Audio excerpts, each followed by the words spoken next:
I pledge allegiance to the flag of the the United United States States of America, and to the republic for which which it it stands one nation, nation, under God, indivisible, indivisible, with liberty and justice for all. Thank you all. I'm going to try to keep my opening remarks a little bit shorter than I'd expected. Today, we do have an opportunity to hear from every single department in the school district, which is fantastic. I want all of you to look at this with a few different minds. First of all, what is in here that you want more information about or want to laud? What is in here that you question, whether it belongs or not? And thirdly, what is not in here that you think does belong? If you look at it with both, all three of those lenses, I think we won't miss as much. A lot will be made of special education today.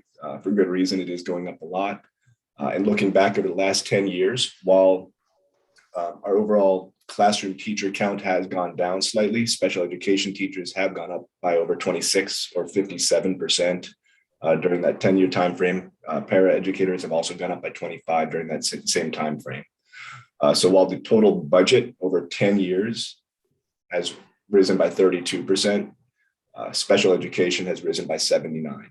I'm not calling that out as a bad thing, but just as a thing to keep in mind when we look at the overall budget. And that's what I mean by looking at what might be missing in other departments. Other areas that drive growth in the budget over this time frame include technology, which has doubled in the 10-year time frame, a pandemic, which has increased the budget somewhat, and school security, which went from an afterthought 11 years ago to a piece of the budget this year. With that in mind, I turn it over to Dr. De Silva to take us into this special meeting. Thank you. Thank you, Jonathan. Good morning, everyone.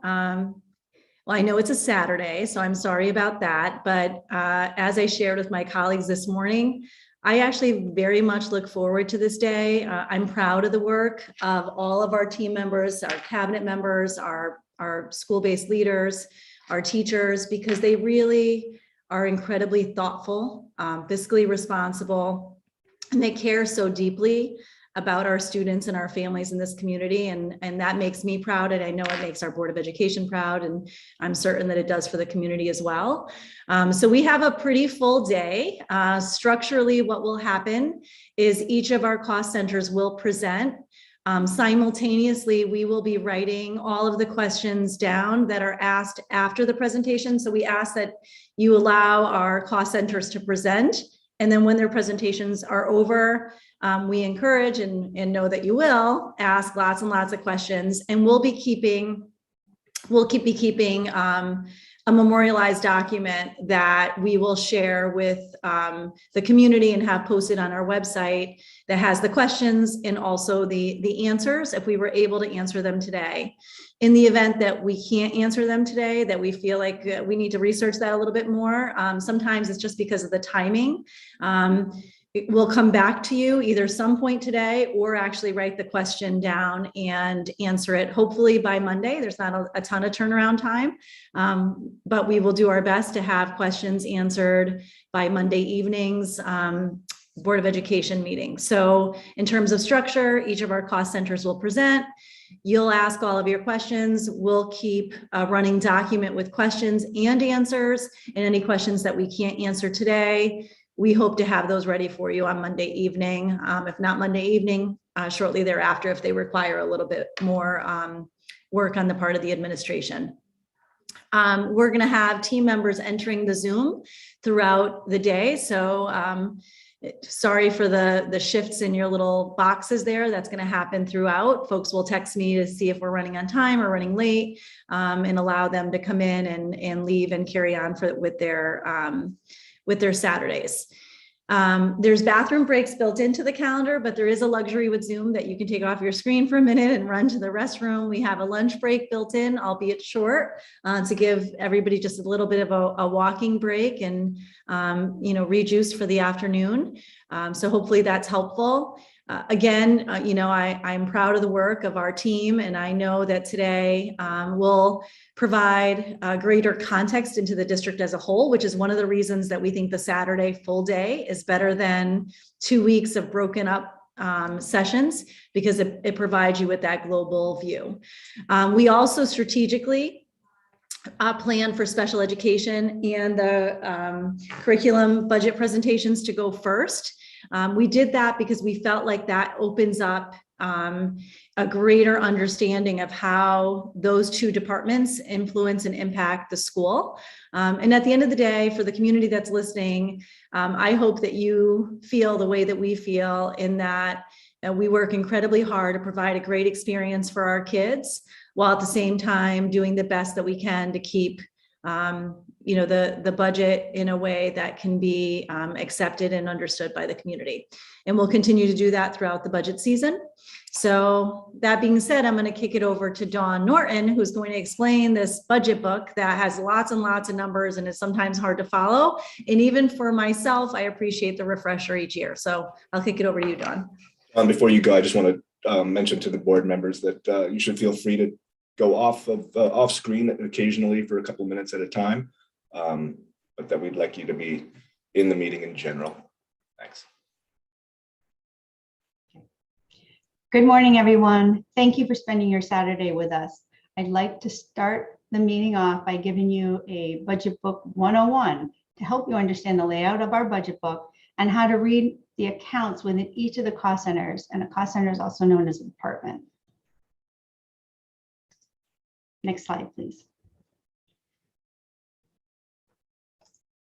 Our budget book is set up into 6 sections. The first section is the introduction and consists of a listing of the Board of Education members, the mission statement, the vision of the graduate, a table of contents, and the superintendent's transmittal letter. The second section is an orientation of our account structure. It begins with the tab User Guide, which is a listing of our account structure by account element, which I will explain in more detail shortly. Included also is a glossary. Please feel free to refer back to these 2 tabs as supporting documents in understanding the rest of the budget book. The third section, we get into the proposed budget itself. This section includes a calendar of the budget process, which will be updated as additional dates are known, a tab with a summary of budget history of prior year approved budgets, and a tab with the proposed budget drivers. The fourth section of the budget book gets into the individual cost centers for the proposed budget. First, we list the tabs of our schools and programs, followed by district-wide cost centers. And finally, the last section of our budget book is an appendix, which offers a tab for an overall financial grouping of the proposed budget, a tab for overall staffing and enrollment, and a sheet to show the revenues that Ridgeville Public Schools has received that goes directly to the town. Now I'd like to walk you through each of the sections in more detail.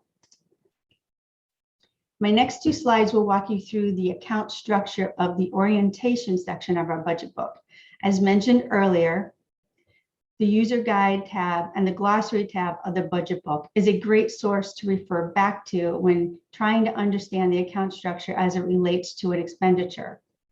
Our account structure has 7 elements: fund, function, object, location, goal, program, and objective. And the 7 elements are based on standards provided to us by the U.S. Department of Education. And then the glossary tab is a short listing of common abbreviations used throughout the budget book. Here, I will walk you through each section of the 7 elements of an account structure. For my example, I am using the expenditure office supplies. The first part of the account is the fund. In my example, I am using 100, or the general fund. The next section of the account element is function. Here I am using 2,400 as my example, which represents principal office services, followed by the element object. My example is showing you the 6,100 grouping, or supplies and materials. The next element is location. And in my example, I'm using location 11, or Barlow Mountain. The fifth element is currently not being used. The sixth element is our program element. And here in my example, I'm using 96 for offices. And the final element is the objective element. And in my example here is 0000.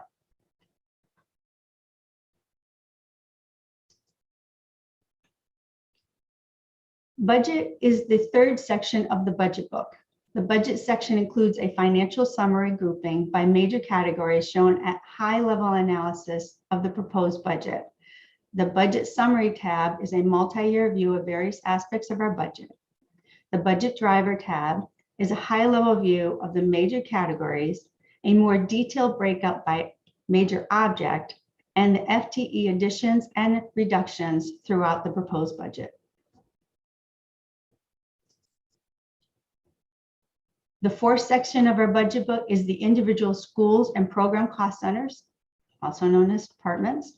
After the elementary and all middle school tab, for each school, all tabs begin with a narrative, followed by a staffing and enrollment report. I'm sorry, just a staffing report, not enrollment. Staffing report, followed by the actual proposed budget accounts within that cost center.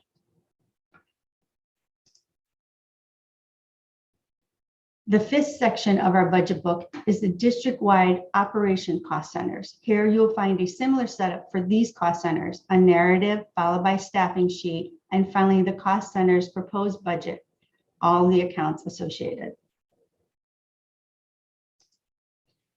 The final section of our budget book is the appendix section. This section is a financial tab that is a summary group by the account structure object. The financial sheet follows the same structure as the individual cost center financial sheets that you find throughout the book. A staffing and enrollment section that starts with a high-level superintendent's. I don't believe we put an organizational chart in, but I believe we might be putting an organizational chart in, followed by a grouping of all the individual cost center staffing and enrollment sheets as one report. And the final tab showing the revenue collected by Ridgefield Public Schools that is turned over to the town and town expenditures charged to the Board of Education. Thank you. Does anyone have any questions on the budget book before we get started, as the cost centers start to present to you? The only piece that I forgot to add for board members, once we're through the day, we will get you all of the PowerPoints from today in PDFs. So you can expect those by the day's end. Also, we will take a quick roll call before each presentation, just for the minutes. I see 7. Liz, Amy, can you confirm that you're still there? See you, Liz. Yes, I am still here. Thank you.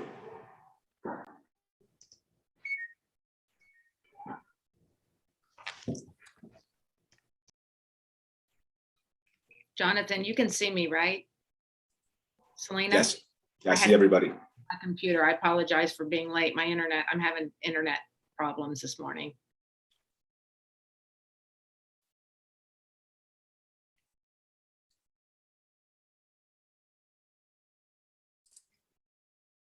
Okay, if there are no questions off the bat, we can go right into the special education and pupil personnel presentation.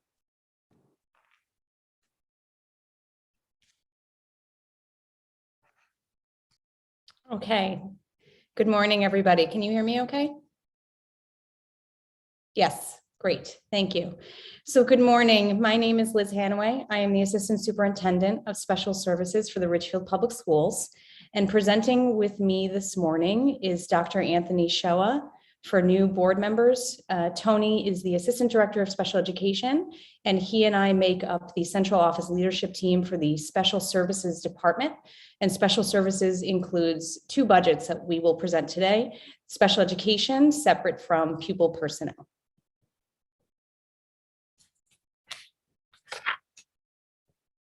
Next slide, John. Okay, so similar to Dr. De Silva's presentation last Monday, already the days. We start with the vision of the graduate as well. And we find within special services, the Richfield's vision of the graduate to be particularly apt for our work, because we feel as though all of these components are critical for our students to gain in order to graduate and be productive members of society as adults. So our students, by nature of challenges that they have to encounter as a result of whatever their individual circumstances are, must be innovative, they must be resilient, they must be communicative, knowledgeable, mindful, and collaborative. And this is also the standards that we hold ourselves as adults in terms of our work with one another and how we support these students and their families. Good morning, everybody. Thanks for having us. Anthony Shoa here, Assistant Director of Special Ed. Thanks for the intro, Liz. In addition to the district's vision for the graduate, we wanted to frame our discussion today by briefly reviewing our department beliefs that ground our decision-making. So that first one, to achieve their learning goals, children with sectionalities require robust, highly engaging, and specialized programming, meaning that their unique needs require an individualized approach. Our special services programs must be dynamic and flexible to the ever-changing student population, which occurs through research, professional development, and team collaboration.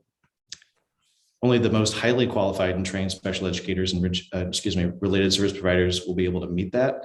And to that end, collaboration and communication with families and community providers is integral to student success. Essentially, understanding the whole student is critical to designing their individual programs. Number 5, our students are general education students first, which is a very important principle that we hold. And they're integral members of their classroom and school communities. So we believe that students learn best alongside their peers and should only be instructed outside of the general education classroom when their needs require a specialized intervention in a small group or individual group instruction setting. And finally, paraeducators, who really are what we call our boots on the ground, if you will, the gears that really make the special education machines turn. Those folks are valued partners in supporting our students. They carry an extraordinary amount of experience in training and implementing the support of our students in general education settings. So this is just a quick visual breakdown as a reminder of the structure of our department. You'll notice that some services are universally available, some by identified need through an IEP of 504 and or through English language learners. The top section, for example, which I assist Dr. Hanaway in directing, are mostly germane to individualized education programs. And we'll talk in a few moments about how some of these sections are seeing a growth and or changing need in relation to our budget requests. Okay, so we're going to start with the special education budget for fiscal year 2023. So in our budget narrative, there was one main theme separate from describing what we do in the special education department, and that is growth. And the 4 areas in which we're going to further share data to describe this growth in Richfield of students with exceptionalities is first and foremost a broad increase. So we've seen a growth in the overall population of students with IEPs, just the number of students who are enrolled in our schools who have individualized education plans, which is the entire mechanism of providing their service. The second area of growth that we've seen is in the referrals.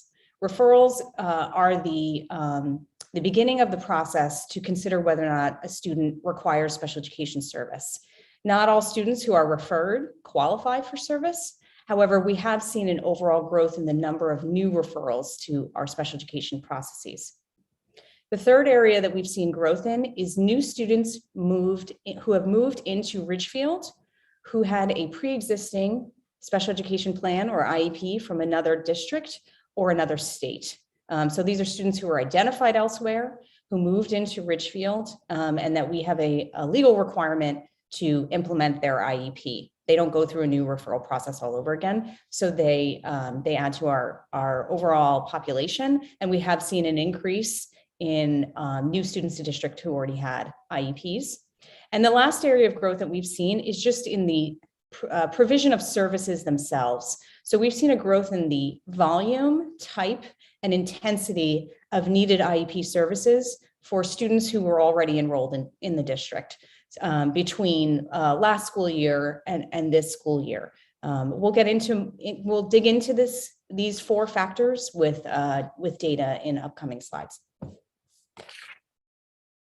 So to contextualize not these 4 factors, in particular, the last one, the growth in the services, the question gets asked a lot, what impact has COVID had on your special education population? It's early to tell, but we know that we've seen an impact in one specific area, and that's that 4th factor that we can share. And that is in the volume and the intensity of our services. And I'm not going to read this whole slide here, but it's here for reference that in May of 2021, the Bureau of Special Education, which is the arm of the State Department of Education that provides oversight for all of our programming within public schools for students with disabilities, issued a memo, guidance to districts and requirements that we have to consider recovery services and designing recovery services as a result of the impact of lack of instruction from the pandemic or disjointed or interrupted services. And so we followed this guidance. We took seriously, and frankly, we were following the guidance before they issued it in May. Our teams were looking at all of our students with fresh eyes, looking at their assessment information and their present levels of performance, and they were considering how do we have to adjust the child's plan in order to help them recover from services that may have been interrupted during the pandemic. Within this guidance, the Bureau of Special Education says that special education recovery is not intended as a minute-to-minute replacement for disrupted time, but rather aims to make time-limited adjustments to the student's IEP to address lack of expected progress, mastery of essential skills, and prevention of further regression. In our case, this did result in an increase of service time, plainly, but it also resulted in providing, in some cases, different services than students had received before. So as far as what does time-limited adjustments mean in their definition? So the way this reads, you would think, okay, you provide recovery services for a period of time to help the student get to a point where they are functioning at a higher level of independence, and you can then readjust their plan accordingly.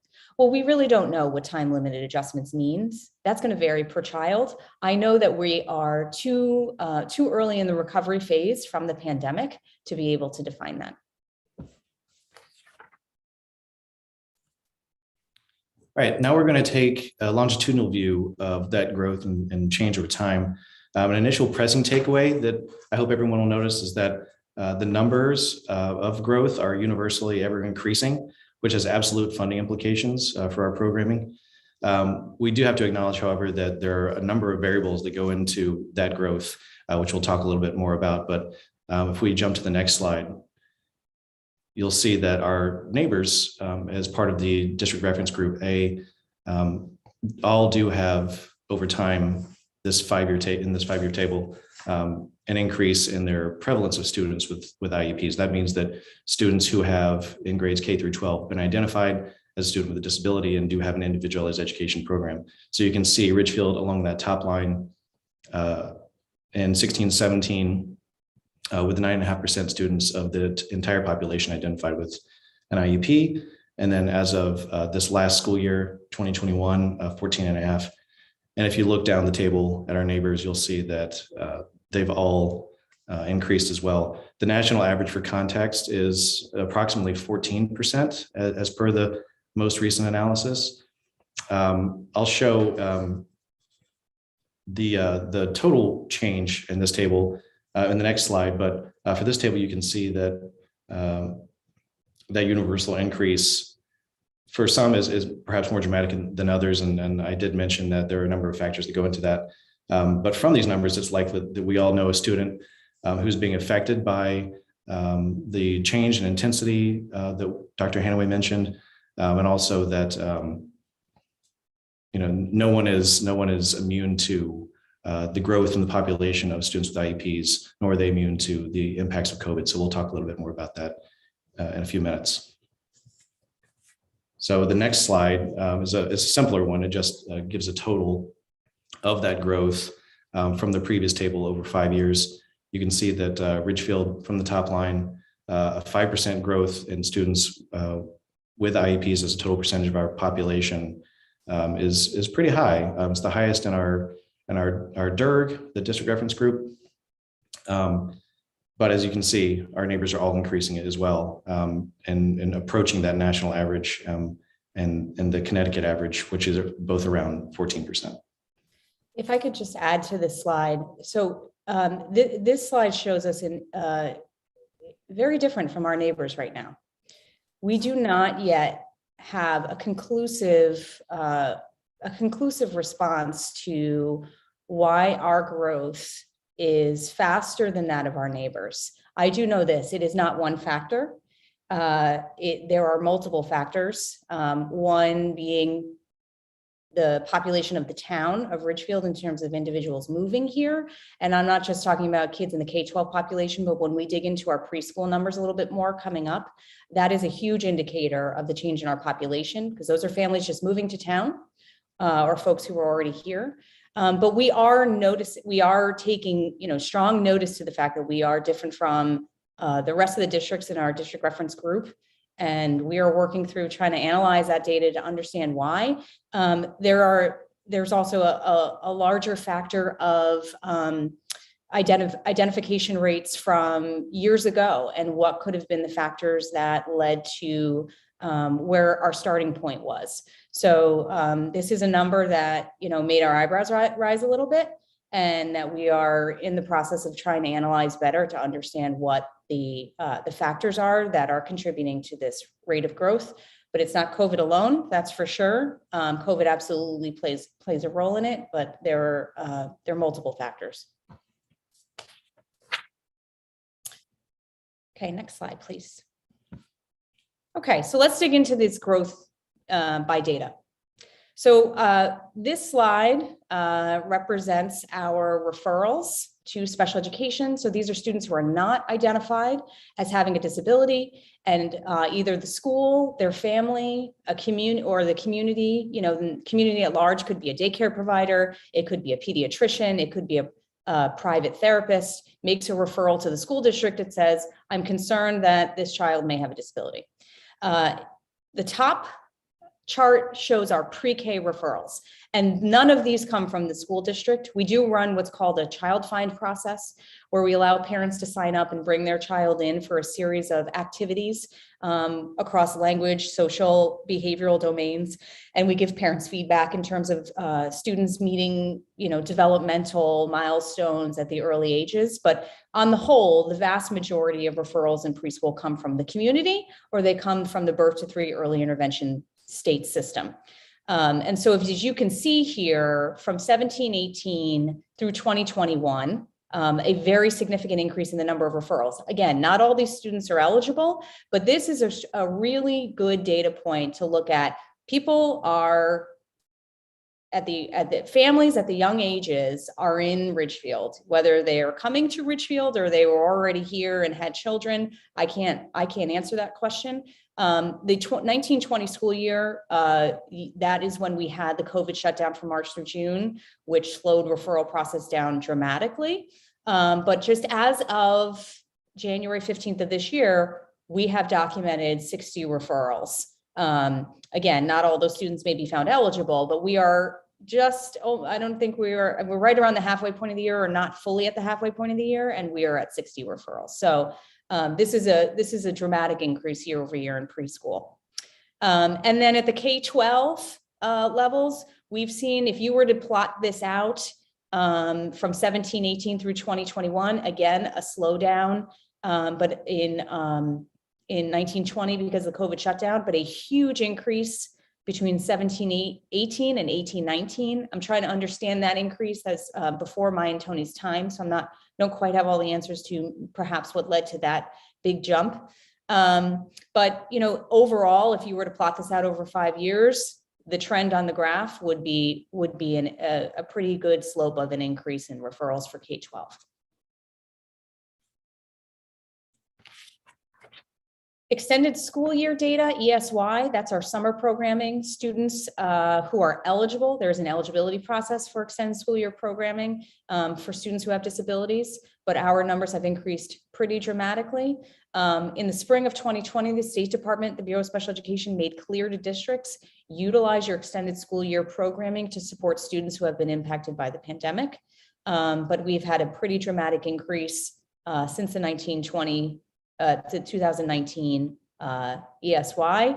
I do believe ESY has had the clearest impact by COVID in terms of the rate of numbers.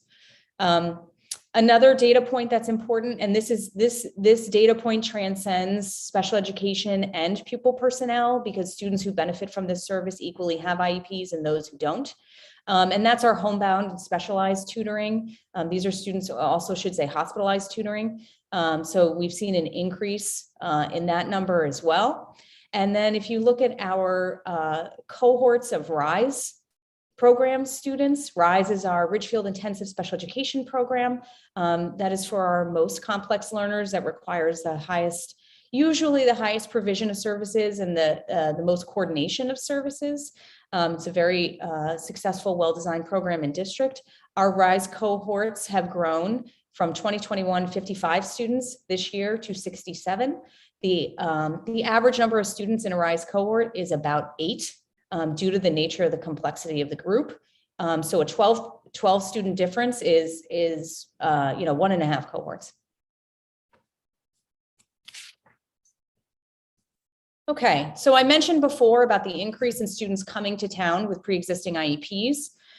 We don't have long-standing data back before Tony and me of this data point. However, the average that we have really come to determine is 25 students per year typically move in who have pre-existing IEPs, because there's a natural move out too, right? We have students who move out, but this year, as of January 15th, we've had 39 students move in with pre-existing IEPs. And some of those pre-existing IEPs are outplacements, students who were already in an outplacement who lived locally in another town and moved to Ridgefield. And students are still coming. We've had new registrations for students with IEPs in the last week. The total number of outplaced students, so students who attend private special education programs or what we call public special education programs outside the district, so that's connected to our regional education support centers, places like Ed Advance and CES. As of this time last year, we had 40 students participating. As of January, right this month, we have 39. Notably, we've brought 7 students back this school year who were previously attending an out-of-district program. So it is a process in which we cycle students who are ready to come back, and it's part of what our work is. So that's why you see the stabilization. It doesn't mean we haven't had more students who have maybe required an outplacement. It means that we have balanced that off with students who have come back into district who are ready to. But the big difference this school year in outplacements is the number of residentially placed students. So as of this time last year, we had 1 student in a residential placement. And as of this month, we have 4. And that is from my, not unbelievably long tenure in special education administration, but enough years. 4 students in a year for residential is a lot. That is not typical. I have not seen that in my tenure in Ridgefield for sure. The average cost of a residential placement is about $180,000. And the average cost of a day placement is for out of district is about $85,000. That the day placement does not include the cost for transportation. When I name that, that's just tuition. Okay, here's a breakdown of the IEP service providers I mentioned before by the types of services they provide. So you can see in sort of those 6 big buckets. Special education teacher services, our special education teachers might provide, depending on the grade level or age or developmental stage of the student, may provide ELA, math and writing instruction, study skills, behavior instruction, activities of daily living skills, and even play skills for our pre-K kiddos. Our related services, which is a fairly large department comprised of physical therapists, occupational therapists, and speech therapists. who provide services from IEPs and on some 504s to support students in accessing instruction in those ways for motor communication and access to the general education environment. Mental health, which is an ever present and growingly important section of our department that provides our school psychologists, our teen talk counselors, and our social workers and guidance counselors who provide the counseling, social skills, and executive functioning skills for our students identified with those needs. Behavioral services chiefly provided by our board certified behavior analysts. We have 4 of those in the district who not only support our RISE programs, but also support some students on a case-by-case basis as their plans require. And then contracted services, and we'll talk a little bit more about those in a minute, but we do have some specialized contracted services such as teachers of visually impaired and teacher of the hearing impaired to support students who have low prevalence needs in those areas. And then transition, which is also important for our students who are aging up out of the system beyond high school for supporting students beyond the secondary level to transition to life after high school. All right, and here's a revisualization of the information I presented before, the percentage of population of students with IEPs last school year. You can see Ridgefield in that first bar in the graph. So this that last year's prevalence rate, as we go into our budget requests, I think it's important to remember that the average per pupil cost of a student with an IEP is 2.5 times greater than the district's per pupil expenditure. So that's important, I think, because as you see not only the growth in the number or the percentage of students in the district with IEPs as per the total population, but also the increasing cost of that is going to be important to sort of frame our budget requests. And I also will mention that we seem to be identifying students at a faster rate than they are exiting from the IEP, right? That they're being declassified or de-identified because they've met their goals and objectives or returning to general education or are graduating from high school. So the rate at which we are exiting students either by plan or by graduation is smaller than the rate that we are identifying new needs in district. And just for context, about 6 to 8% of our overall special education population are seniors each year. So that's the amount of students who just naturally graduate out of services before new students enter, whether that be from a variety of moving in, referrals, preschool. Okay, so let's jump into our budget design itself in our requests. So we have a series of new staffing requests for this coming budget year. 0.5, so half of an occupational therapist for the elementary level. Our occupational therapists all are, aside from one who is solely at Barlow Mountain for the preschool and for K-5, but all of our occupational therapists and physical therapists travel to more than one building. We're requesting 1.5 speech and language pathologists to support Ridgefield High School, the preschool, and then we're a district-wide, which is heavily around assisting with testing. A special education teacher for Ridgefield High School, 1 special education teacher for the middle school level, half of that provision for Scotts Ridge, half of that for East Ridge. And that need is specifically due to the rates of students who are coming up out of elementary school who are identified with dyslexia, who require specialized instruction in the area of reading. We are requesting an increase for special education teacher for the preschool. That is specifically for our RISE cohort population. Right now, we are anticipating needing another half of a teacher for a cohort for our RISE preschool program. And then a 0.8 administrative special education supervisor for Ridgefield High School. And that I will speak to in the next slide is a replacement of the current department chair position. And all of these new staffing requests are a result of those 4 factors of growth that we mentioned earlier in the presentation. Thanks, John. Next slide. Oh, one back. Thanks. Okay, so the staffing request is to replace the high school department chair which is a 0.6 instructional and 0.4 chairperson, with a special education supervisor, which is 0.8 administrative and 0.2 instructional. And the instructional piece is heavily around the administration of specialized evaluations. Okay, so this slide shows that in addition to the overall growth in our IEP numbers, there are 4 additional sectors that Dr. Hanaway and I have identified as being our other main budget drivers. One being private school tuition. As Dr. Hanaway mentioned before, the average cost of a private tuition is around $85,000. And then our residential, which has increased by 3, a net of 3, averages about $180,000 per year. However, additionally to that, our private programs have increased in their costs.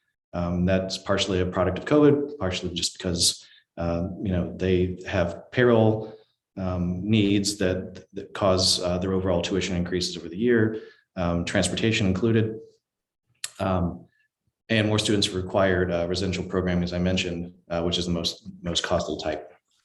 Our legal services, which is the counsel we maintain for complex statutory and regulatory matters pertaining to students with special needs, continues to be present. That the number of IEPs that goes up, the level of complexity in the IEPs that goes up does urge some families to avail legal counsel, and then we also are pressed to maintain our own. So that we can navigate those with legal counsel to make sure that we're making the best decisions in that regard. Professional services outside contracts, these services from agencies when Richfield's not available through our own employees, including teen talent counselors. And that's to maintain our capacity to provide services for our students. And we still do depend on some of these, such as those teen talent counselors and services for the hearing impaired, as we mentioned earlier, and teacher of the visually impaired.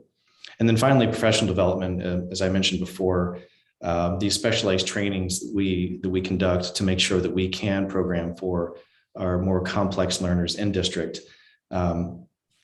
It's building representation and capacity in our schools with evidence-based interventions so that we can really make sure that our interventions are the most comprehensive, robust, and preventing the need for external providers or private school placements, that we have as much flexibility and latitude within district to meet our students' needs. If I could, we could just go back one more just for a moment. So something I want to mention on the tuition and the private contracted services, but most notably the tuition, we have noticed that at least since my and Tony's tenure here, which is just over 3 years, that the increases in tuition, the average increase in tuition in private placements is outpacing cost of living increases year over year. So we're seeing 5% increases in tuition between one year and the next in some locations, which is really hard to keep up with, frankly. And the same thing with private transportation when we have to use a vendor who's not connected to First Student. We do utilize First Student for special transportation to the extent that we can, but when we have to use a vendor outside of that because it necessitates it, we often will see year over year costs that outpace cost of living increases. Just a piece of context there. Okay, next slide. So in general, our budget represents 16%, and this includes transportation. So our special education budget plus our out-of-town and in-town special education transportation represents 16% of Dr. De Silva's proposed budget. Just by way of reference, across Durgay districts, on average, special education budgets represent 20 to 25% of their district's overall budgets. It is, like I said, early in our tenure, as we can't conclusively define that 5-year trend, also to think about how Jonathan mentioned the increase over the last number of years in special education. But at the same time, we are aiming year over year to be as fiscally responsible as possible. And I think that this data point represents that. Okay, so I'm going to mention, and we're going to get into these two things. next in the next presentation on Monday night. But we're quickly going to mention two other funding sources that we get. One is the IDEA grant, and one is the excess cost reimbursement grant. Go ahead, Tony. Okay, so money from other sources. The IDEA grant is a grant statute from an anti-discrimination law that does provide some level of federal funding for the education of children with disabilities. And like Dr. Hanaway said, we'll get farther into what the Individual with Disabilities Education Act is and how that works. And also challenge you to say Individuals with Disabilities Education Act 5 times fast. It is a grant that requires, as a condition for the receipt of funds, that states agree to require, to provide a free appropriate public education, or what we call FAPE, which is essentially specialized instruction that's at no cost to a family that is appropriate to a student's needs for every student with an IEP. Our most recent IDEA allocation was $941,000, which is about 6% of our budget. And this is based on the law's initial authorization from so many years ago. And then additional monies are added if available on an annual allocation basis. And we'll get farther into that Monday night.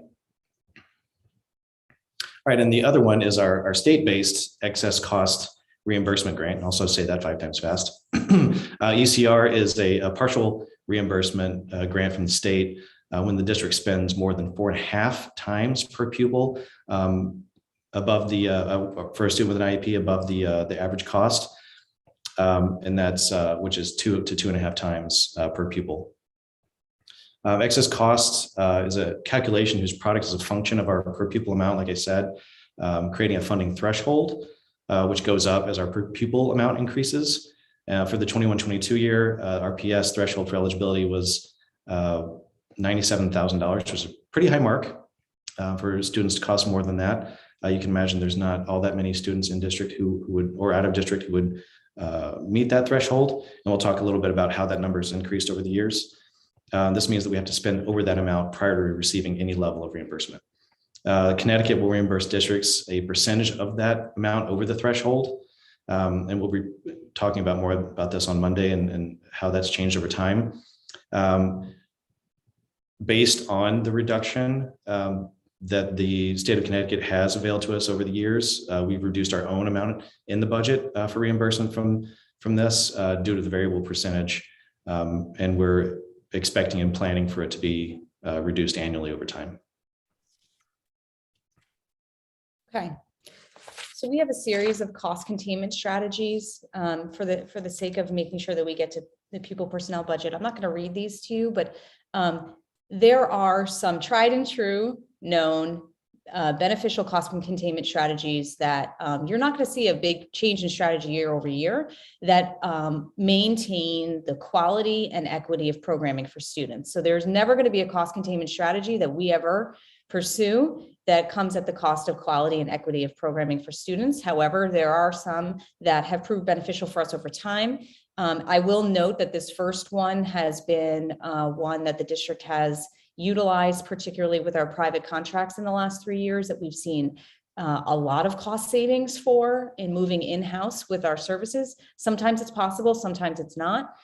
We have increased our professional development and not only the variety, but the investment in it in order to provide students with the level of specialization that they require.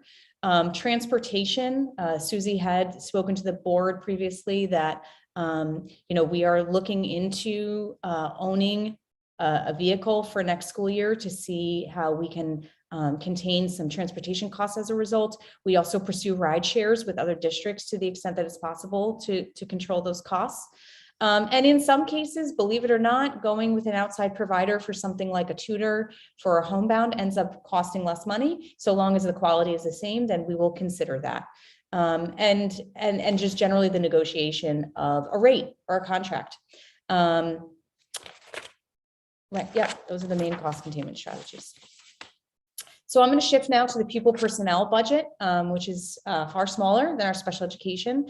And pupil personnel is not specific to students with disabilities. These are services that are not connected necessarily to special education. There are folks who work within the pupil personnel budget per se, who also provide services within special education, but pupil personnel services are available within the general education domain.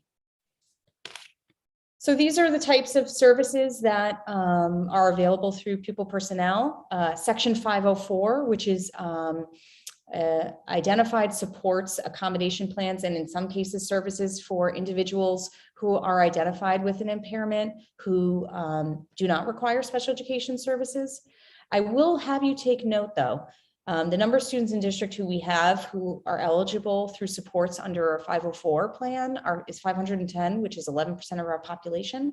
If you take the population of students with IEPs and the population of students with 504s in the district right now, it's 1 in 4 students have either an IEP or a 504.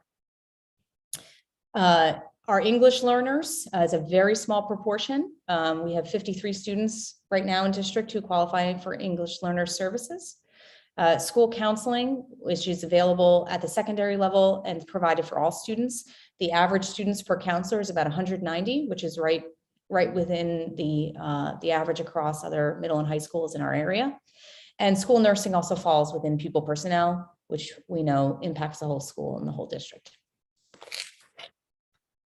So our new staffing request, not dissimilar from the request for the high school supervisor and the replacement of the chairperson role, same request here. The reason why we've made these 2 requests to be administrative is due to the changing needs of the population themselves at the high school. We do believe that these departments require intensive administrative support, and we want to make sure that those teachers and those families and students have that available to them. So the request is to have a 1.0 counseling supervisor. And on the next slide, you'll see the replacement of the counseling department chair and the counseling allocation connected to that chair. So it's a 0.4 chair right now, 0.6 counselor, to be replaced by the supervisor. That counseling department chair is a very, very, very small counseling caseload right now that could be disseminated. And then also the reduction of a 1.0 nurse, which was not a school-based nurse. This was a nurse allocated as a 1-to-1 for a student, which we are recommending for reduction for next school year. The main other budget drivers, not nearly to the same cost or degree as within special education, but the other drivers within the pupil personnel budget outside of staff is specialized evaluations and consultations for students. And this is when we require an evaluation that is not within the school purview or consultation. And we've seen a definite increase in the need for psychiatric evaluations over the last 3 years and neuropsychological evaluations.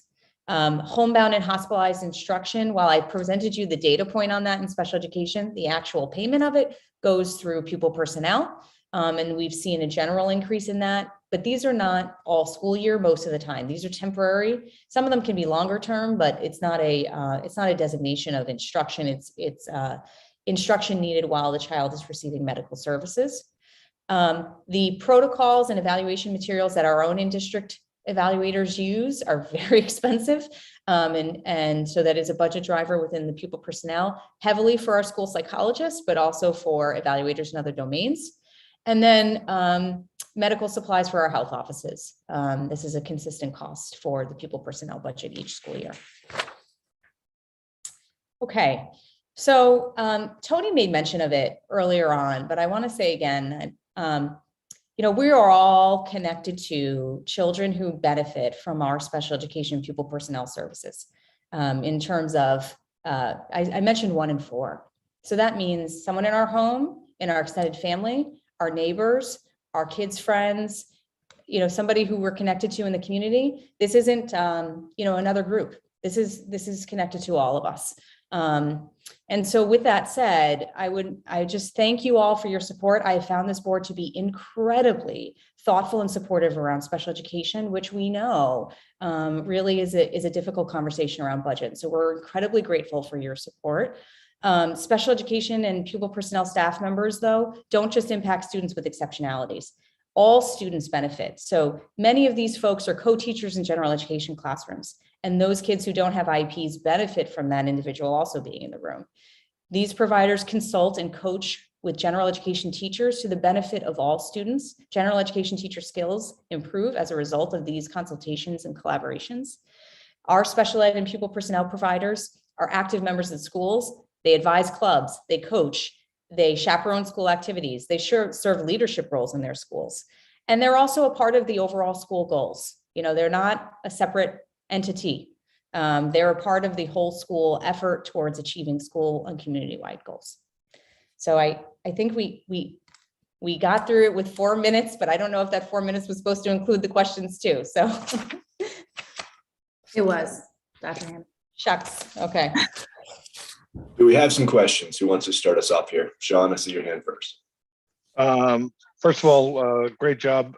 Just a comment. I know we've moved a lot of services in-house over the last couple of years, and anecdotally from parents, I hear nothing but good things about that transition. So congratulations on that. I'm questioning if I heard correctly. We're around 14% with IEPs, et cetera, and our percent of budget is about 16%, correct? I just wanted to underscore that because a lot of parents are thinking we spend an outsized amount on special ed, and I would contend that 2% difference is nominal. And I think we need to point that out and put that up in bold letters. That's an important data point. I appreciate that. Yes, that is the case. Thank you. Good point. Rachel, I see your hand next. So thank you so much. I just want to point out a couple of things. As per your special education budget summary, you have my full support. For 1, the recovery of academic services required, 2, specialized evaluations, and 3, the expansion of related services. This is definitely investing in our children's education and providing for them what is legally mandated by law. And that is important for the community at large, I think, to understand that these costs are associated with there are costs associated with educating any child, right? However, this is the part of our budget we are legally responsible under IDEA, which leads me to some facts. Number 1, we have an increase in the population of students with special needs. Therefore, we have to increase our team. While there is an increase in the special education budget, there are also lines in here that have stayed flat from last year. And you also have some reductions. And I think that's important to note. For example, a $14,395 deduction on one line. I think for me, that shows that this cost center has shown a fiscal responsible response to creating a budget where, as a special education department, you knew you needed more. And this shows me that you were looking at where you could cut or stay flat. Number 3, there's also no contingency lines in the special education budget. There's no magical line of money that you could pull from if needed. I really did appreciate when you presented your growth trends of special education with IEPs and showed that they were higher than other districts, attributed to multiple factors as you presented. And I think the community needs to support, and anyone could challenge me on this. It is the unique traits of our children that make them individually amazing. And it is those exceptionalities that make them unique. So this budget, the budget additions of staff in this case, I do feel will help students by supporting their exceptionalities. So, listen, thank you again. I really appreciate your presentation, extremely transparent and articulated. So thank you. Thank you, Rachel. Liz, you're next. Thank you. So I just have a very specific question. As you guys know, I go line by line through the budgets. And then I have one idea that I've heard from other districts. So I'll ask the question first. In the line item budget, secretaries are going up 8.3%. Can you explain that? I believe, and Karen and Dawn, correct me if I'm wrong, it's due to salary increase? 8% salary increase? Yes, and during the negotiations, there was an upgrade from her secretaries from administrative assistant to bookkeeper. Okay, wow, that's incredibly generous in this time. Okay, the second thing is just more of a comment on transportation. In speaking to some other districts, this is just an idea to consider. As we look at the cost of transportation, there are other local districts who are actually partnering with parents to provide a stipend to do driving for their own students. They're doing it in Brookfield, I know for sure, and then a few other districts. And so it's just an idea to consider as we look at the complexities of a pandemic related world and the staffing challenges that busing companies have, et cetera, et cetera. It may be something that some of our parents would be willing to consider with a stipend. So just something to consider as an idea going forward. Thank you. Thank you. We, last school year, we were forced in that position because we had a transportation provider literally drop us overnight. And, you know, it was a real hardship on families. And so we did, you know, arrange for a short period of time in a situation like that. But thank you for the suggestion. We'll investigate it. Thanks. Tina, you're up next. I'm going to be quick. Well, thank you so much for the presentation. I think it was great. I think it helps us get an understanding, and beyond the board, I think hopefully the community gets an understanding, because this is always the conversation, you know, our enrollment is X, why our needs going on. So our needs keep evolving, the needs for the kids keep evolving, and we're children driven. And I think, as Rachel mentioned, it is met. Some of the services are just legal. I just want to highlight two things. And I think if you can just share, that'll be help. I think the one thing I want to highlight is, which people do forget, that we do pay for the Teen Talk counselors, right, Liz? I keep forgetting how much, but we do pay. And I think that's the one point we have to keep highlighting, that besides our RPS, we do pay for the kids in crisis, Teen Talk counselors, which are 3, 2 at the middle schools and 1 at the high school. And they do provide services for all kids. We provide a portion for them, and it's equivalent to $85,000, which we have organized this year to be very explicitly in our budget. I want to be clear, though, that the Teen Talk counselors do not provide IEP services. That's not the design of their role. They are a community resource that's available in school, but the real key of their work is that service is available to families outside of the school day as well.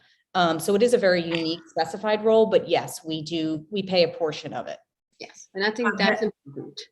That said, if I can just add to that, Dr. Hanaway, in future years, that number, well, actually each year that number shifts, because as their increases happen, then we see that impact as well. But as future years evolve with the kids Teen Talk counselors, we expect that number will actually be higher, because right now it's divided in thirds. And so we're paying a third of it.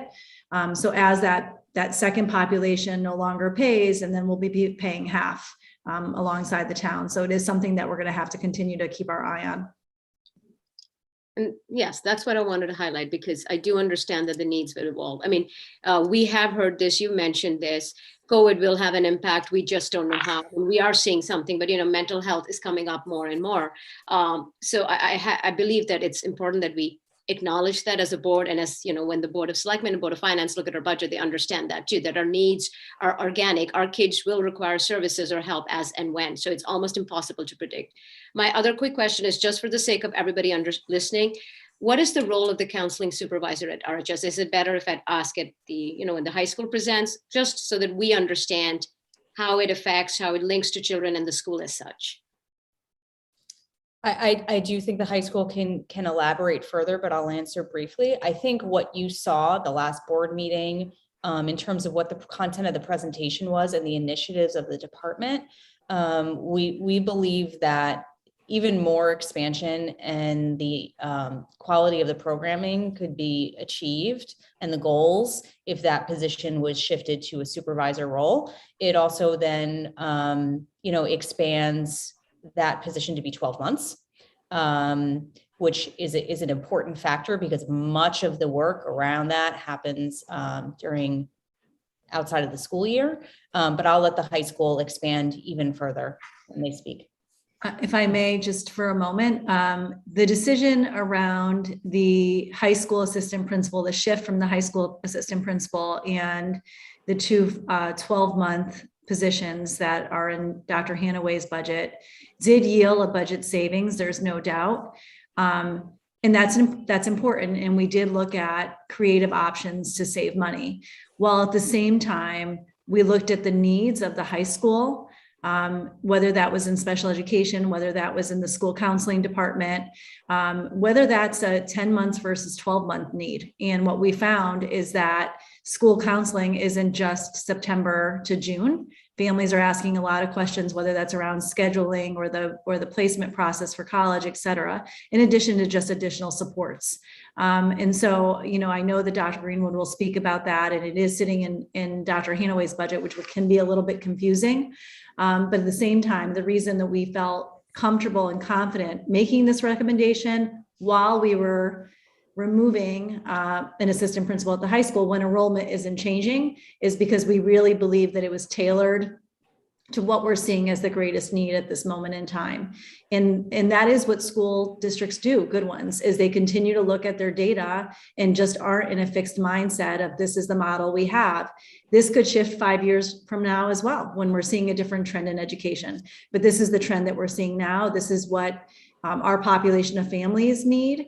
And I think in communities like ours, it is rare not to have a director of school counseling or a director of counseling because our population of families also need it. It's not just the students, but there is a big part of this that comes with the parents and the college process and all of that is pretty intense in communities like ours. So I think that's an added piece. Thank you. Any other questions? Understand. Sorry, Selena. First of all, I want to say, Dr. Hanaway, that was an amazing presentation. You have my full support. I just love what you had to say. I just have two things to say. I like Liz's idea for sure. I like thinking outside the box. It's a great idea to think about maybe possibly giving parents a stipend for transportation. That cuts back on cost for sure. And I would hope maybe there's some mitigating strategies to keep children who are being outplaced in the Ridgefield schools. Just, I think that would save on cost. And also, obviously, it's best if they can go to school in their own environment. But all that said, wonderful job. You have my full support. And thank you so much, because I'm sure that took you a very long time to do all that work. So it was all Tony. It's all Tony. I'm just, as a mom who had a child who had seizures until she was 14, I'm incredibly impressed with what I just saw. So thank you. Any other questions before we move on to the next? Tom? Thank you. One comment and one question, and that was a very impressive presentation. Thank you. And this is following up on what Dr. De Silva said. In my professional life, it's pretty well established that children with special needs, families of children with special needs, have an increased divorce rate and struggles in the home, and family upset. So the benefits of this type of services goes well beyond the child. It goes to the entire family as well. And that's why these services are so important. And the one question I had is, are statistics kept on the percentage of students who qualify for special education services that are referred? Yes. We trend consistently between 60 and 65% for eligibility up until this past September. Jury's still out for the school year. It's way too early to say, but for K-12, we are right within that almost 2/3 data point that has been consistent. The preschool is a higher rate. The preschooler is closer to 75% referral to eligibility for one main reason: language services.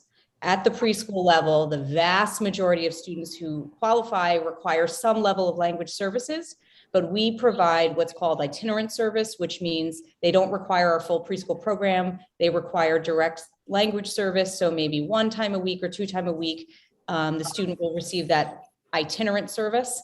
And so that changes the preschool eligibility rate separate from the elementary or the K-12 rate.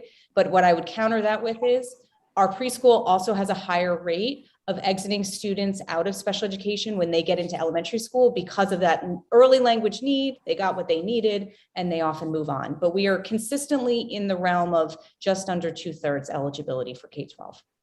Just a point there, Dr. Hanaway. That's why you'll notice in the enrollment chart in the budget book, you might see like a student or two, let's say at Ridgeberry in preschool, and you're wondering why that is. It's because they're receiving itinerant services, just let's say speech and language only at their home school. And of the so-called 1/3 that don't qualify, let's say, do you know what percentage of those actually mount a legal challenge through counsel? I mean, mounting a legal challenge and the legal process taking place are two different things. So I don't have a number to give you to provide for you, but we could follow up. We could follow up to the board with more specifics on that, because there are multiple avenues of complaint resolution within the state of Connecticut. And we always aim to collaborate with families to not necessitate that. That's not always possible, but we could follow up to the board with more information about that. Okay, thank you. Just have a couple comments before we move on. First off, I'm very happy to see DVT being added, and the use case for it looks quite appropriate.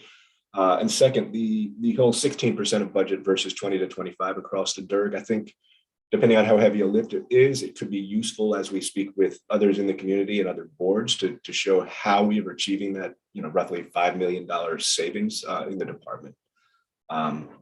Again, if it's doable, it might be useful. And with that, I think we can move on to curriculum. A few minutes late, better late than never. Sorry, Corey. We're ready. We're ready.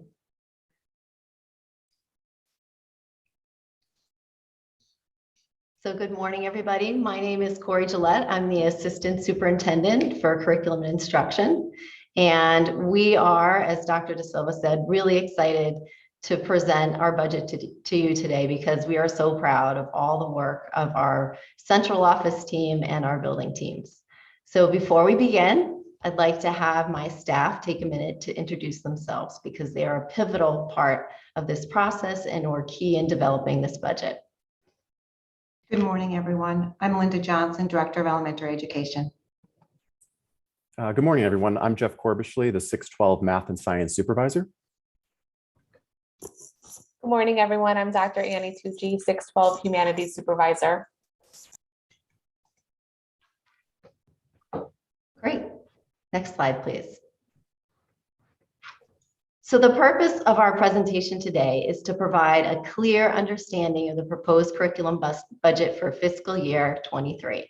However, before we get into the details of the budget, we would like to provide a description of our department, an overview of the areas that our budget finances, and the current work of the department.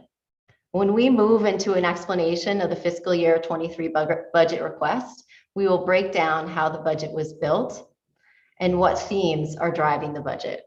We will welcome questions at the culmination of the presentation. We will begin with an introduction of the curriculum department and our budget lines. Next slide, thank you. So the curriculum department budget impacts every student, educator, administrator, and family in the RPS community. It supports teaching and learning for all stakeholders, and ultimately seeks to provide an educational experience both inside and outside of the school walls that culminates with students having the vision of the graduate attributes. You will see the vision of the graduate and our mission represented through this presentation and the presentations from the cost centers across the day.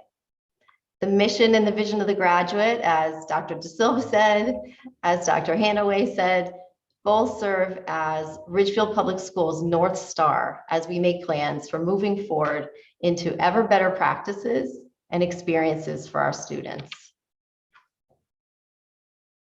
Specifically, when you look at the components of the curriculum budget, you can better understand why it has such a big impact. How money is budgeted across these components impacts every student every single day.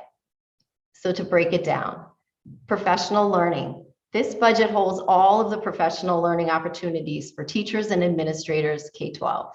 This includes on-site as well as admission to conferences and outside professional learning. Curriculum resources, which you'll hear a lot about today. This budget purchases curriculum resources that support teaching and learning across the content areas. It supports the initial purchase of curriculum resources and the maintenance of digital yearly subscriptions. Assessment. This budget supports all of the K-12 digital assessments. This includes universal screeners and early literacy, like the NWA. It includes the PSAT at the high school and world language assessments that provide information on levels of student proficiencies that is given in middle school and in high school. In addition, it also pays for curriculum writing. This curriculum writing budget allows us to continue to update and adapt our curriculum to best meet the needs of our students and to increase access and pathways through our K-12 program. So the last component is the salaries for staff. And I know that you've heard in previous budget presentations, and I know it was in last year's budget presentation, about how Ridgefield, in comparison to other schools in our DIRG, has a significantly leaner curriculum staff, both at the central office and in the schools. So while this continues to be true, we do believe that the impact of the reorganization of the positions in the curriculum department at central office and the addition of the director of elementary education has been evident. So here's a look at our lean department. So you have the assistant superintendent, and then you have the elementary director, the math science supervisor, the 612 humanities supervisor, and the director of education technology. So the assistant superintendent oversees all the work K-12 across all departments. The director of elementary education supervises, evaluates, and manages a variety of program aspects related to teaching and learning and assessment in coordination with the elementary principals across all content areas and essentials. So we often say that's elementary everything. Then with the 612 math supervisor, he supervises the math and science departments at the secondary level to improve teaching and learning, and Annie does the same in the humanities department at the 612 level. And again, we did include Dr. DeSantis as part of our department. While his role is also operational and everything tech, there is a part of his role that is educational technology focused. And this has a connection to our department through curriculum creation for digital citizenship and the support of technology integrators and library and media specialists.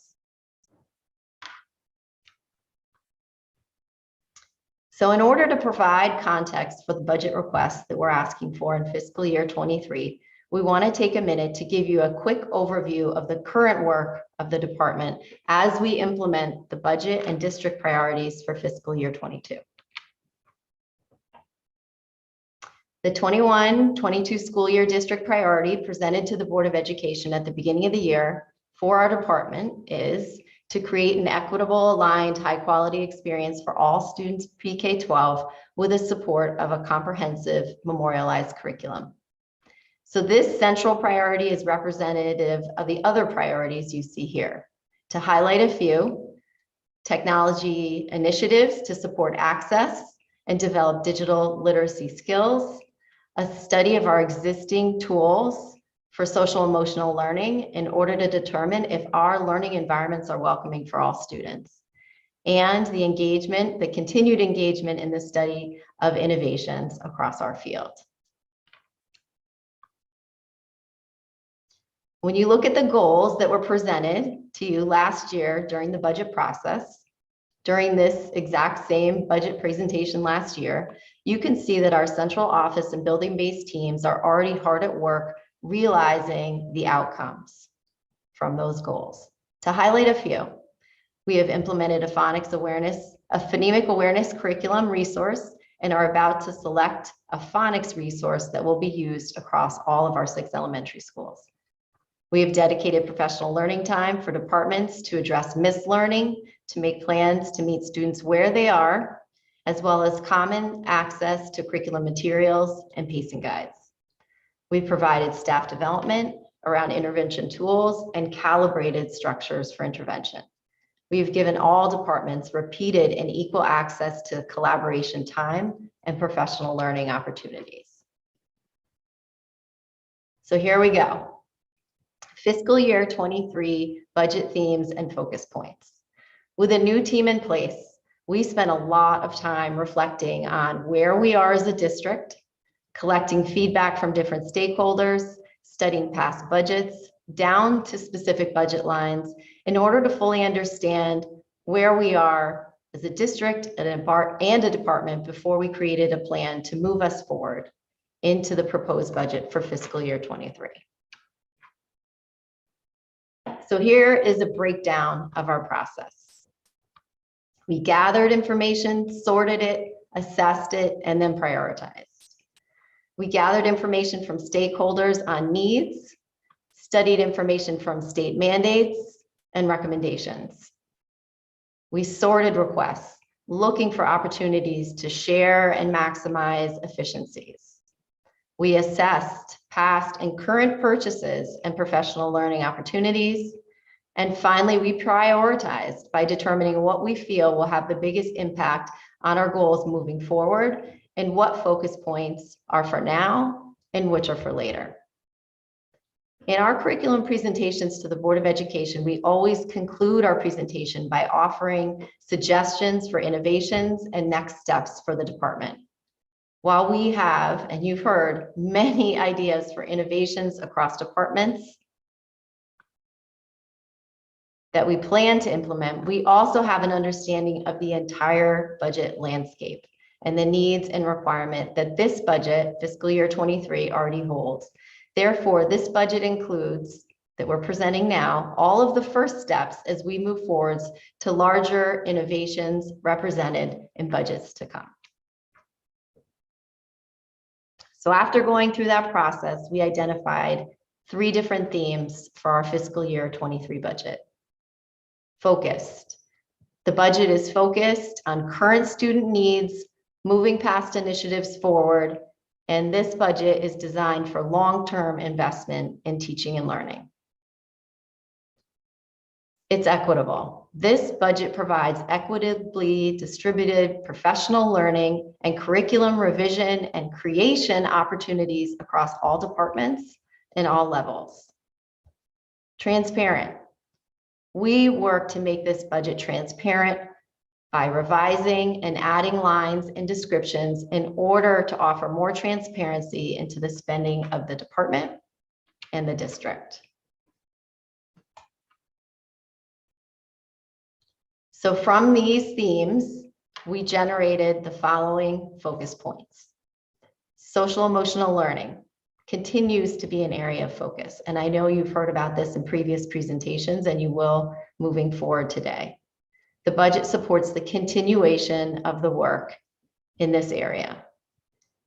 Kindergarten through 9th grade intervention and school-wide supports will continue to be an area of focus with professional learning in this area. Support for our 9th grade algebra lab, which has been very successful, and the development of a new geometry lab. We are also looking into the eventual purchase of a centralized digital management system for student data to support all these systems and structures. This budget supports new curriculum resources and professional learning in mathematics and early literacy. It also funds a multi-year study of the teaching of writing in grades 3 through 12. And this was all explained at a recent Board of Ed presentation. This budget will support professional learning in the area of writing in grades 3 through 5 by Teachers College, as grades K to 2 at our elementary level will be engaged in the study of early literacy with professional learning coming from the organization that creates the new phonics resource that we select. Professional learning at the secondary level will be focused on writing conferring and will be provided by an expert in the field of writing conferring. This budget will continue to support the equitable development of departments. During our presentation of the capital budget to the Board of Education, we shared that we were requesting the replacement of a large number of district-owned instruments that impact all of our schools in order to maintain the high level of music engagement that our students are currently experiencing. This need came out of the K-12 collaborative department work. And finally, we are requesting continued support on the implementation and alignment of the next generation science standards K-12. So now we're going to take a moment and dig further into the budget drivers and the rationale behind them. The overall proposed budget for fiscal year 23 is $2,017,388. That is 1.88% of the total budget request. This represents an increase this year in the amount of $523,293. So holding the themes in mind that we already laid out for you, we will break down the increases across those lines.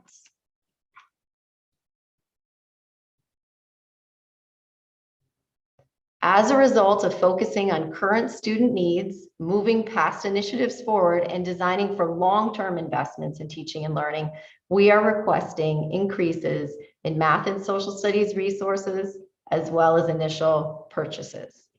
The initial purchases increase is due to the purchase of new curriculum resources for the elementary level in phonics and mathematics, and at the secondary level in AP history. There was money budgeted for a phonics resource in the fiscal year 22 budget, but the amount budgeted was not enough to cover the implementation across multiple grade levels. Our department has presented to the Board of Education about the comprehensive process with which we are going through to decide which phonics resource we will select, and that is coming up in the next month. So just as we're talking about curriculum resources, we just wanted to put in a reminder here that when we talk about purchasing a new curriculum resource from the AP level to elementary mathematics, a change in curriculum resource is not the same as a change in curriculum. For example, our math curriculum, which functions as a roadmap for teaching standards around focused, essential questions and enduring understandings, has not changed. The curriculum resource that we are looking to find a new one would support the implementation of our existing curriculum in a day-to-day manner. The new resource would replace a previous resource in which some materials are now outdated. So this graphic illustrates another big budget driver that we actually spend a lot of time on. Math and social studies resources, those lines have increased because of the move from single-year subscriptions to multi-year subscriptions. When you select a digital resource as your curriculum resource, you have to pay either a big once-a-year subscription amount, or you can have a reduced rate if you buy across multiple years. Now that we've had the opportunity last spring and this fall to meet with departments over time, align a vision and instruction, we are now able to commit to multi-year subscriptions for curriculum resources, specifically in the areas of middle school mathematics and middle school social studies. This does mean a slight increase this year in costs, but over time it will save us money. So next theme. As a result of equitably supporting departments and collaborating across levels, we are asking for increases across district-wide professional learning lines and across the elementary lines for the implementation of 2 common resources across all 6 schools. This focus also resulted in the equitable allocation of cross departments for professional learning, participation in local and national conferences, and curriculum writing.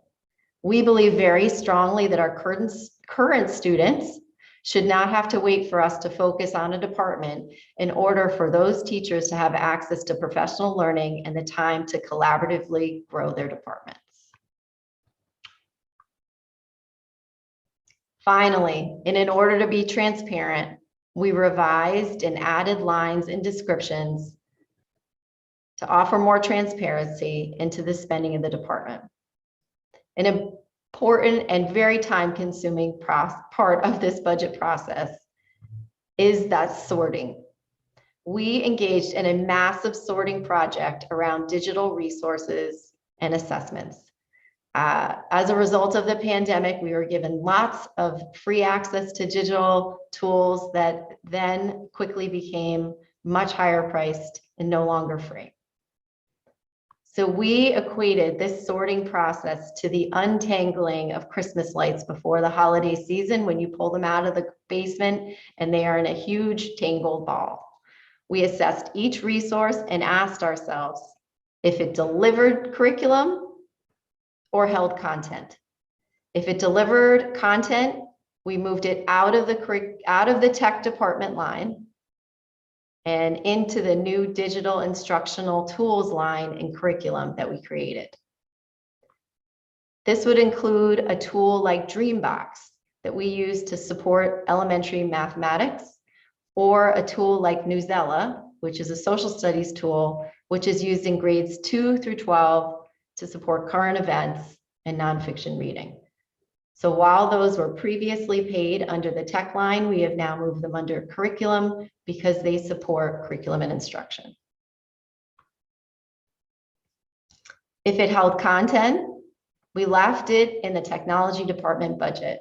And an example of this would be the Google Suite.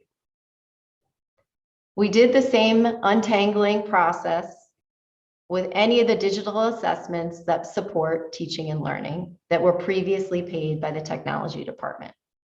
So they were moved out of the technology budget and into this pre-existing assessment line. This movement out of the tech department represents a 10.7% increase in our overall budget this year. So after breaking down each of the increased lines and giving a rationale, we also wanted to illustrate that while some percentage changes may be high, what they represent in dollar amounts is not always as significant. For example, when you look at purchase services district, the percent change is 23.54%, but the actual amount is only $11,000 change. The same thing for our purchase services elementary, it went up 14%, but the actual dollar change is $16,000. The areas of decrease in our budget also represent our themes that we've laid out. Middle school and high school purchase services went down due to the emphasis on K-12 professional learning that we've talked about previously, as we continue to work on alignment and collaboration across levels. The literacy line decreased to counter the requests for the initial purchase materials that we talked about earlier. We want to end this presentation where we began, with our students. Every decision we make as a department and every dollar we spend directly impacts the experience of the students in Ridgefield Public Schools. We believe that we've taken that into account as we proposed a focused, equitable, and transparent budget to move our district forward into fiscal year 23 and beyond. Thank you, and we're happy to take questions. Who wants to start us off with questions? Gina? Thank you. Thank you so much. This was comprehensive. This was great. Thank you so much for all the work that everyone did. You said it best, this affects all kids or schools. So I'm actually going to do the flip thing. If this is a great budget, the fact that you showed reductions, thank you for that. So I'm going to echo that. But I think what I want is going to do a completely flip question. If Is there anything that you wanted in the budget that you could not get because you had to be as fiscally responsible as you could? I'm not talking everything, all the earth and the moon, but there's something that is needed, that was important, that will help our kids, our families, our schools. Is there something that was needed in this budget and you couldn't because you had to be fiscally responsible? I think that's my question, because everything else is great. I completely support this. So thank you, all of you, for all the hard work. I think there's ultimately, I would say no at this point, because we feel like this budget is setting up for the innovations that we want to work towards in the future. So an example, K-5 world language teachers, we are not yet ready. We need to do the work before we ask for something like that. So I feel like that forward-facing part of this budget is setting us up to continue to work on proposing the implementations of innovations moving forward. So I believe it is supporting us where we are and what we need now. Corey, if I can just add something to that, as much as this department may have not necessarily been ready to make some asks for things on that innovation side, I think what's really important to know is what they did ask for. They need, our students need in early literacy, a research-based phonics program. They need that.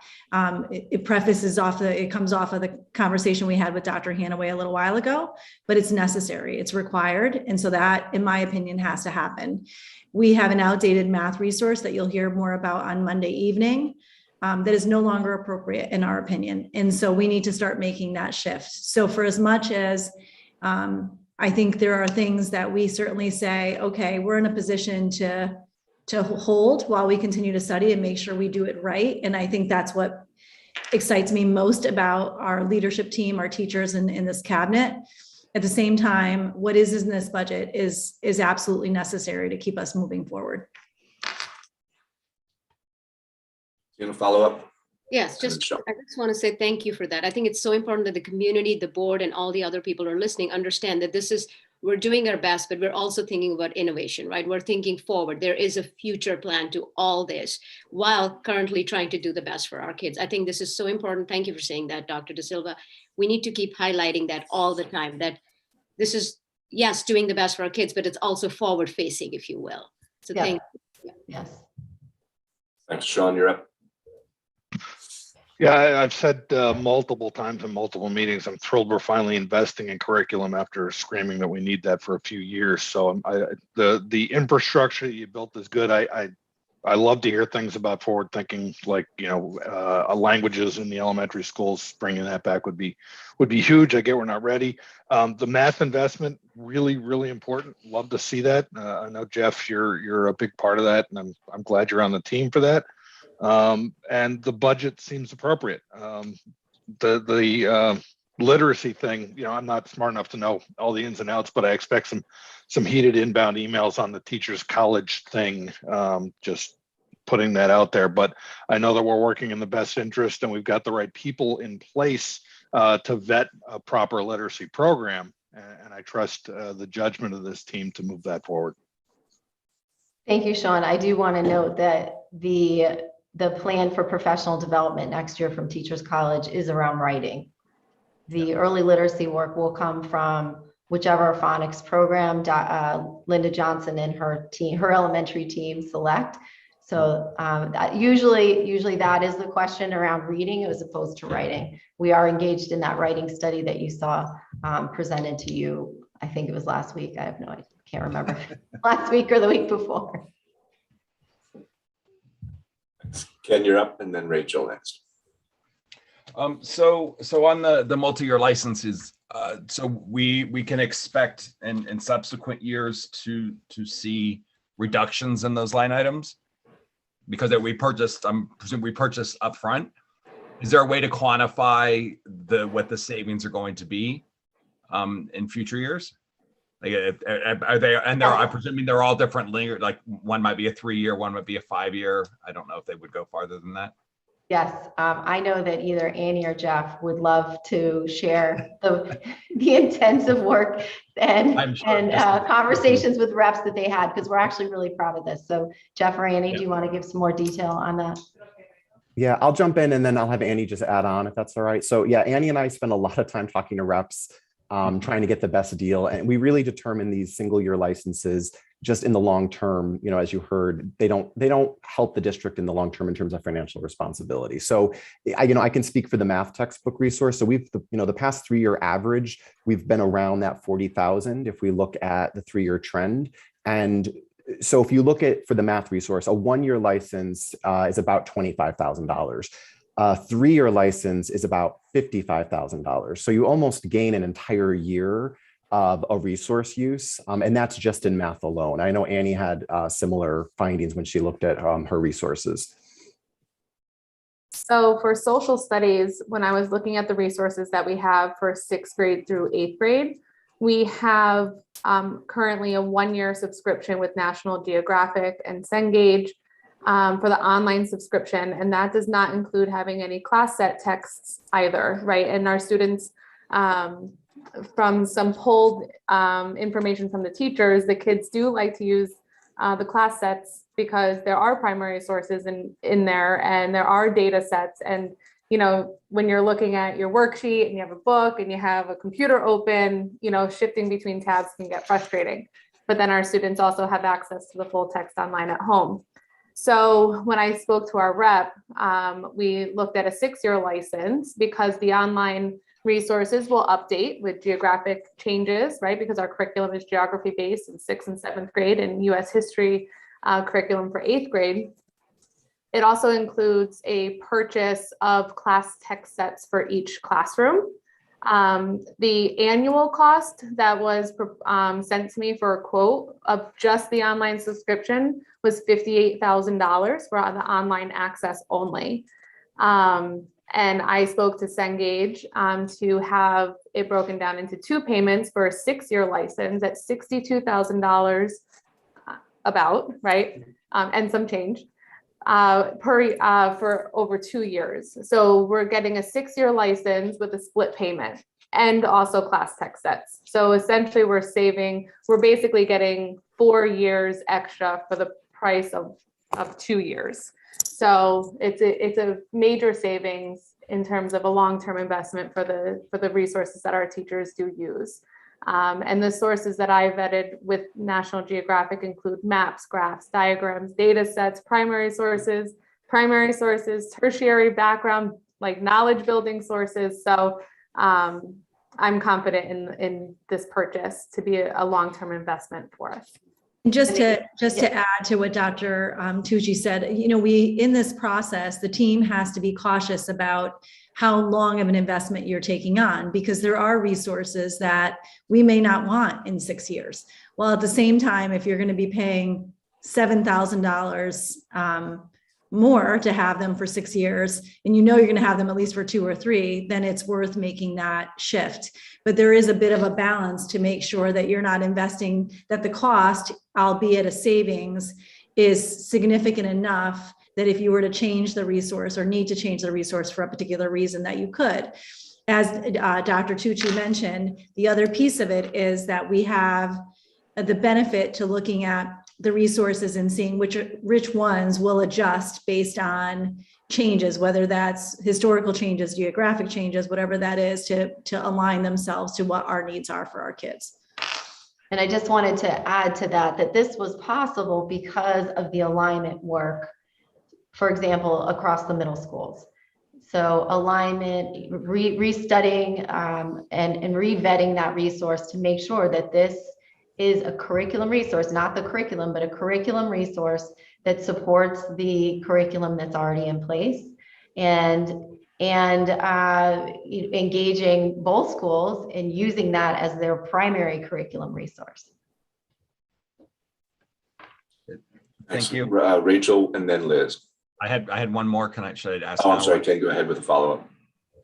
Oh, well, it's more follow-up. It's a little bit of a change. So you did talk about that you did transfer a number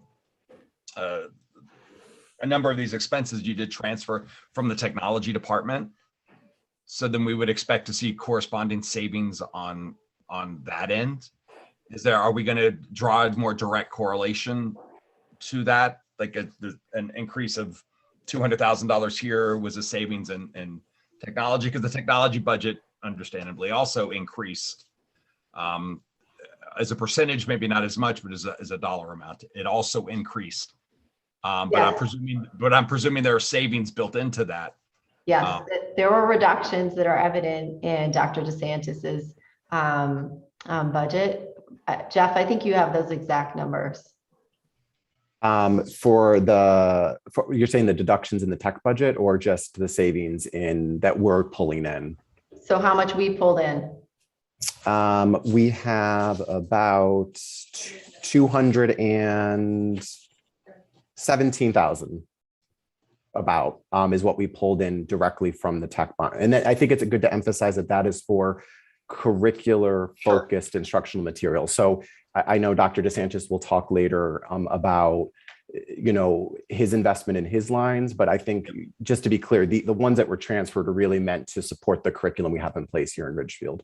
Well, absolutely. And it makes sense from a budget perspective that you're aligning the expenses with the correct department. Right. And that's why we Can I just build on, sorry, can I just build on this conversation? Could we get a library? My comment is more on this, so I don't want to get it lost. Can we get a library of all of these things with the expiration date and duration and a link to the contract somewhere? Because I think it would be good to see the analysis that you all did that says this is content or curricular. And then we have an obligation we can only approve a yearly. So we want to make sure that we're forecasting appropriately for if we've got a 7-year contract. It makes total sense from a procurement perspective. You've done the right things, but I think being very transparent about which budget it's in, what it's for, and when the expiration date is would be really helpful for the community. Just put it out there on the site somewhere. Can that not just be curriculum, by the way? I know we have a ton of IT subscriptions as well. I'd like to see all district subscriptions on one page if we could. I agree. Ditto. Thank you. We have that, Sean and Liz. Just Corey, for I think everyone's benefit, and I hope you didn't say it and I missed it, but can you talk about how the decision-making process and what landed in your budget versus what landed in Dr. DeSantis's? I know he'll talk about that as well. I mean, we have savings that you're definitely going to notice in Dr. DeSantis's budget related to Corey, but just Corey, if you can briefly talk about how did you make a decision between this subscription lands with you versus a subscription that lands with Dr. DeSantis? Okay, so first of all, assessments, our universal screeners were all put in his budget previously. That really belongs with teaching and learning. So that went on the assessment line. The next thing we did, that was the untangling the Christmas lights. So we looked at each digital tool and we said, does this tool deliver content? So like Dreambox is an example of a tool that delivers math content to kids. That belongs in curriculum.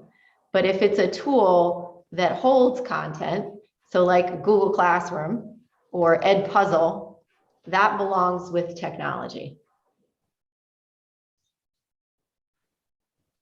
My question was directed at because I think you had in your presentation, you did cover that decision-making process.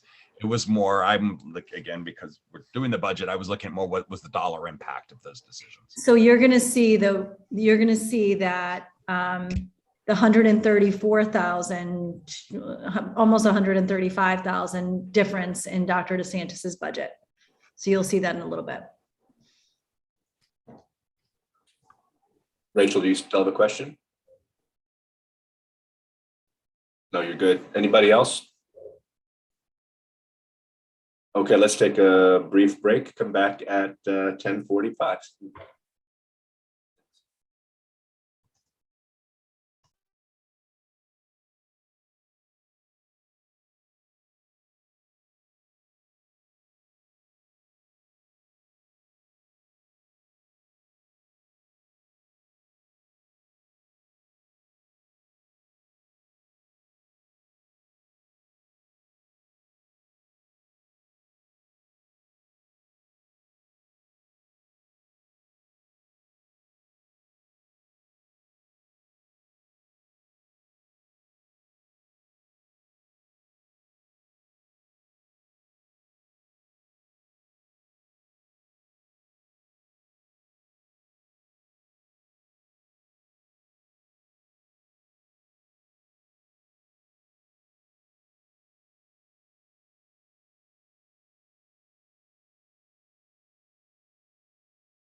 Hi, elementary team. Morning. Good morning. Good morning. I'll have you know that I shifted my Zoom so that I could see all 6 of you, not 5. It looks like everyone is back right on time. I appreciate that. I'm going to pass chair duties over to Tina for the next couple of sections. I'll still be here, but I may be off screen for a little while. Thank you, Jonathan. Thank you, Jonathan. Okay. All right. The floor is yours, elementary team. Hi, everyone.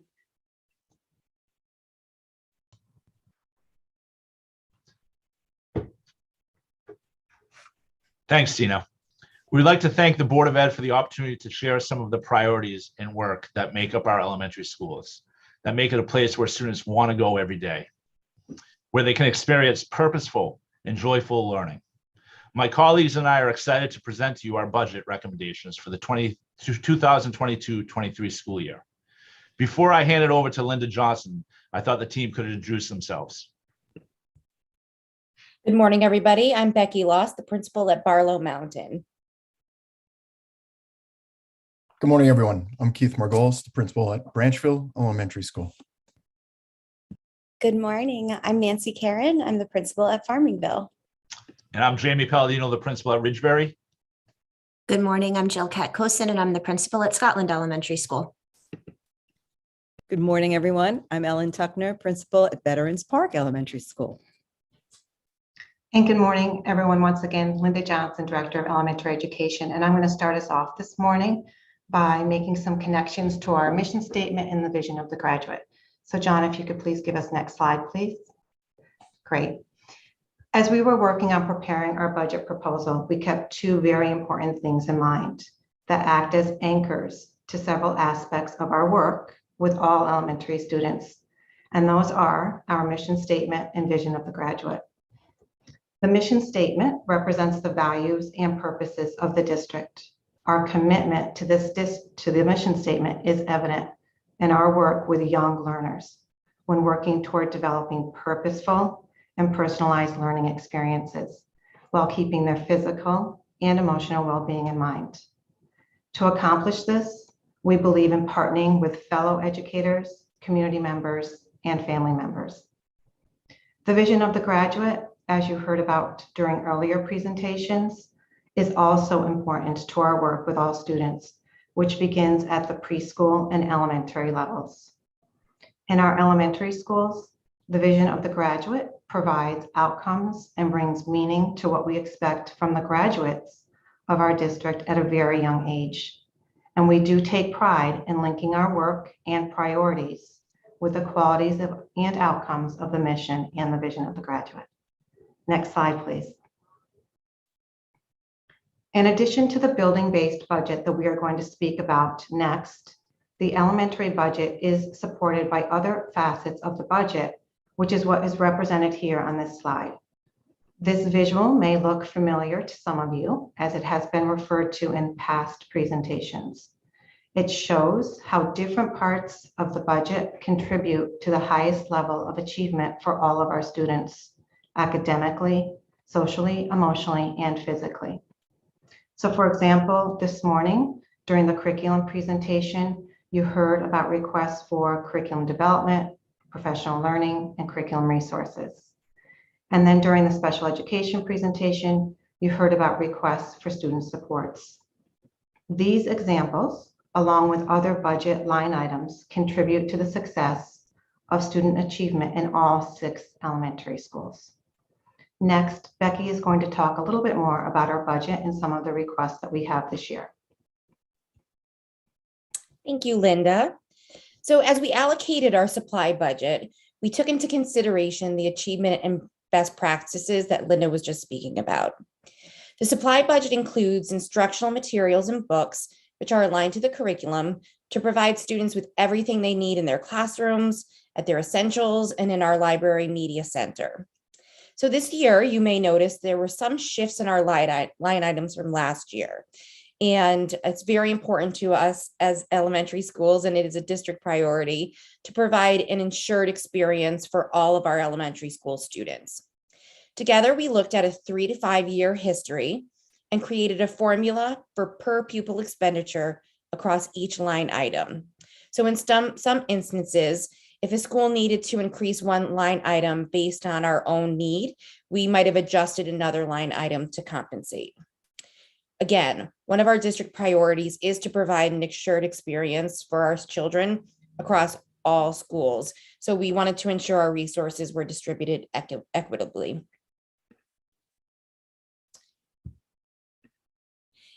So it may appear that our supply budget is substantial. However, as you can see here, it's just about 0.5% of the entire district budget. When you add the salaries of our talent, which is really essential to running our schools, our entire budget makes up about 10% of the budget. So to talk a little bit more about the talent and the staff members required to operate our schools, I'm going to hand it over to Nancy. Thank you, Becky. Good morning again, everyone. So currently, this is the makeup of our school staffing. And as we move forward in our presentation, you will see how our requests for increased staff support what we value in our work with elementary students, as well as the vision and the mission of RPS. A few highlights that you'll see on this graphic are around our support staff, such as our literacy coach, our literacy interventionist, our math specialist, and our 1.5 psychologists per school. And to the right of that, in the green box, you will see our essential staff. So we'll leave this slide up for just a moment so you can read all of the text, and then I will pass the presentation back to our colleague, Linda Johnson, who will speak to an additional elementary staff member that we will be requesting.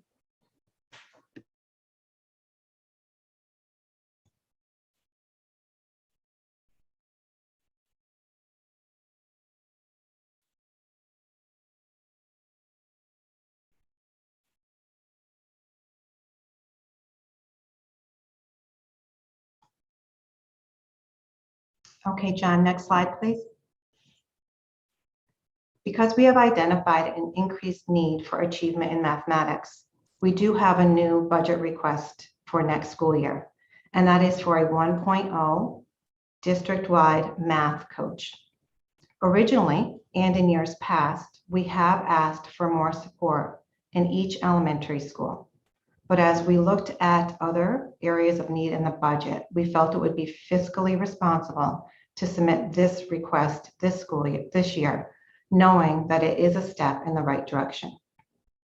The primary role of this position would be to support the teaching and learning of mathematics, with the goal, again, of improving student achievement that I spoke about earlier. The district-wide coach would provide professional learning and instructional practices to develop students' conceptual understanding, procedural fluency, and problem-solving strategies. This position would also provide professional learning in terms of developing teachers' understanding of content knowledge. The new role would also support the adoption and implementation of a new curriculum resource by providing professional learning through job-embedded and workshop experiences. You will hear more about this at our meeting on Monday night. The district coach would also collaborate with our math specialist and administrators. Currently, as part of our MTSS, we have 6 math specialists who provide intervention services to students and coach teachers to grow their instructional practices and content knowledge. And they do an excellent job at this. Again, because of the increased need in math and the amount of time our specialists are spending providing explicit, targeted instruction, that has increased, and they have less time to provide coaching to our teachers. As a result, we are requesting this new role to support the coaching aspect of this specialist position. Again, this is a start to increasing the coaching role that has decreased over time. And next, I would like to pass the presentation over to Ellen Tuckner, who will speak about our elementary administrators and how they support our students. Thank you, Linda. Good morning, everyone.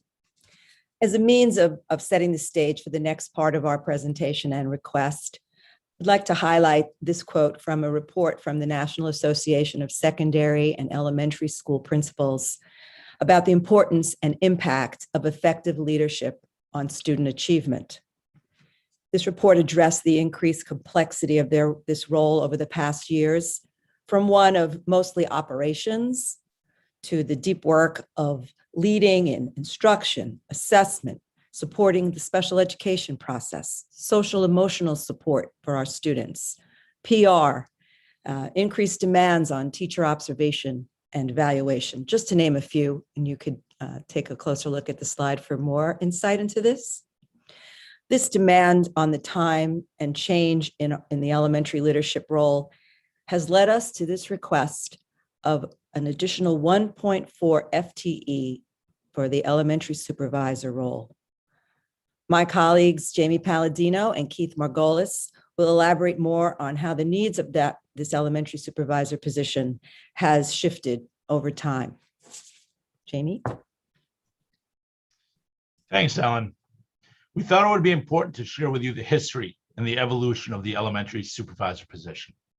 In 2013, 2014, the superintendent had in her budget request 2 elementary supervisors to support the elementary schools. At that time, Ridgefield was the only Durg A elementary school that did not have any additional administrative support in their elementary schools outside of a principal. These roles were introduced to comply with 2 new state initiatives. One was a new evaluation and supervision guideline, and the other was to comply with a new safe school climate plans, specifically bullying investigations. Leadership also recognized the need for more special education support at the building level, as the data showed at that time that there was an increase of students qualifying for special education, and the number of building-based meetings needing an administrator in them was growing. The Board of Ed approved the budget with these 2 positions added for the 2014-15 school year to help support what we call these 3 buckets: special education, mainly facilitating PPTs, support with teacher observation and evaluation, and support safe school climate, mainly conducting bullying investigations. After year 1 of these new positions, it was quickly discovered that having 2 elementary supervisors for 6 schools did not have the impact that everyone was hoping for. They could only spend about a day and a half at each school a week, and the impact on the 3 buckets was limited, as well as the opportunities to create meaningful relationships with families and students. The structure was also challenging for meaningful observations, as it limited the opportunity to follow through with a teacher on an observation. They may observe a teacher on a Tuesday and not be able to get back to them to the following Monday when they're back in that building. As a result, the superintendent added an additional elementary supervisor to her 2014-15 budget request, creating a structure that had 3 elementary supervisors for 6 schools. By adding this 1 elementary supervisor in the 2015-16 school year, it allowed for 2 schools to share 1 supervisor and allowed that person to be in the building for 2.5 days a week. This created more opportunity for a larger impact on these 3 buckets and created more opportunities to form relationships with families, kids, and staff at that time. While this change did create a positive impact, we have seen not only the need for these roles to expand, but the need for more leadership support in our elementary buildings to support students, families, and staff. Mr. Margolis will take us through the next slide and show us how these needs have expanded. Thank you, Jamie. 8 years later, these so-called buckets are overflowing. In part, this is because we have had an increase from 203 to 293 K-5 students that receive special education services since 2014. This represents a 44% increase. This budget also addresses the pre-K population with administrative adjustments at Barlow. As Dr. Hanaway shared with the board on October 25th, 2021, and Dr. Showa again this morning, in the 2017 to 2018 school year, the district had 45 pre-K referrals. Last year, as you heard, we had 80. The students of those referrals that qualified will be added to our K-5 population in the very near future. As Dr. Hanaway shared in the October report, and again, Dr. Showa earlier today, since 2016, the total district population prevalence rate of students with IEPs has grown from 9.5% to 14.5%. 14.5% ranks us, as you may remember from earlier this morning, right in the middle of our DIRG, number 5 of 9. As you've heard in other board meetings this year, we are also seeing cases that are more complex. Students who have more complex needs. Since 2014, we have grown from 2 K-5 RISE cohorts in 2 elementary schools to 4 K-5 elementary school locations. As you heard earlier, this school year, pre-K RISE has increased from 1 full cohort to 1.5 cohorts. As you heard, Dr. Hanaway is requesting 2 full cohort classrooms. These programs now include an extended day program, which was necessitated by the increase in student enrollment. As you might imagine, these increase of demands come with a host of meetings, legislative processes, and student progress oversight. Case conferences, PPTs, comprehensive testing, testing accommodations, IEP reviews, special education trainings are all stressed with the increased demand. So in addition to the hard data I shared a bit ago, this request is in part because it is essential for us to maintain close relationships with our parents. Our parents want to have close partnerships with us. It reassures a parent when the administrator has had firsthand experience with their child, when the administrator has seen their child in the classroom, interacted with the student, and regularly confers with staff members. I mean, to be frank, that's how it's supposed to be done. You know, at Branchville, we say, educating everyone, it takes everyone. And it should. We're talking about our most fragile population, and we must continue to be about more than just compliance. Compliance is mediocrity. That is not who we are. We cannot slip. Shifting my attention now to the evaluation and supervision bucket that Mr. Palladino spoke about. As the board has heard, we are investigating multiple curriculum shifts. We're looking at new phonics resource. We heard that just a bit ago, a new math resource, and we've undertaken a writing study. The future will demand further professional learning for teachers, and we know that the most impactful implementation is when the building administrator can be alongside teachers as we explore and implement these new approach. We need the capacity to do so. So similar to the special education bucket, the school climate bucket, it overflows. Originally, the elementary supervisor role, as Mr. Palladino spoke to, was tasked with primarily conducting bullying investigations. This is a legal compliance and frankly, somewhat punitive action. Since 2014, to borrow Dr. De Silva's metaphor at the introduction to this budget, the landscape has shifted. To comply, we need to hold a safe school climate committee once a year. we have to continue to be about more than just compliance. We need to continue to have ongoing conversations with staff and parents about not how to make our schools like safe, but to be joyful climates. You know, since 2014, the country, town, the expectations on schools have shifted. To be clear, these shifts took place before the current pandemic and the resulting exponential social emotional demands. We haven't been about punitive actions. We're about restorative practices. We're not just about, here are the social rules, now go follow them. We're about teaching students on how to be emotionally intelligent.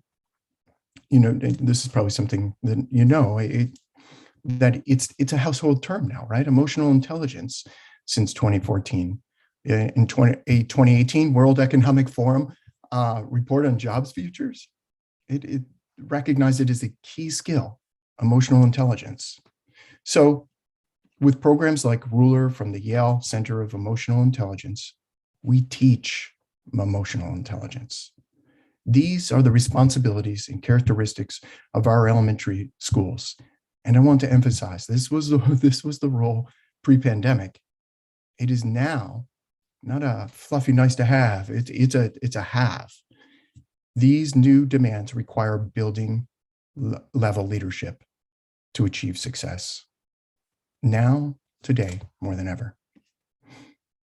Today, and likely for the foreseeable future, the support for mental health, the teaching of these social skills will continue.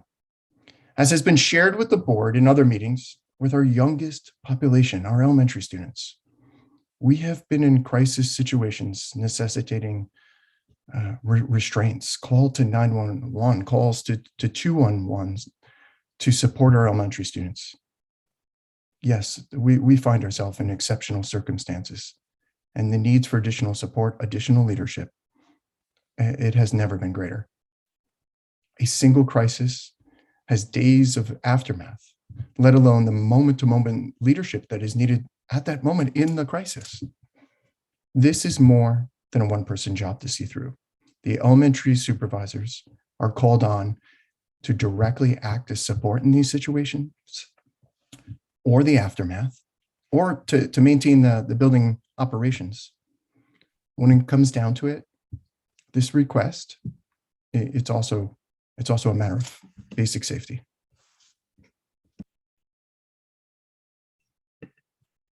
Thank you, Keith. One of our budget requests is to increase elementary supervisors by 1.4 FTE for the 22-23 school year. This would be an additional full-time supervisor and an increase in the pre-K supervisor from 0.6 to 1.0 FTE. While this will result in a decrease of 0.1 FTE for Barlow Mountain, it will allow Barlow to have a full-time second administrator in the building at all times. While we had originally hoped to increase elementary supervisors in each elementary school, in an effort to be fiscally responsible, we took into consideration the needs of the pre-K-12 budget and the needs of the greater district. Our current elementary supervisors spend approximately 20 hours per week in each elementary building. When reviewing their calendars and meeting schedules, these individuals are spending over 75% of their time each week, 15 hours or more, solely supporting special education PPT meetings and related issues, including student meetings, teacher meetings, parent meetings, phone calls, etc. This leaves an insufficient amount of time, less than 5 hours per week, for their additional responsibilities. As the quantity, intensity, and severity of our special needs population increases, so does the need for additional supervision of those students and support for those families. In addition to supporting the needs of our special education students, as we continue to better understand the social emotional needs of our students, we recognize an increased need for additional support within our buildings.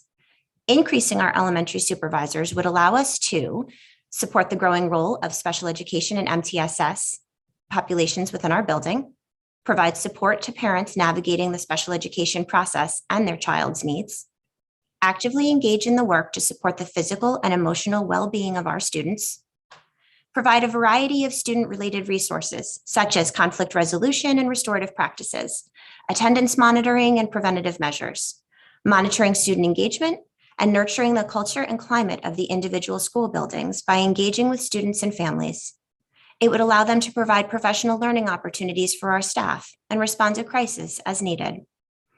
Increasing our elementary supervisors would also closer align us with other Durgay elementary schools, as they all have at least one full-time assistant principal in each of their buildings. As shared earlier by Ellen, adding administrative support within our buildings is needed to meet the increased demands of the role of the elementary school administrators. This includes being educational visionaries, instructional and curriculum leaders, assessment experts, disciplinarians, community builders, and special program administrators. We thank you for your consideration of our request, and I'm now going to turn it back to my colleague, Nancy. Thank you so much, Jill. All right, so we have a quote here in the blue box, and it refers to the research of Matthew Clifford, Ellen Sherratt, and Jenny Fetters. And they found during their research that leadership is the second most influential school level factor on student achievement after teacher quality. My colleagues will now share how approving the 2022-2023 budget will ensure some of these needs for our students. Students and teachers are supported with leadership that they need to grow to their highest potential. We will ensure that students have access to leadership that can effectively support both their academic and social and emotional needs. It will ensure that students and families will continue to have close relationships with their school administrator. Students and families with special needs will continue to have a building leader who understands the whole child. And students will have teachers who have experienced meaningful professional learning and are well-versed in current research-based best practices. We want to again thank you for the opportunity to articulate what we value, how it impacts the budget, and how approving the superintendent's budget will have a positive impact on all kids, all families, and all staff at the elementary level. We look forward to taking some of your questions at this point. Thank you. Any questions? Sean? In an era of declining enrollment, I know we had a little blip this year because of COVID, but I don't think that looks like it's going to continue. It seems like a lot of ask to add to the admin, which the public perceives as already top heavy, instead of the worker bees that touch students. And I guess I'm a little confused as to the ask. Someone from the elementary group want to jump in, or maybe I can start, or Jamie, do you want to start? Sure. So, and you know, I apologize. I don't remember the actual report, but I thought we actually are starting to grow again. I thought our enrollment is starting to peak up. And I do think that the complexity of kids are different as well. I think that's the need. And we tried to articulate how, yes, it's an administrative position, but it absolutely 100% impacts kids. So it directly will impact kids. So while we do hear it somewhat removed, but you need to know it does impact kids. To my mind, you know, a math coach is one level removed, an administrator is 2 levels removed. Somebody's in the classroom directly working on learning loss. That's what I want, but that's just me. If I just may add, when we're talking about increases, you know, when I was speaking and trying to highlight and as Dr. Hanaway and Dr. Showalt did this morning, our special education population has increased, and at the K-5 level, it's been 203 since 2014 to date, or 293. So we do have this increase in demand. And I just want to emphasize, you know, yes, the position is an administrator, but as I tried to articulate, it's important to us. It's certainly important to families that the administrator knows their child, and you know, in Richfield, they get to know their child. They get to know them in the classroom, and we want to be able to maintain that. We want to be able to maintain that connection. So when we're developing plans, they're smart plans, informed by direct interaction, not just paper. Yes, and to add on to what Keith said, as administrators who have very overflowing buckets, as you saw in our presentation, it makes it difficult sometimes to prioritize what we really need to focus on, which is the curriculum and instruction, so that we can reach the kids. When we're able to be in the classrooms and see them and understand what our kids need, we're really able to focus on getting them what they need through professional development, through coaching our teachers, and so on.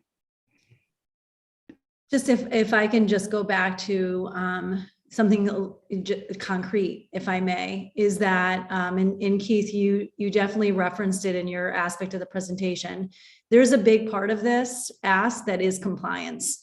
And given the number of PPTs that our building level principals have to be in, or assistant principals or supervisors, however way you want to describe them, we're required to have somebody with a particular certification, which is the 092, in those PPTs.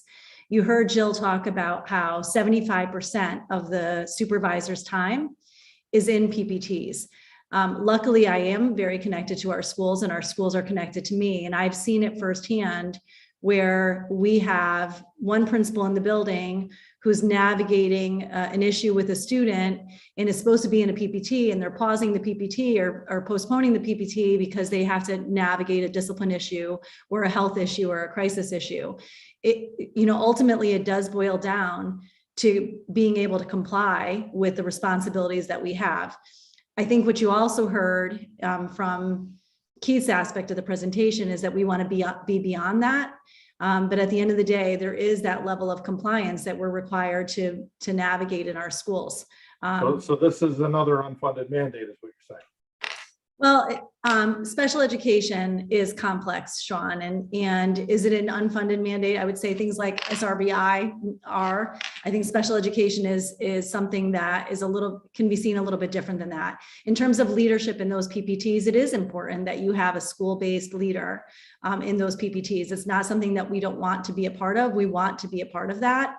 Having experienced the elementary principalship, it's not only the PPT, it's understanding that student ahead of time, being part of the team meeting, really being a part of the process that happens up until that PPT, so you could be a contributing member of that team alongside family members. And I think there's another big piece of this that is just important for all of us to remember, is our role is kids 100% as building-based principals.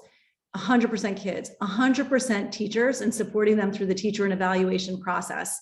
So we ourselves in many ways have to understand instructional practices as well as our teachers do, or the anatomy of lessons as well as our teachers do, not necessarily every bit of content, right? But there's a piece of this which comes to the parent and being a support to the parent, whether it's in a PPT, whether it's a discipline issue, whether it's an instructional issue, whether it's a concern with a teacher or something like that we need to be a part of.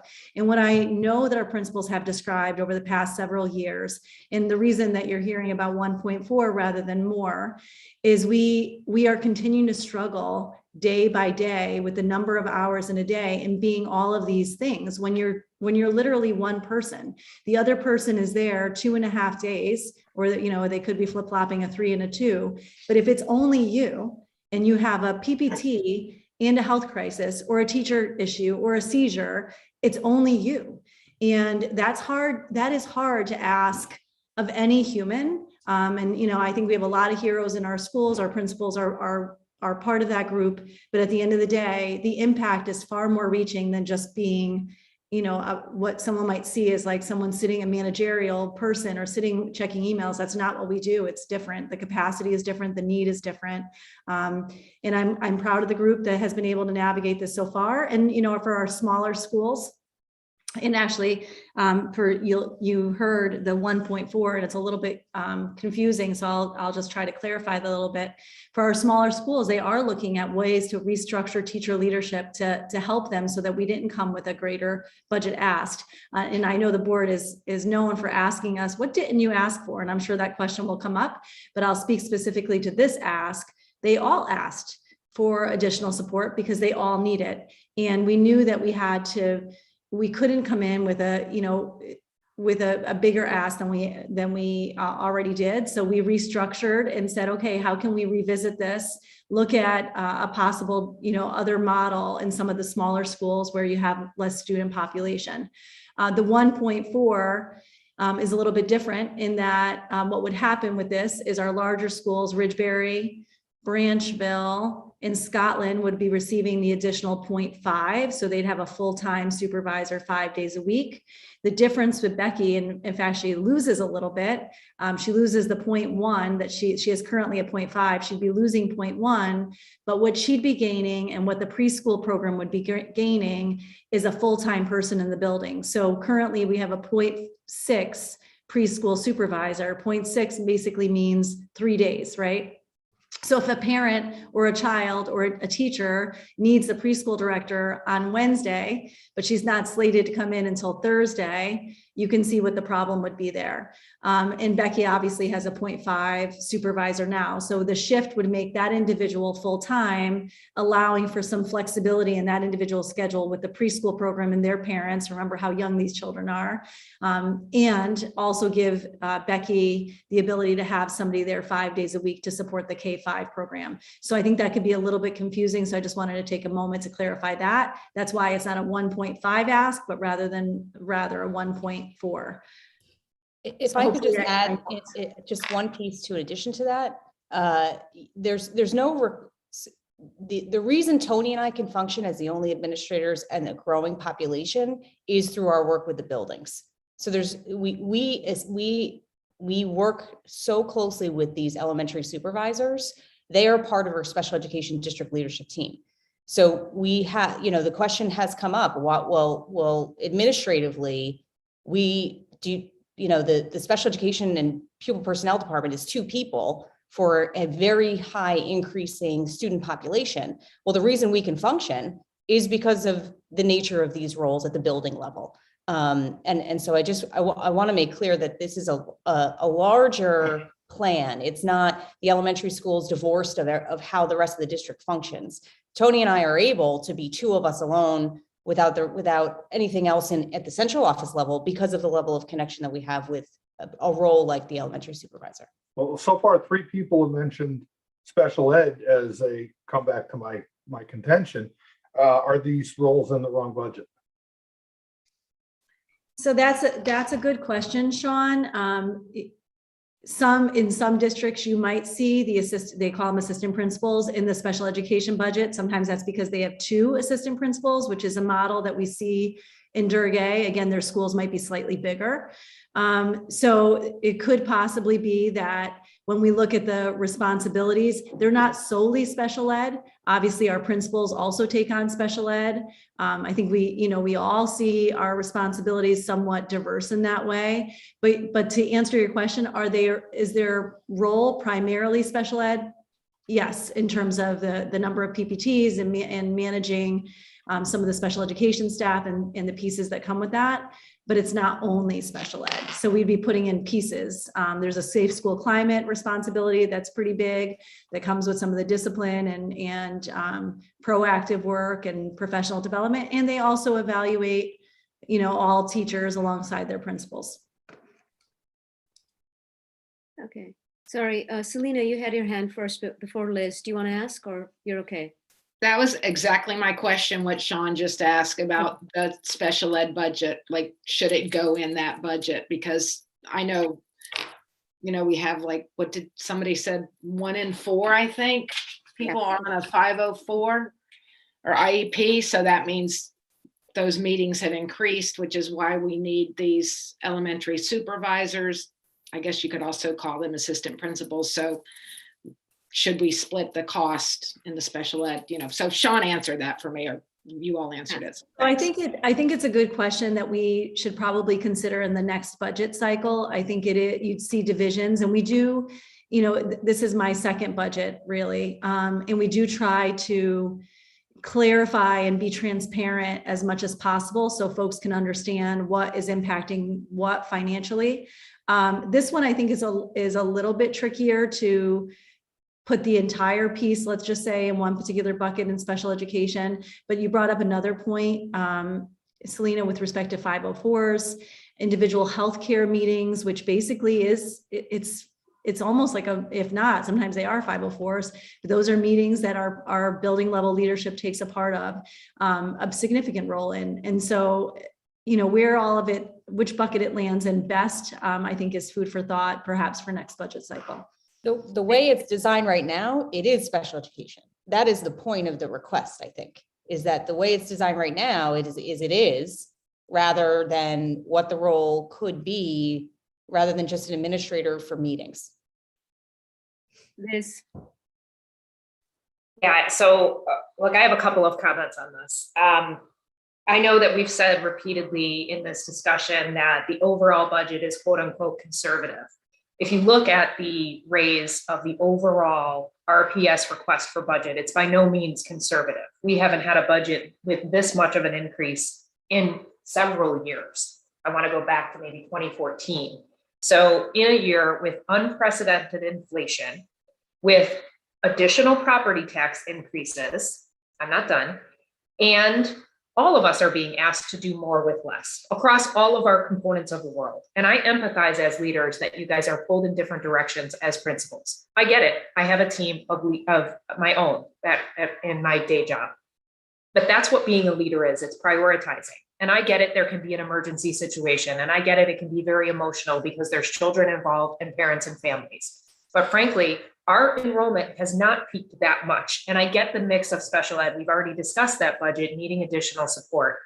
But the reality is in your buildings, the increase of administrative roles, whether you say they're part of special ed or not, is big. It's big over the course of the last few years. And the more people we hire at the top, the more people they want to hire and hire and hire and buy and do things.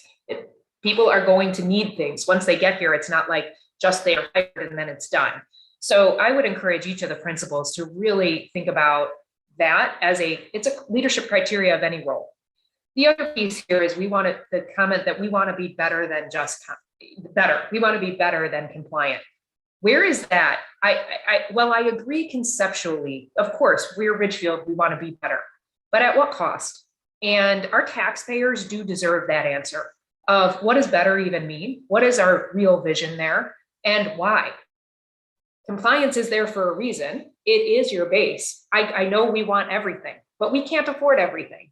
So this is the one where it's going to come up, but it's going to come up across the rest of these, quite frankly, because I think you were smart in the things that are most priority are at the front of this presentation, which is great.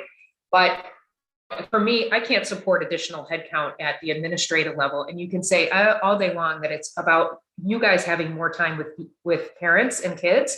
How is that possible if another person is doing that work? Either they're doing administrative and you're not, or you are. So you're actually less involved with the parents because there's somebody else as a stopping point there. So you're even farther away from the parents. So I would just really, just as we can say it's fiscally responsible because you asked for less. At this point, I'd say we're already hiring or asking to hire an additional 6 headcount. We're asking for a 5% increase, which is more than double last year in an unprecedented economic times where families are already squeezed. They're going to have more stress if we add more financial burden to them in Ridgefield anyway. So I get it that there is a huge mental health challenge right now and behavioral challenges are different. You could put 1,000 people on that and not be able to solve that problem in the kind of environment we're in right now. So I firmly do not support this particular budget ask. I get why you're asking for it. I just don't support it. And as we go through this budget, I'm really concerned about the overall percentage and wanting to be better this year. Maybe we need to really prioritize again. Rachel. Sorry, Tom, I'll get to you. So I don't believe that you can run a school system without great leadership in each individual school. And I do think that you all have demonstrated here today in your presentation that great leadership is needed. And I think you've shown that. I do thank you for your presentation. I don't have a question, but I did have a comment on the salary lines. And I do believe this needs to be said that, listen, yes, this year there is a cost increase with salary, which is under a contractual obligation. And there is a board goal of being an employer of choice. Our building leaders and teachers in Ridgefield never stopped supporting our children. When the country wanted to get back to work, they looked at the schools to when kids would go back to the classrooms so parents could go back to work. Our building leaders, our teachers, our staff have worked every day, whether hybrid or in school. They never walked out on us in Ridgefield. They stayed because they were professionals. And so they need us now as a community to support them, to support our children. And listen, I know I'm saying this in front of our elementary school leaders, but it goes without saying that this is for middle school and high school teachers as well. And I do hope that people are listening, because when you talk about mental health, safety, academics, social emotional learning, who do you think is delivering on those things? Wake up, people. It's our building leaders, it's our teachers, it's our staff. And that's why our budget, I have it on the wall over here too, is really the heart of it is the people. That's what we're paying for. So you have my full support, and thank you for your continued professional,ism. Thank you. Tom, you first. And then Yes, Selena. thank you, Tina. So I agree with Rachel and respectfully disagree with just about everything Liz had to say. The school system is a team. This is a team approach. So the teachers rely upon custodians. They rely upon staff, administrators. And while the teachers may be the quarterback on the front line with the students, just like in professional football, there's an offensive line to block. There's special teams. It's all complementary. One serves the other. And as we come out of what is probably an unprecedented healthcare crisis that we all admit has had a substantial negative impact on children, it's even more important to support that team. And it's obvious from the presentation that the school officials have made today and other meetings, they've spent hours and hours, weeks, scouring over these numbers. And it may be easy for us and part of the job somewhat to Monday morning quarterback and second.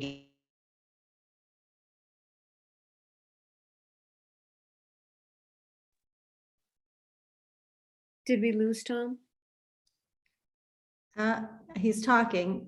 Tom, we lost you for a minute.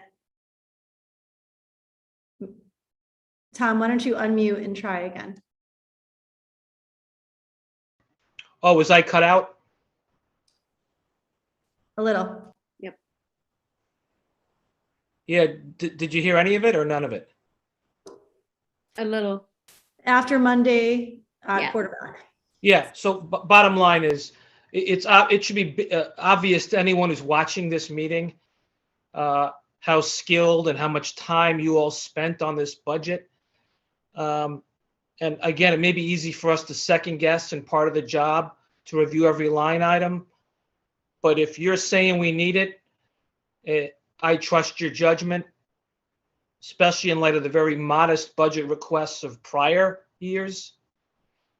And there's some catching up to do, I get it, especially during COVID. So I support the request. Anyone else? Okay, Selena had her hand. Jonathan, is that okay, or do you want to take over? Okay, Selena, you had your hand first before everybody else. So with the increase, and I'm sorry, I was looking over here trying to figure out, and I know this was probably said previously, we've had an increase of how many special ed children? I think it's been a lot in the last year, and I know that number was given out. With that increase, there's been an increase of meetings, PPTs. And I think I understand, correct me if I'm wrong. And by the way, thanks for the presentation. It was amazing. An administrator has to be in those meetings, correct? That is correct. Okay, and that's why I just want to understand, because I am sensitive to people struggling, and I definitely hear what Liz is saying, because people are having a tough time, and yet we have these kids who have needs. So there's a balance here. So I'm trying to understand the need for this. And I think I hear what you're saying. Because we've had this increase in these children, we have to have administrators, I do know the rule, in each PPT meeting, correct? I think the public needs to understand that. I don't think everybody understands that. Is that correct, Dr. Hanaway? There has to be an administrator in every. That is correct. That is correct. And there's, it's not solely those meetings individually alone, because there's a lot of other work that goes around those meetings before and after the fact. Right. But your point is correct. Yes. Right. So, so I have a small consulting business that deals with that. I don't work at it very much anymore, and sometimes these plans are 16 pages, 18 pages long, and that takes up a lot of time administratively, correct? So now that we've had an increase, and what's the increase from last year to this year in special ed students? We have 90 more children or something who have IEPs? Between last year and this year is not determined yet, because we're not yet at the end of the school year. We've had a 5% increase over the last 5 years. Okay, so that's a lot of IEPs and PBTs. So that's basically why you're asking, is because there's been that increase. And so that's what I hear you saying, right? I'm trying to understand the need. And I think people need to understand that these administrators need to be in these meetings, which takes them away from other things that they need to be doing as well. So yes, Selena, there is 100% the compliance, right? You have to be in PPTs, and in order to be effective in a PPT, therefore you need to be in a team meeting. Therefore, you need to know the student, and having spent time with the student, likely you've already know the parent or know contextually the family. So that is compliant. There's no doubt that compliance comes with, we have to have so many safe school client meetings. That's compliance. So we can check the box of all those things. I don't think any school strives towards that, towards compliance. We want to be more than that, because that is our responsibility to kids and teachers and their families, to be more than that, not just, well, I met with you, check. And that is a struggle that we're continuously having. And there's no doubt that the increase of the complexity of kids, not just the number of PPTs, because you can look at one school and look at another one and say, okay, you have 20, let's just say 20 students with IEPs, and you have 5. Those 5 children can require more time, whether it's from the administrator or the team, than those 20, because of the complexity of the students. That doesn't count all of the other responsibilities that we have. Again, more than compliance, this is just about the responsibilities that a school-based leader has. What this team did not do for the budget presentation was, show comparisons. But if they were to show you comparisons and look at ratios, you would see that there is no school district in the DIRG that has the amount of administrative staff like we do at the elementary level. We are far less than the other schools in the DIRG. They didn't show you that data, because what they're trying to do, and I think they did well, was contextualize. This is about Ridgefield and what we value and what we need at this moment in time, which again is why you didn't hear us bringing forward the same request at the other 3 schools. It is right now for 3 schools. And in fact, like I said, we took the 0.1 away from Barlow, knowing that we'd have somebody there each day, which would hopefully do the work that needs to get done at that school. But this is, this isn't just about checking the boxes. And I would hope that if that's the message that has been communicated in any way, that's not what this community is about. I know it's not the community that I've experienced, or the discussions that I've experienced, whether within the Board of Education or outside of the Board of Education, over the past 2 years. Thank you for that. Thanks for clarification. Good job too, by the way. It was Liz first, and then Jonathan, and then Ken. Thank you. Thank you. Yeah, and guys, Liz, I appreciate the intent behind this. That's not what this is about. But the reality is, despite Mr. Collins' commentary, this isn't Monday morning quarterbacking. We are literally elected to present an adequate, effective budget representing the taxpayers' dollars use. So it's literally our job. We're not Monday morning quarterbacking anything. We're doing our jobs. So please know that this isn't about disputing line items because we don't care or don't want to be the best school district in the land. The reality is we represent a constituency that pays every penny for this. So whether they do it at the state level or the local level, they pay it. It's their money. And so I just want to make sure that we all understand that this isn't about Monday morning quarterbacking. And I actually take quite offense to that term because it's against we are doing the duty of a board of education. So we all should understand that. With respect to the elementary teachers, or principals, look, I get it, right? It's hard to manage all this. But when you look at the percentage that's going into overhead roles and not in classrooms of this increase, it's high. And it's not, you guys just get the benefit of being quote unquote first in this line today. It's high. And I don't frankly care what other DIRGs do. They have their own communities and stakeholders. We're a great school district, and we've been a great school district at a reasonable price for decades. And that's part of our brand too. And so I didn't move here not looking at Darien and New Canaan and all those other places. I chose Richfield. They do have great schools. So do Darien and New Canaan, no question, but we are not them. We do not live in those communities. And yes, it is a comparison point, but the more I hear about it, the less I care. Their stakeholders are different. They have different challenges they're dealing with. They have different structures in the way they budget things. So look, we're not Darien. We don't need to be Darien. We're great as Richfield, and let's keep that brand. So, I still don't agree with the ask. I really am concerned about the total overhead charges. In the last 2 years, especially, we've added a whole lot. And we need to focus on what we need to focus on, which is curriculum and the special ed division of our group. And let's make those two things the priority for this budget season and let the rest fall out. And, the other thing on this mental health situation, we all know it's there, but not one of you have mentioned the parents' roles in this. The schools are not healthcare providers. We are educators. That is our role. And I get the whole child thing, and people have to feel safe and comfortable to learn. But the reality is our schools are also not hospitals. We are not mental health professionals, and kids who are really in need of that need to go through appropriate medical care for that condition as well. So I also want to be really careful that we're not trying to merge those two things. Thank you. Jonathan?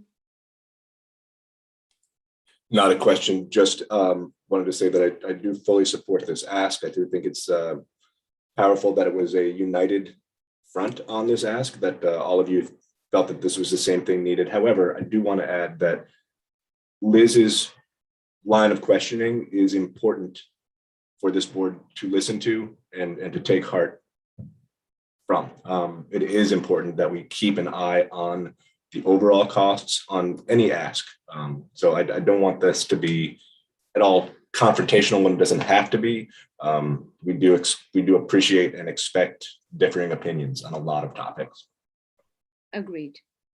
And that is, I will just reiterate what Jonathan said, and I'll come to you, Amy. It is our role. We are elected to question, ask, and I think the more we question, no matter how different our opinions are, it helps the administration to come from where they're coming from, because there are so many parents who are watching it who are even confused with the 1.4 number. Thank you for explaining that, Dr. De Silva, because there were 6 elementaries. What does the 0.4 or the 1.4 mean? So I think that's also very important, because when we look at the budget holistically, we have to see that. And we all do know that this is generally a conservative town, that our numbers, the big ask for a budget is always kind of not for lack of a better word, taken in well. So it's very important we ask these questions and we keep reiterating and share why they're coming up. And then as a board, when we come back, we can talk about this. These are just presentations. So thank you for everybody's asking. I just want to highlight very quickly that I know there's a total 4 increase, but the 2 teachers were added last year, right? Because I think that's another important distinction point because of our rising enrollment. So I think that's something we need to highlight too, because when you look at it, just projected staff. Am I right, Dr. De Silva? Yeah, so just as a reminder, I did articulate this in my board presentation, but I should have probably done it again. So thank you, Tina. We have an additional 2.0 teachers in this budget that we had to add at the start of the school year due to enrollment.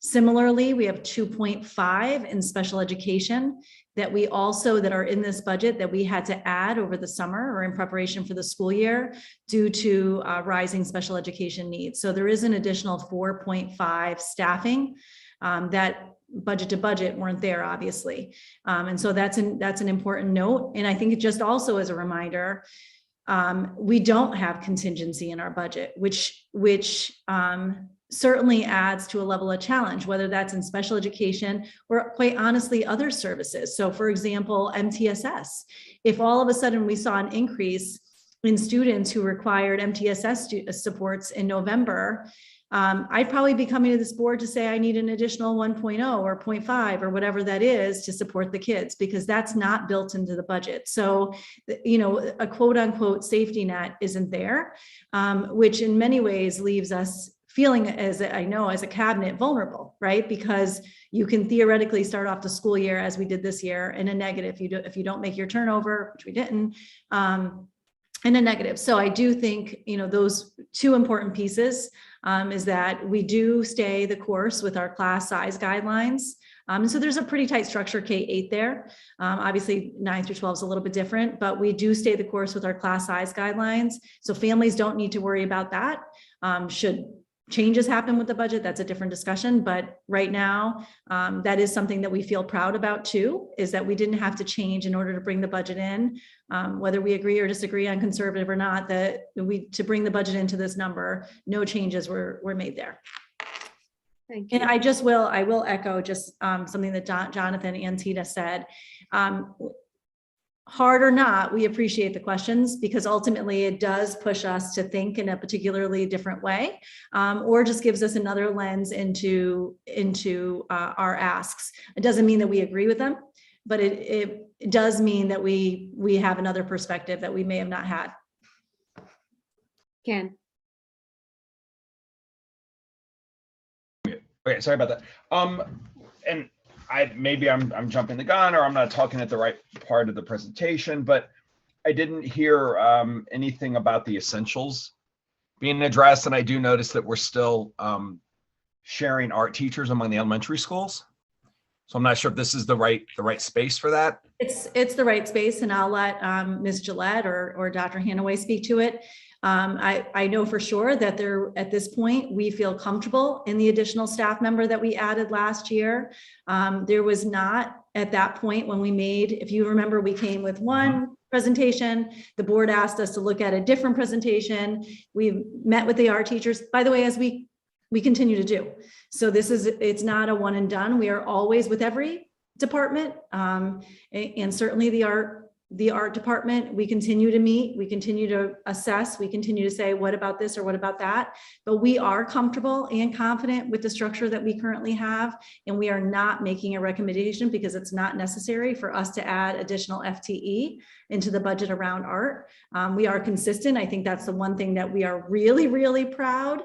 Again, a silver lining, I think that did happen with COVID, is our elementary principals, the 6 of them, are very connected. Our elementary director is the through line there as well, but we have assured experiences for all our kids across 6 schools. So if you're at one school and at another school, you can expect the same. And the additional art teacher, I think, took a little bit of the weight off of their day-to-day planning, let's just say, because they were able to provide the instructional experience. It added a little bit of, I think in some situations even more than a little bit, but took away some of the weight of that. But we are not making recommendations for across any essentials areas, including world language, but I'll just sneak that one in at this time. Okay. Just real quick, just to follow. Well, with all due respect, you didn't make that ask last year either. That was something that the Board of Ed asked you to adapt. Correct. Right. As a follow-up, though, I believe we had discussed that I guess it was the school principals were going to share with us an analysis of the essentials and how they prioritized which. Why, we're fully staffed on the music and instrumental, and there was going to be a little bit into how the sausage was being made and how those decisions how those decisions were being made. How that was decided that where we were going to cut in essentials was going to be art, or not do world languages, or not do just a little bit of information into the sausage making was we had discussed that. I believe it was last year. And so we sort of tabled the discussion because that was going to be something that was forthcoming. And I don't remember seeing it, or it wasn't to the level that I had thought it would be. I can speak to that, Ken. So you have seen the work that we have begun since last spring on bringing the K-12 departments together. You already saw the music department, so that's the beginning of that work. So first, we're looking K-12 at the pathways, access to those pathways and programming that we currently have across those 4 big essential departments. So actually the work has begun. We're going to provide an update on art at our next curriculum committee meeting, which I believe is in 2 weeks. So that work is in progress. We're starting with a look K-12, and then we will be ready to give you a more specific elementary lens across those 4. And I do have to say, just to reiterate to what Dr. De Silva was saying about art, we are rejoicing this year. We're off carts, we're in classrooms, we're beginning Art Rise and coming up with ways to celebrate all the work of our students at the elementary level. So there's a lot of positive already in place and in the midst of a study. So we're not going to ask for something until we have a full context for it within a structure that makes sense. Okay. Thank you, Corey. Thank you for asking that, Ken, because that was my question too. And thank you for sharing that, how it is. And I'm glad that it's coming up because it really helped parents who have had these concerns about art or, the essentials, if you will, how they affect teaching and learning, or is this a cut, quote unquote. So I'm glad that is coming up. Amy, I know you had your hand up. I don't know if. Just a quick comment. Just want to say thank you, Rachel, for saying what I feel. Our administration, our teachers have done a fantastic job over the last couple of years. They've shown up for us, and I respect what they're telling us. They need to continue to do an excellent job for our students in this particular climate. I understand how great leadership is necessary for the success of our students. So just wanted to say that and say thank you to everybody for all your presentations. Any more questions, comments? Right. Thank you to all the elementary team. Thank you so much. And now we have middle school, just 20 odd minutes late. So thank you for waiting, Tim and team. Thank you, elementary. Thank you so much. Thank you, That's everyone. all right. We were warming up in the bullpen. Sure.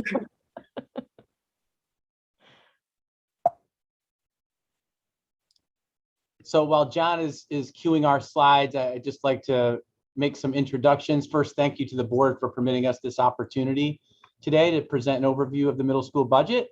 I'm Tim Salem, the principal of Scotts Ridge. I'm joined by my esteemed colleague, Jennifer Fastoli from East Ridge, and Lisa Fries, the assistant principal from Scotts Ridge, and Tom Grace, the assistant principal at East Ridge. So again, we really do appreciate your time and giving us an opportunity to make this presentation.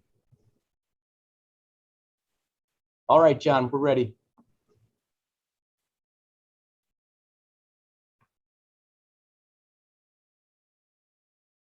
Do you not see it? No, we're still at the first. We're waiting for the next slide. What's it like? There we go. Thank you, John. Thank you, John. So as our Board of Education just reads through we really love that first line with the shortest timeline in education. We help our elementary school children develop into independent and successful high school students. We love that line because it underscores the incredible value of the staff at both middle schools and the amazing accomplishments they make on a day-to-day basis with both our students and families. And so we really love that line. But before we begin to share specifics of our budget, it's important for us to highlight for you the great work that the budget supports. It's certainly no secret that student success is grounded in a supportive school culture. Our social emotional budget requests support our collective goals of building a vibrant school community and culture, where students are working on developing stamina and strong study skills that are essential for success not only now, but obviously in the future as well. Helping middle school students develop deeper social emotional understanding is a focal point that you will see throughout the middle school budget in multiple contexts. This year's budget supports habits that we know to be synonymous with vision of the graduate characteristics, innovation, creativity, reflection, revision, and a healthy dose of problem solving. This year, there is an emphasis on the collaboration process between both middle schools. The middle school admin team meets weekly and sometimes more to ensure equity and alignment for all of our students. The budget process this year used that same approach. Our focus was on aligning per pupil expenditures for departmental lines and school-wide expenditures.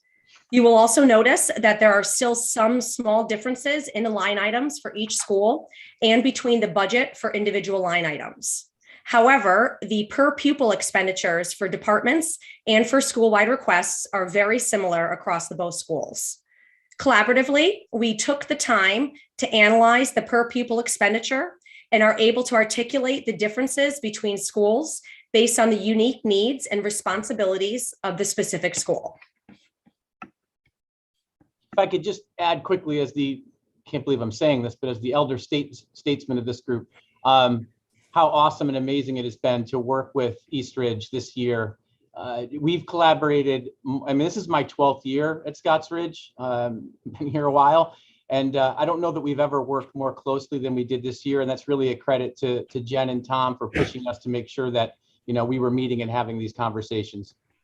Sorry, guys, I tend to go off script sometimes. Thanks for that, Tim. We appreciate the collaboration. So you'll notice at ERMS, some of our departmental lines have changed in order to align with CERMS. In some cases, it will seem as if there's a large increase or a large decrease. For example, at ERMS, the equipment PE line went from $1,500 in 21-22 to zero for this year. Our new line for this budget, equipment repair PE, is budgeted for $1,400. This is actually a decrease of $100 for our PE department for this budget cycle. There are also some line items that were not adapted to align. For example, at ERMS, the math department budget has one line for instructional materials math, and at CERMS, they have two lines. The combined per pupil expenditures are very similar. With the changes in enrollment at each school and to ensure equity, we looked at each departmental budget and aligned our per pupil expenditure. There are discrete differences at each school based on needs.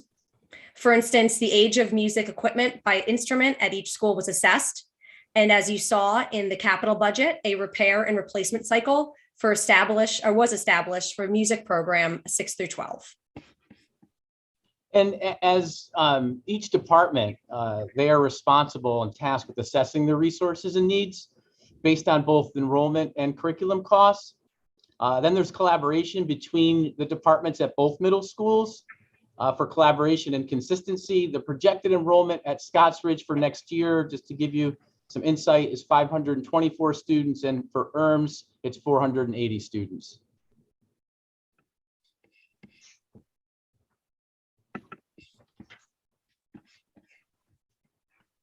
Our budget expenditures reflect resources needed to support our students.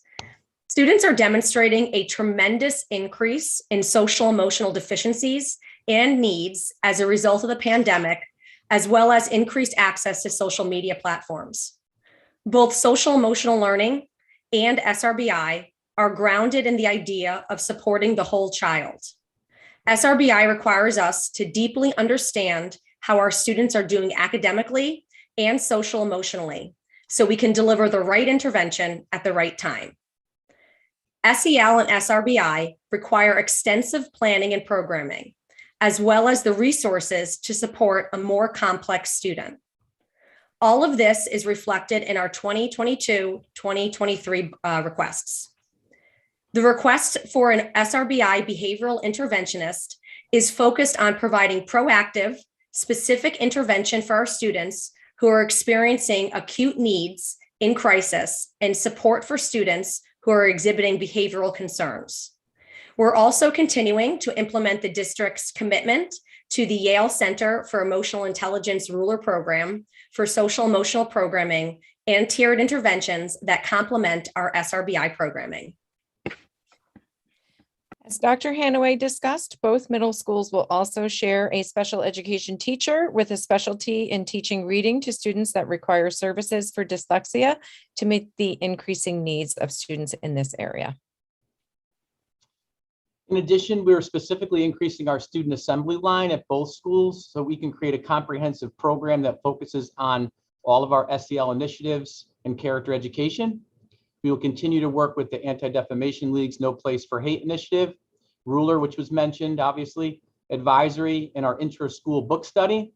All of these opportunities will enable our school community to focus on creating a safe and inclusive environment. You will notice that ERM's budget line request is a bit higher. ERMs and CERMs have slightly different needs based on their progress with the aforementioned programs. ERM's increase is specific to the ADL's No Place for Hate student ambassador training. CERMs is entering year 2 of an intra-school book study with Rogers Park Middle School and the Connecticut Association of Schools that does not have the same budgetary impact, and the difference is approximately $1,500. So you've heard from the Assistant Superintendent Gillette's presentation regarding the vast curriculum work being done on the district level.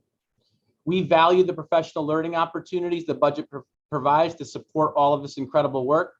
The middle schools are focused on creating cultures of thinking in our classrooms through well-designed, differentiated units focused on students carrying the cognitive load and demonstrating understanding through metacognition.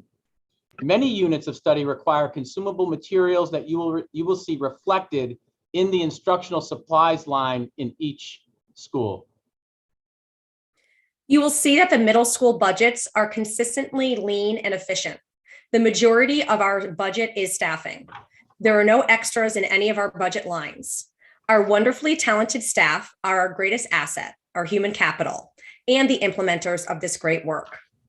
To support their instruction, there is a very small percentage of our budget that is spent on instructional materials that include lab materials, consumables, office supplies, online instructional memberships. We spread these monies across all content areas so teachers and students have what they need in order to maintain the course, yet engage in authentic, relevant, and personalized learning. Personalization of learning is based on skill, student interest, and need. In fact, the very first step of our budget process is to work with individual departments to analyze their needs in order to provide this learning experience. As described earlier, both middle schools then aligned these departmental needs based on the projected enrollment for next year.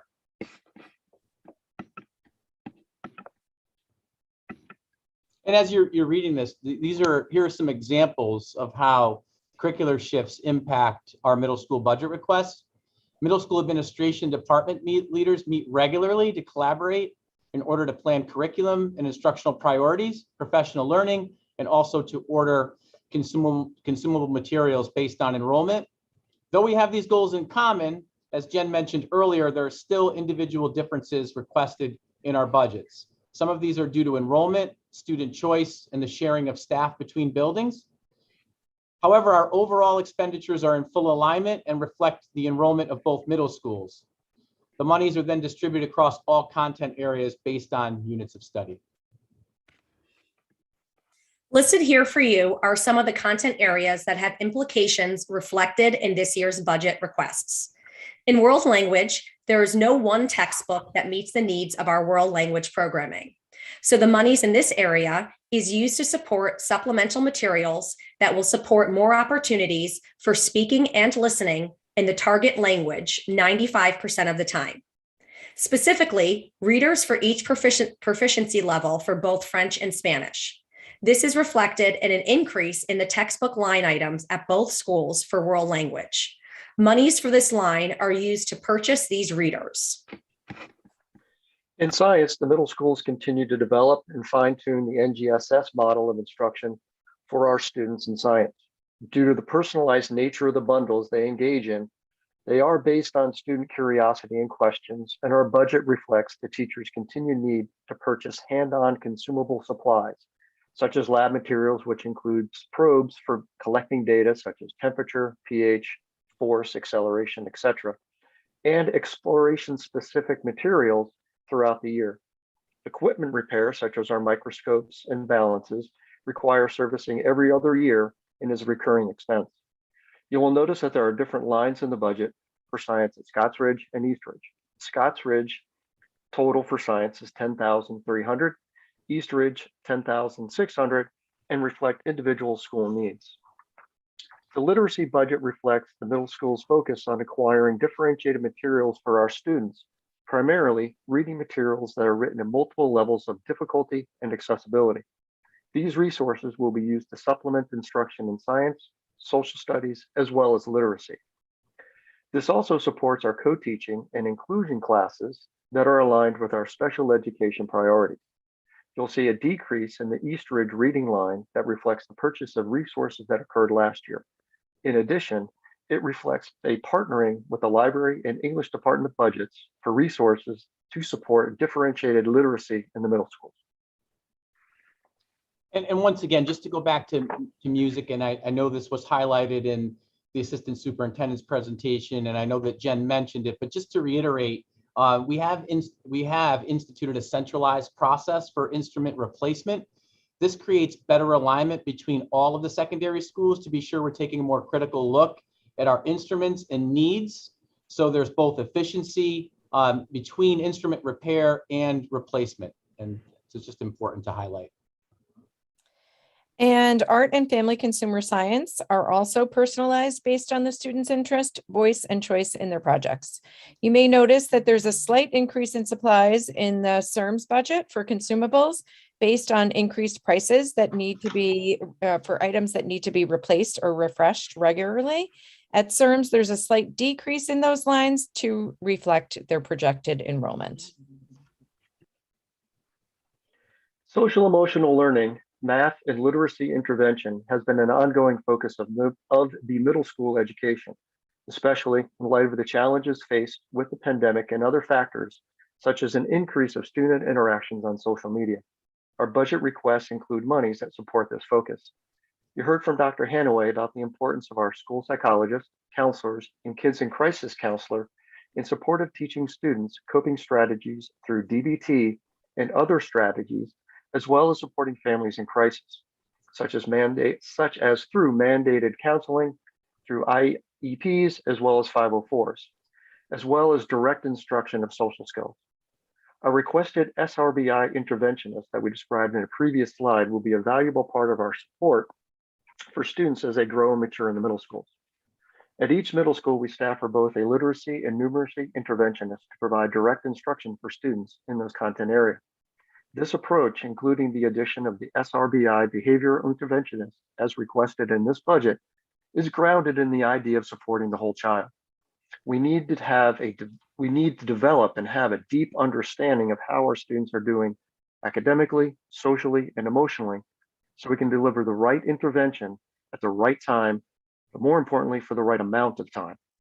In addition to the interventionist, we also budget in our school wide line items, materials, and awards that are used for our PBIS programs and advisory programs. I would just like to highlight some items that, some of which do not have a budgetary impact, but are a part of our approach to servicing the whole child. Collaboratively, they ensure that our students will meet or exceed their intervention goals and grow both socially and emotionally over their 3 years in middle school. We offer both intervention and acceleration opportunities for all students through Learning Lab. And we also offer student support and enrichment in before and after school programs. We have a wonderful collaboration at Richfield High School with the Honor Society. They offer tutors to our middle school students who may be needing some extra support. We also have before and after school enrichment. This is reflected in each school's budget. The funds for that are used to pay our staff advisors for extracurricular activities. They organize, they run, they supervise clubs such as track, cross country, all of our music ensembles. We have things like the debate club and the math team, just to name a few of those offerings. And while it is not necessarily a budget impact, we do dedicate time to teacher wellness. We recognize that happy adults equal happy children. Each school is facilitating different activities for teachers where we offer wellness opportunities frequently throughout the year. Community building opportunities range from mindfulness sessions and yoga to cooking classes. No component of the middle school experience is done in isolation. We understand that the needs to approach curriculum, intervention, social emotional wellness for both students and staff and teacher development as a part of a holistic view when making decisions about our schools. For the purposes of this presentation, decisions on the budget are made through the same lens. And I like this slide because it does highlight the output of the tremendous work by the respective staffs at both middle schools. Problem solving and complex thinking, deep connections to both the school and the community at large. Empathy and kindness are foundational at the middle school, and those experiences are common for all of our learners. Though our budgets are lean, we are able to maintain our strong instructional practices and plan to innovate in the future. Both schools are committed to supporting their students and achieving the district's mission to provide highly engaging, relevant, and personalized learning for all members of the community. Our focus this year has been on collaboration, alignment, and equity between both schools. We meet weekly and communicate with each other on a daily basis to discuss a variety of topics. As you can see, our budgets reflect consistency, per pupil equity, and collaboration. Thank you for allowing us to share with you today. We appreciate your consideration of our requests and for this opportunity. Thank you.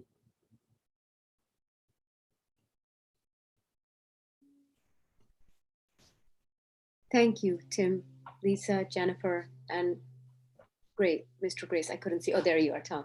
Thank you. Any questions? It took a minute for everything to arrange. All right. Sean, you were first, and then Amy, and then Liz. Sean. Just a comment more than question. A million times yes for the extra support for dyslexia. I'm wondering if that half should be increased to a whole, just based on what I'm hearing from parents and kids in the district, that this is an emerging need. Tina, can I just jump in quickly? While the middle school principals are presenting it in their budget, it is sitting in the special education budget. So I don't want you to think we're double dipping here. It's important.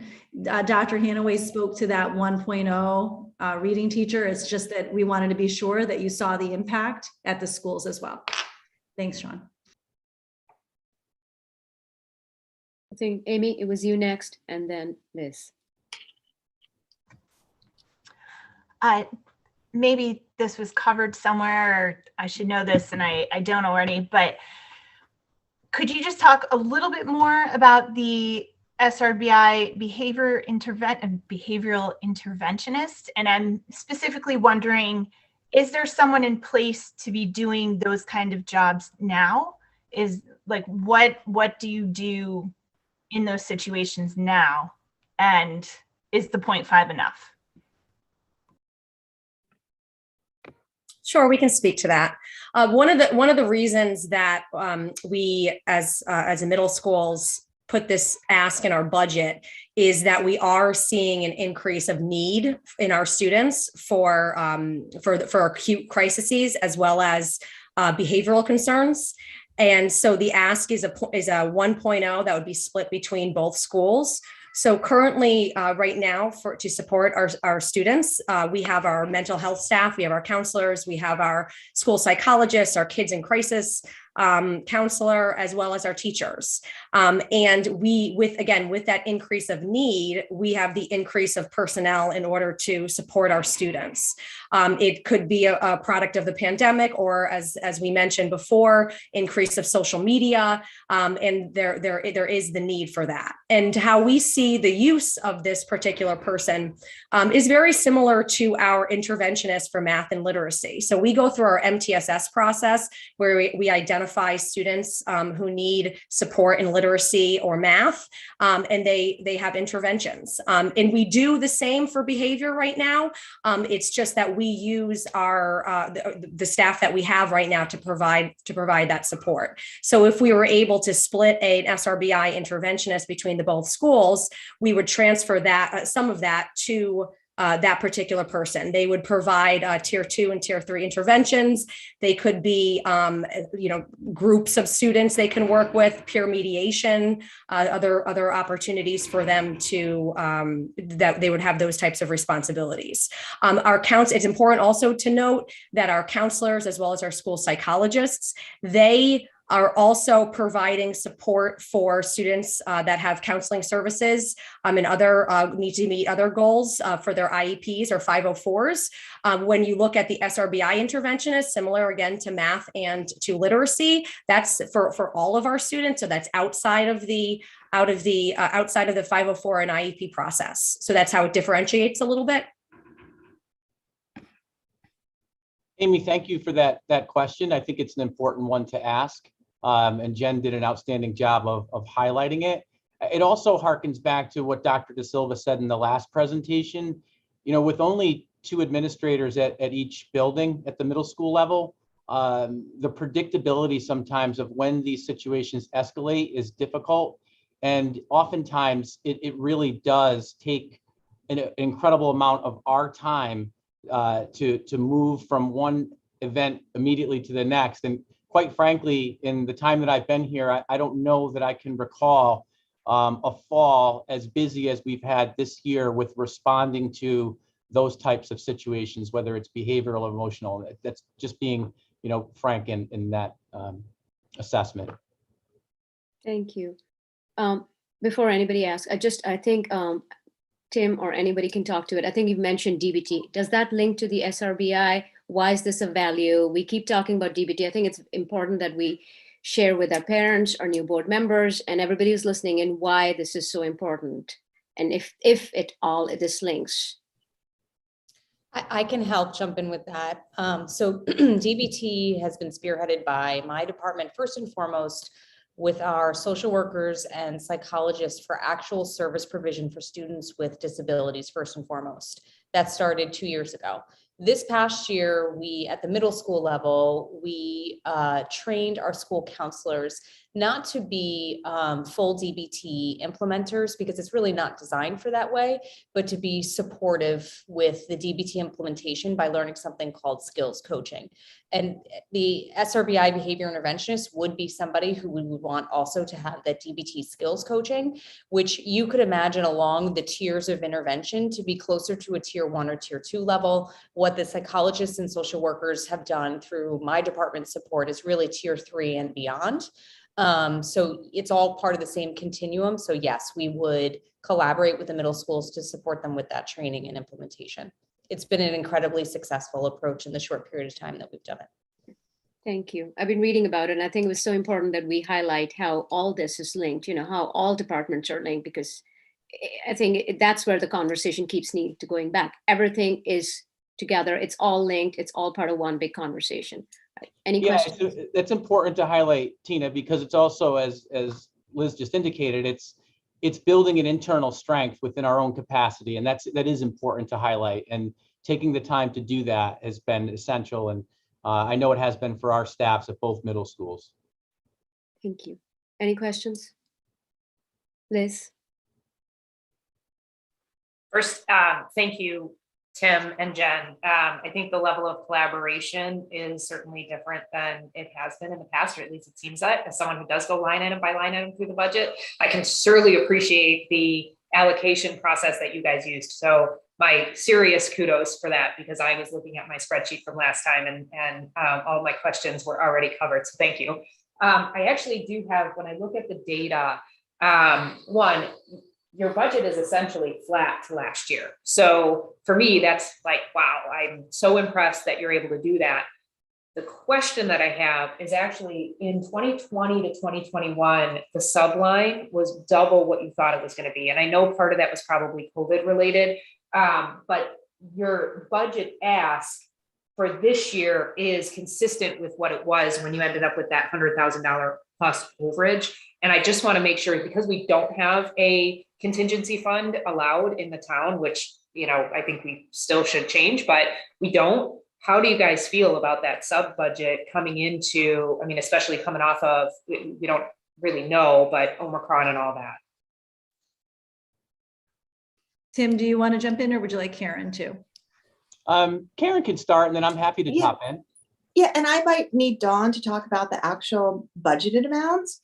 So I know that we have really not made any changes to our sub accounts. We made some slight changes last year, but not for this current budget. So the subline is can be a little deceiving because it also affects the salary lines. So we can use more in the subline when somebody's on, say, a maternity leave, but we have a savings in the salary line because they go on unpaid leave after a period of time. So with those ins and outs, we have kept the subline flat. Okay, thank you, Karen. I appreciate that explanation because I just looked at the actuals versus what you were asking for the middle schools and went, oh boy, we're never going to cover that. And I don't want you to have to Exactly, because you won't see that a teacher is not getting paid during his or her leave. Got it. Thank you for that explanation. And again, Tim and Jen, my absolute respect for the really conscientious budget and all the work you're doing with that. Thank you. Thank you. Thank you very much. Any other questions? All right, my last question, and I have to ask this, Tim, is there, I mean, as Liz said, this is amazing. I'm a big supporter of all our schools. I have my own thing with Scotts Ridge. I think the only thing I will want to highlight is as the board goes forward, we have to keep in, I know we've said this, it's preaching to the choir, but as we go forward, I just want to highlight the enrollment, how middle school, how Scotts Ridge and East Ridge is. So this is something we can talk about later. And my question is there something, if we take away, is there something you really wanted in the budget and is not there, or you would like to have, and because you had to be fiscally responsible, you could not add this year? Just for our knowledge and just for everybody listening, because I think this is great work and it's so important that we talk about that too. I would say it would be the SRBI interventionist that we asked for. That's the support that we need. The four of us have been, as we said in our presentation, we've been collaborating since the beginning of the year, and we'll continue that collaboration. And we were brainstorming ways to support the need that we saw in our school, and that position is exactly what we need. That said, I think, Tina, what they really asked for, that they're being very humble about, is they asked for a 1.0 in each of their schools. Yeah, I was going to say that, but I didn't, we were trying to be obviously as fiscally responsible as we could be. And, credit to the central office staff for working with us and helping us through that decision-making process. But yes, we if we were trying to walk into Willy Wonka's and wish for anything we want, I think that would be, the case. We would both appreciate, one at each building. Any other questions? Oh, thank you so much, Tim, Lisa, Tom. And oh my God, my screen keeps going blank. Jen, thank you. I'm sorry, I couldn't even see you. I did the whole thing. Thank you. I think we're done for now. We're going to break for lunch. How long should we break for lunch, Susie? I think we have about a half an hour. Do we want to try for 25 minutes or do we need the half an hour? We'll just stick to our half an hour. Okay, so 12:50, everybody back? Yes. All right, everybody back at 12:50. Thank you. Thank you all. Thank you, everyone. Thank you. Appreciate your time and attention.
Okay, everyone's back.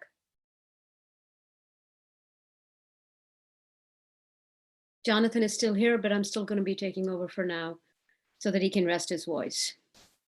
Dr. De Silva, everyone back? Yes, Liz is there, Tom, Sean, Amy, all the boards back. We're good. Okay. Off to RHS. Hi, everyone. Welcome to the RHS team. It's all yours.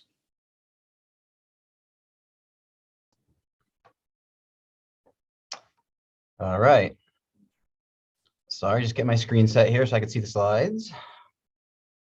All right, I assume everybody can hear me okay since you took a break. Yes, I see head shaking, great.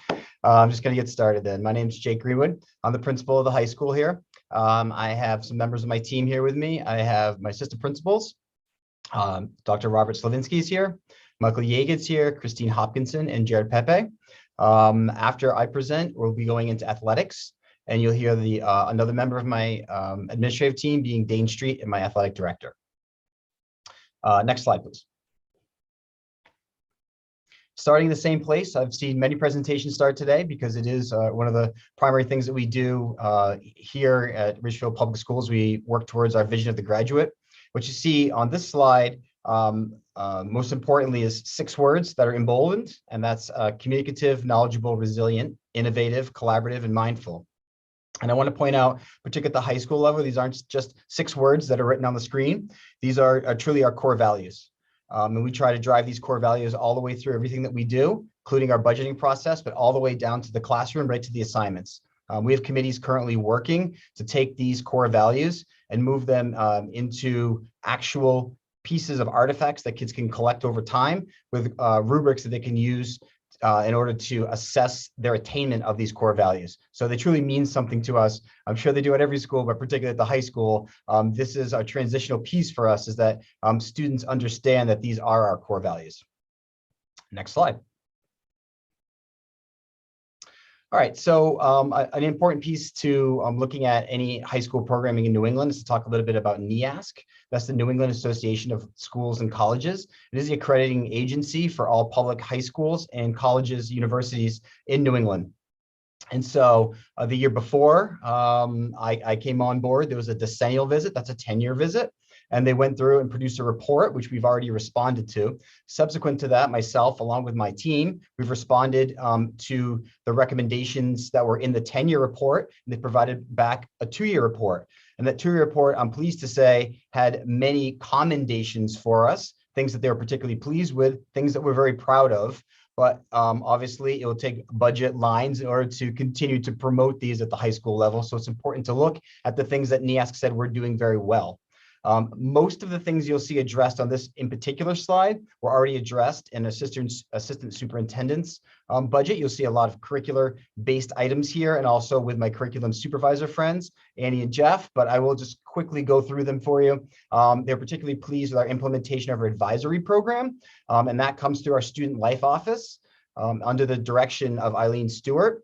And so there's some curriculum money that was being set aside for the high school to continue that work. The establishment of our Parent-Teacher-Student Association, a longstanding tradition here, but they're particularly talked in the report about their pride they had in the system we use in order for the feedback to really be realized from the parents, the teachers, and the students back towards the school itself. We also had the addition of developmental counseling programming. You saw a presentation on that maybe about a month ago at this point by our department chair, Terry Houlihan, presented an update to our developmental counseling. That's where each of our grades meets with in small groups with counselors every single year to address topics specific to them as they navigate the high school process 9 through 12. Again, there was some curriculum money set aside through the assistant superintendent's budget to continue that work on developmental counseling. Also, we're going to continue to do our work with math intervention, particularly our Algebra 1 intervention labs. And I know that Mr. Korbishlia, along with Ms. Gillette, spoke about the math intervention model already today. And so in the essence of time, I'll keep going, but we're going to continue that work and move it into geometry this year. And then the last 2 items that are on here is the formation of our staff-led anti-bias curriculum committee and our national recognition as a No Place for Hate program, initiatives that started prior to me coming on 2 years ago that we're continuing to move forward. Again, you'll see some lines in my budget related to professional development opportunities to continue to move these two pieces forward, and also for some speakers that we have annually through the ADL to do this work. Next slide, please. There's also some recommendations for us. These are things that we have to continue to work on. Developing specific and measurable criteria for the success of meeting our core values, and also assessing how we're doing with our core values on an ongoing basis. And last is the completion of curriculum documents for all of our courses. We still do have a handful of electives that need to have curriculum documents produced. We also have a process that our department chairs go through annually to look at curriculum, to look at resources that come in through the state, that come through courses like AP, UConn. Needs to continue to update our curriculum. And also we asked for a few new courses, which we'll talk about in a minute. You've also seen presentations on that, but of course we'll take some curriculum work in order to do that. So most of the items you see on this screen also represented in our assistant superintendent's budget already, but didn't want to bring it up, that those monies are directly related back to NEASC initiatives, which we have to address. Next slide, please. All right, annually, RHS sets goals, and then we also look at our goals from year to year, and we revise goals that we currently have. So what you're looking at are the goals for this school year, which will continue into next school year, potentially with some edits and revisions, but will largely look the same. And you'll see a through line in our budgeting between our vision of the graduate, between our NEASC commendations and recommendations, and through the goal setting process that we use at RHS. It's because we look at these goals and then we try to see what programs, initiatives, and resources and materials we need to further our school every year based on this goal setting process. Okay, so what does it actually look like? Sorry, I gotta move my little boxer over. There you go, sorry about that. So explaining the actual budget and what it looks like. So the first is looking at our school and department requests. You'll see an increase for right about $34,000, which comes to about 5.7%. And under that, I put the primary drivers you'll see in the budget book. The primary drivers would be a 6-year digital textbook and AP Physics renewal. Every 6 years, we need to renew this digital resource. I did hear Ms. Gillette's presentations earlier. I know she spoke to you about the renewal process for digital textbooks and why we have to do it. So again, I know you have a long day, so unless you specific questions, I can address them, but we do have to renew them just like we would buy new textbooks every so often. You'll also see student assemblies and school climate trainings, an increase of about $10,000. The folks who come in and do our presentations every year around items such as drug and alcohol abuse, social media safety, they look at school culture and climate through ADL. Their prices have frankly just gone up. It is an inflation world, and we're seeing some inflation. They're asking for increased fees going into next year. We routinely survey our students, and we collect feedback from our teachers in order what they need in order to supplement the curriculum. So we feel that the outside speakers and assemblies are really important to our kids. And so there is an increase. When you look in your budget book, when you look into student assemblies, you're going to see an increase. It says something like 300%. I would just want to address that because I took 3 separate lines that had 3 separate assemblies and just combined them into one line for ease of use. So I don't want you to look at that and see that there's been a 300% increase. It's about $10,000 in increase, but it reads as 300%. Just want to point you to that. School-wide equipment and equipment repair. It's a reality that Richfield High School is an aging building, built in the 70s. And, we do have annual repairs that we need to do. And we have some items that we need to replace. I'm looking at things like light boards that's in our black box theater, annually needs maintenance. Also, our soundboard and light board in the auditorium needs annual maintenance and setup fees. We need to replace seats on the tops of our tables in the student center. And so, repairing these items and maintaining them on an annual basis is much, much cheaper than replacing them wholesale. And so in order to do that in the coming year, we will need an increase of about $10,400. And that's for maintenance of items that we currently have in the building. an FCS, that's our Family and Consumer Science. You'll see an increase of $5,000 to a particular equipment line there. That's for 2 items. One item is a new dishwasher. They do need 1 dishwasher in each classroom. Currently, the teachers are moving from one room to the next in order to clean dishes, which is causing a management issue in classrooms when teachers are leaving the room or students are leaving the room in order to address the need to wash dishes. And secondarily, they need some new sewing machines in order to continue our programming in Family and Consumer Sciences. We do look at every single line every year. So there's some items on here where you'll see a savings of about $13,000. Instructional materials school-wide, we looked at actuals over the last 3 years and made some decreases there. Mileage, we're making some decreases. Frankly, many professional development opportunities are now online. So you're gonna see some savings in mileage. Library collections and textbook collections, both in our reading program, in language arts, and in our actual LLC. Many items are now digital, and those do come with a cost savings. And last, particularly in the science field trips line, we ran some actuals over the last 3 years as we returned back to doing field trips and able to see some savings there. And once we really looked at the numbers of kids going on the field trips and where we were sending them, so we have some savings there. So there's about $34,000 increase in school and departments, but I want to be sure I highlighted, we certainly went through every single line and made appropriate adjustments where we could, and to the tune of a little over $13,000. Sorry, I'm moving your faces again in the box. So I am asking for 5 new clubs. I'm not sure if you remember last year, I did not ask for any new clubs specifically in the name of trying to help with the budgeting process. I just, right now, between September and where we are right now in January, I checked the numbers today. We have 18 requests for new clubs sitting and waiting. So we do annually call out clubs that students are no longer participating in, and we combine clubs if they come in with themes that are similar. But with 18 new clubs in the wings, I'm sure that I'm not going to be able to call out enough clubs to add these. I think it's very, very important that we continue to support the club program to the tune of about $2,800. You're going to add 5 new clubs. These clubs can have anywhere from 20 to 40 plus kids in them. So the impact for $2,800 be hundreds of kids who are going to remain connected, particularly as we're moving out of the pandemic. I really think this is important, and I'm asking that we put that back in 5 new clubs for next year.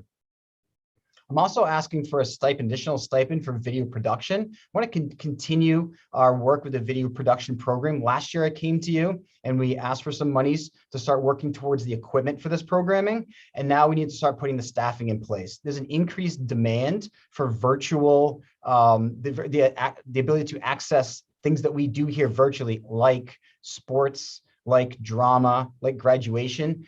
We have the equipment, we have the students. In order to further the programming now, I need to put the staff in place. I do believe we'll see some savings going into next year, because if we can start streaming these items more often ourselves, athletics, drama, graduation, then I won't be having line items for those. But to get it off the ground, I do need a stipend staff person in order to start moving the direction so that they can have a management role of the program for our students. You also have seen presentations both on new courses and textbooks, but just to highlight quickly, there are 2 new textbooks we've requested this year, again, in the assistant superintendent's budget, one for AP Human Geography, the other for AP Government, and those are needed to address changes to the curriculum. That's to the tune of about $35,000. Again, you've seen presentations on that. Again, new courses you've seen before. As we already stated in that presentation, materials, texts, and FTE are coming in at 0. I don't need any additional teachers, textbooks, or materials to run these courses. But in order to meet our NEASC accreditation goal of having written curriculum in all of our courses, obviously new courses need curriculum written. So that's about $3,200 we've requested this year to get those curriculum written and also keep us in line with our NEASC recommendations. Technology, you'll hear in Dr. DeSantis's presentation, which is later today. No new additions to the high school. What I'm asking for is replacements. So these replacements, Dr. DeSantis and I have gone through the building along with the help of all of our department leaders. And the places we're looking to replace this year will be 2 Mac labs, one in digital art and music. The computers are really on their last leg in there, and we need to update those computers. Purchasing 2 new pieces of software, Multisim and LabVIEW. Those are for our engineering students. So this is an extension of where with our engineering program. We need these programs to keep moving these students forward. And last is upgrading our digital display system. Remember a time when you walked through RHS and we had TVs up that had the announcements? Well, that system is antiquated now and does no longer work. So again, staying connected with our students in terms of immediately being able to give them announcements, knowing what's going on is very important to us. We have a very large building. And right now the system is completely down. And so Dr. DeSantis is going to work to help us replace that. So we've asked for money towards that in our technology budget. And then last specific curriculum and PD, again, through the assistant superintendent's budget, places that you'll see specific to the high school would be with AP and UConn mandatory annual trainings. Those trainings our teachers have to go to every single year in order to be able to teach those courses. So you'll see lines on that. Also curriculum work to support things like advisory, developmental counseling, which again, relate directly back to NEASC. Our next generation science standards, we're still working to incorporate those into our curriculum. So there's money set aside for curriculum writing and science. And also we're going to continue to develop our movement towards a project-based curriculum at our alternative high school. And so we've asked for some money set aside curriculum-wise there too. Next slide. Okay, moving to staffing. We are not asking for any new staff, so we're going to remain constant. 114.3 in terms of our total FTEs at the high school. Our projected enrollment decrease is approximately 40 students. That's 40 students spread across thousands of sections.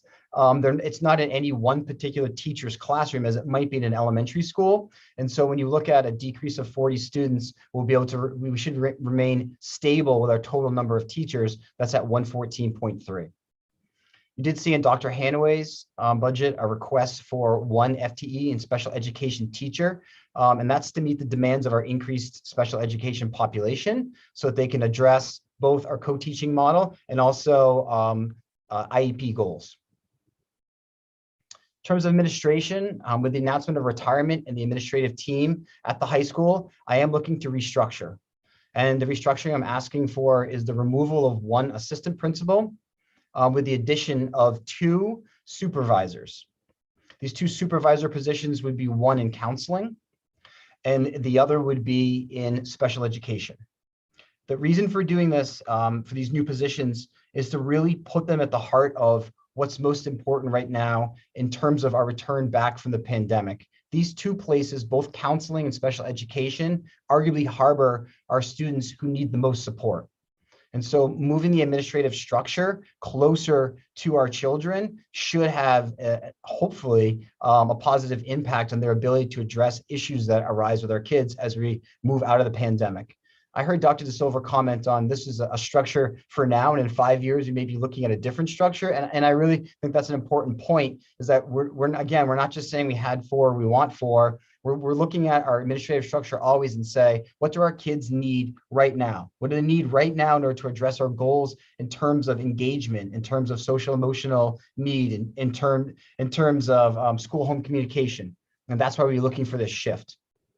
So the shift, then you would see currently we have a 0.4 special education department chair, and also that's a 0.4 teacher, a 0.4 guidance, and 0.6 counselor. We'd be removing those, replacing with 0.8 special education supervisor 12 months, still keeping 0.2 on the teaching side. And that would be so that we could address things such as testing, step in and do co-teaching if the need arose, and also to attend PPTs at times when teachers aren't in the building, for instance, during summer months.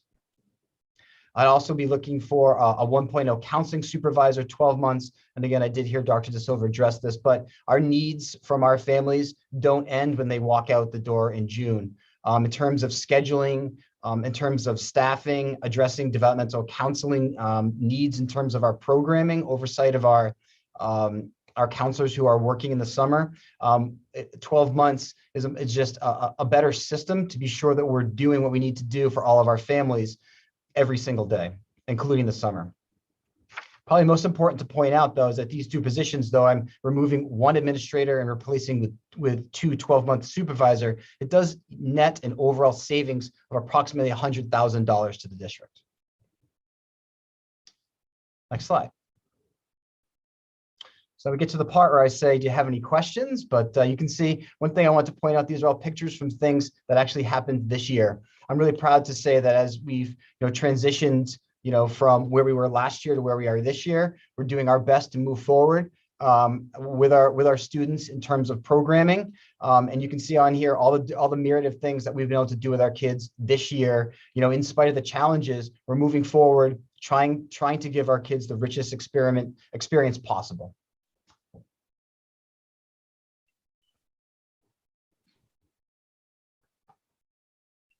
Thank you. Any questions? Liz. It's just a comment. Bravo. I love that you're looking at your administrative makeup, and I just want to really well laid out in terms of the rationale for that. And as a parent of a high schooler, just the change of the culture and the consistency during a really difficult time has been evident in your leadership, Dr. Greenwood. So I just want to thank you for that. And I think that this budget reflects that care for the student body there. And so thank you. Well done. Thank you. Thank you. Any other? Just to add on to Liz, I have a high schooler too, and it's amazing what you guys have done. We've seen our kids, my kids started as, in the middle of the pandemic last year, and the growth, the support these kids get, the way the teachers connect to them, it's even beyond what we would expect. So, this is just my own personal, I hope it's a feeling that is shared by all. And I think Liz, I can echo Liz. I think RHS does an amazing job. We are so grateful for every teacher, everything that you guys have done for our kids and all the teachers. I have to say, for all the teachers, and the fact in this kind of environment, we're still coming in this kind of budget. I have to applaud all the hard work you've done. And my own personal feeling, I completely support the fact that you keep adding clubs. I think parents who don't have children in high school miss how important the social part, or social growth part of this for these kids. And this is the opportunity for these kids to understand where their interests are, experiment for lack of a better word, or be part of clubs, form friendships, relationships, understand our teachers, and it extends the school day. It's so important. So I'm so glad that you're adding to that. So important that parents who are in middle school and elementary understand how valuable that is to the whole high school experience, beyond the sports and the academics. So bravo. Thank you.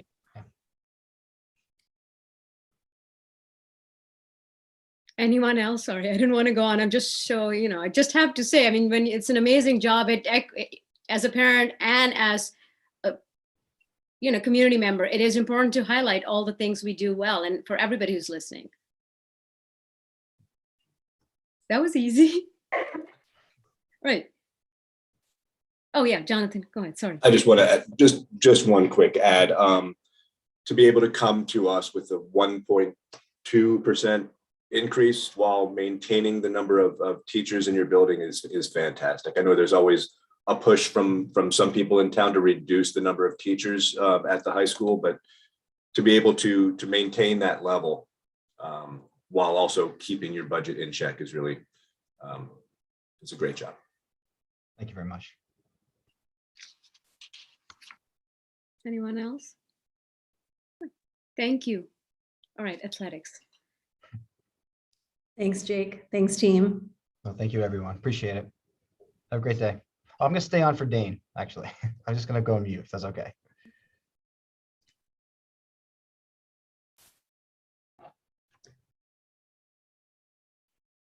I'm up. You're up. All right. Good afternoon, everyone.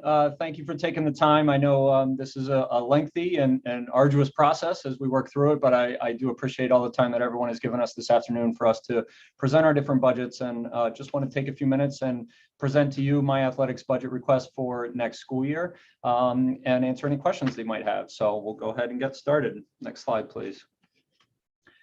As with a lot of the presentations so far, we start with the mission statement because it is, even though our department is extracurricular, our mission statement is central to how we operate. And one of the things that's become abundantly clear this past year and year and a half now since the start of the pandemic is just how important participation in athletics is. Specifically when we look at the wellness of body and mind aspects, it's really the thing that helps a lot of our kids stay balanced and stay focused and get through what they need to do academically, because they have these extracurricular options that keep them going as well. And as Tina mentioned just briefly a moment ago about clubs, extracurricular sports are some of the things that students are most passionate about. And so it's important that we look at what we do in that regard. Next slide, please. Our vision of a successful graduate includes our core values. I will remind everyone that this is actually a topic of conversation at each one of our preseason coaches meetings. We actually discuss the ways that we run our programs and how we embody or help students improve in these different areas, because when they leave Ridgefield High School, we want them to be successful in life. Most of them are not going to go on and become professional athletes, but by using the setting of athletics, we can really hit these core values of collaboration and mindfulness and communication. I think high school kids gain so much from being able to learn how to communicate effectively with their teammates or their coaches, and whether they're preparing for competing for a spot on a team or preparing for a game against an opponent, the idea of resiliency and being able to overcome adversity really is evident every day in athletics. I think it's also important to mention that for some of our students at the high school, athletics is the primary piece that gets them in the door every day. People that struggle with traditional academic settings, this is why they're in school sometimes. And so it's definitely a challenge that we all take on in the athletic department to know that this is a meaningful part of their day-to-day lives, and that we are tasked with embodying all of these attributes and helping them do the same. Next slide, please. So just a little snapshot about the athletics department. Those of you who have been on these presentations before, this is a pretty common slide for me. I do like to highlight the participation. We are still roughly around 55% of the student body is participating annually, at least in one sport at the high school. Most of them, or a lot of them, participate in multiple seasons, fall, winter, and spring. That number dipped just slightly this past year because of the pandemic, I believe, and there were some concerns about different sports and different settings, but we're definitely seeing it rebound this year. Our participation numbers are back up across the board, and it is, as I've said a couple times already, it's a key piece for many of our high school students' day-to-day lives. The budget that I'm presenting to you today would support 37 sports across 3 seasons. And when you look at your varsity, JV, and freshman teams, we have 78 different teams that are supported by this budget request. Our athletics department is highly successful. We've got a large number of student athletes who receive all league, all state, all New England, all American honors every year. And we have a lot of students who continue to play and pursue athletic careers at the college level. This past fall, we had our largest signing ceremony ever. We actually had 2 different ones, and between the 2, there were 28 kids who made a commitment to play at the college level. Some of them were true NLI Division I or Division II scholarship offers. Some of them were commitments to D3 or NAIA schools, but it's a great number to see that it's something that they're so passionate about, and it helps them continue that balance beyond the walls of RHS. The bottom part is a little bit of a personal snapshot for me, because fall is 2016 is when I joined Ridgefield High School. So since then, we've been keeping tabs on how we do competitively. And since then, we've had 24 FCAC divisional titles, 18 overall FCAC championships, 9 state championships, 2 CISL state championships. For those who are unfamiliar, that's the ski team. And we've been recognized twice in our 5 years as by the league for overall program excellence. And every year, one of our teams, or sometimes several of our teams, get recognized by officials organizations for our sportsmanship. So overall, we're getting it done. So, next slide, please. So this is the budget breakdown, and I know some people are very familiar with this, but I know that there are some new members on here as well. So I'll just take a moment and explain it. So historically, the RHS athletics budget is comprised of several different revenue streams, if you want to call them that. And the primary chunk is always the Board of Ed contribution, or what is supported through the Board of Ed budgeting process. In addition to that, though, we have pay to participate fees, which I know I was just in front of the board last month talking about those. That'll be a part of what I'm presenting to you today, as well as gate receipts. And if you go back a couple of years, we had field and facility rentals that added into the athletics budget, as well as fund balance transfers. So there have been a couple of changes between last year and coming into this year. The first one was in regards to facility and field rentals. Those are now going, all of the facility and field rentals will be handled through Joe Maritz's office and facilities. And the second piece is that the Board of Ed budget used to sit separate from the general budget of the athletics budget used to sit separate from the general Board of Ed budget. And so if there were funds left over at the end of the year, it would go into what was called the fund balance. There were a lot of questions about that since I've been here and how that works. And so this year, the overall athletics budget is included in the operating budget of the Board of Ed, just like every other department. So effective this year, end of the year, if there's a surplus or a shortfall, it will be handled just like it would be for any other department. There would no longer be a fund balance at the end of the year. So the current year that we're in, the 21-22 school year, was approved for just about $1.5, almost $1.6 million overall for the athletics department, with the vast majority of that, 1.2, coming from the Board of Ed. And then you can see the pay to participate fees of $312,000 is what we expect to bring in this year, and gate receipts of $48,000. As I look forward to next year, the budget that I'm requesting, and I'll give you the specifics here in the following slides, is for $1.7 million. The Board of Ed contribution about 1.4. It does include a deduction or a decrease in the pay to participate fees, which I again will point out, but it's what I brought to you last month. And I do expect that as we continue to return from the pandemic, we've seen not only our participation numbers increase, but we have seen more fans in the stands. People are anxious to get back to normal life and come out and support their team. So I do expect that we can bring in a little bit more in our gate receipts for next year. So overall, the increase that I'm looking for the total athletics budget is about $150,000. And I'll go into some of those primary drivers on the next slide, which we'll take now, Jonathan. Thank you. So the primary drivers listed on the right side there. The first one is the pay to participate reduction plan. If you recall last month when I came in front of the board, I proposed a 5-year plan to phase out pay to participate. And so that is the primary driver in the increase in the athletics budget for this year. We would go from $225 per athlete per sport down to $200 per athlete per sport. And that would, overall, I expect that would be about a $36,000 decrease in the amount of pay to participate that we would bring in. In addition, the second primary driver is for weight room supervision. Currently, our weight room supervision is a user-based or a user-funded program where kids who are using the weight room pay a fee, and it goes into an activities account, and that's who the supervisors are paid out of that account. And I would look to shift that and make that part of our budget to provide for that supervision. That's roughly $28,000 of the increase. And then the inclusion of rugby as a Board of Ed varsity sport. Overall, when you look at the different pieces, which we'll dive into in a second, between the salaries, purchase services, transportation, all of those things connected to the rugby program is about $18,000 annually. And I'll talk a little bit more about rugby and how they've completed the club sport process in a few minutes. So if you look at the big chunks of the athletics budget, the salaries make up roughly 58% overall. That does include all the department employees. So that's myself, the secretary and para, our athletic trainers, our facility manager, and our coaching stipends. And so that is roughly 58% of the overall budget for this coming school year. It's an increase of about $90,000. And that includes contractual increases for all of our current positions, as well as 5 new coaching positions. So there are several sports. Again, I mentioned rugby. There would be a head coach and an assistant coach for rugby, and several assistant coaches that are really requested for to provide safety for growing teams. So one of the programs that has really grown over the last couple of years is our dance program. They are now pushing 25 to 30 members for both the fall and the winter, and currently that's still being handled by just one coach.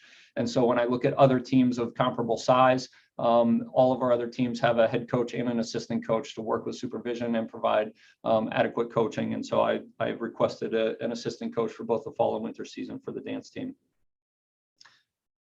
The next big chunk is the purchase services and officials. That's about an 18% of the overall budget, and that is an increase of about $16,000 from this year to next year. Again, that would include the expenses for rugby. One of the other main increases in purchase services is for shot clocks for boys and girls basketball.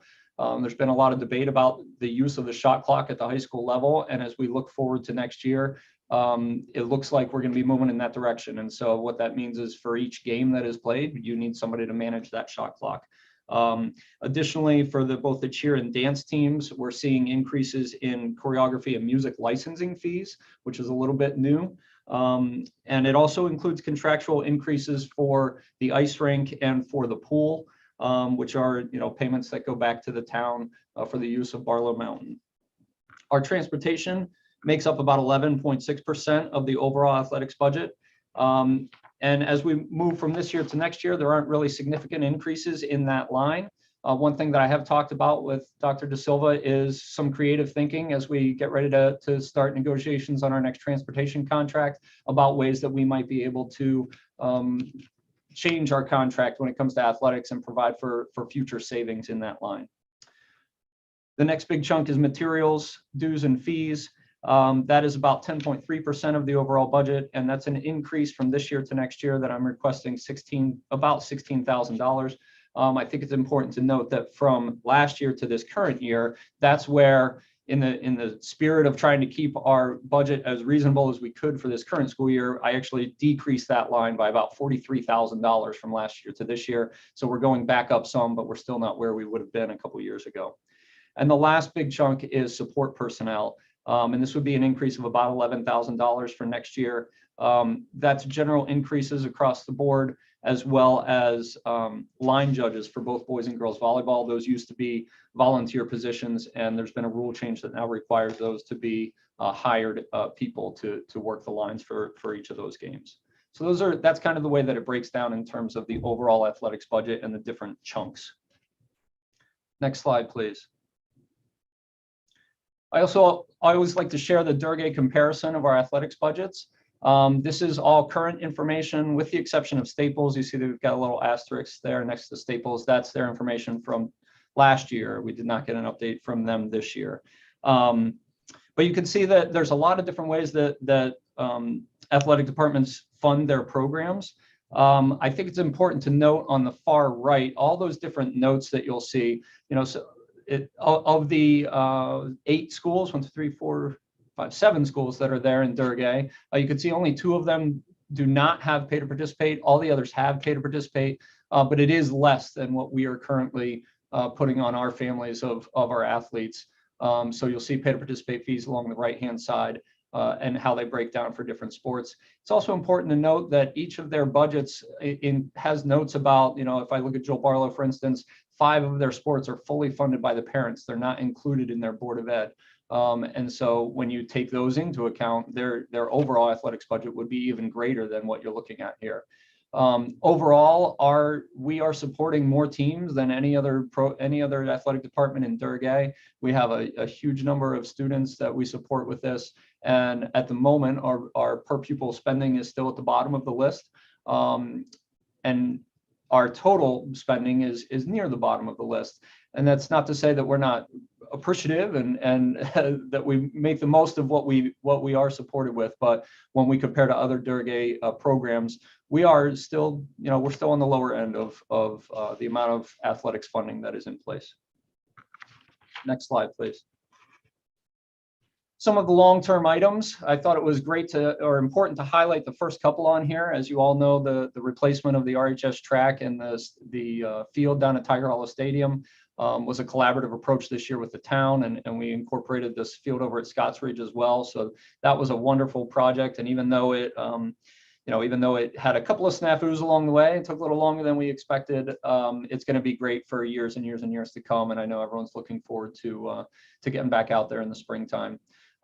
We did, through the budgeting process the last couple of years, replace all of the football helmets in our program. And so that will be an expense that we won't see again for another 8 to 10 years. And as we look ahead at big projects that are coming down the pike, the tennis courts are always a challenge. And as far as the town side of things, that's another opportunity for collaboration. I've talked with the folks at Parks and Rec and Dennis DePinto about other options for tennis courts. Tennis in New England is always tough because the winters are just very tough on courts. They get cracked and then the cracks just keep getting worse and worse and worse.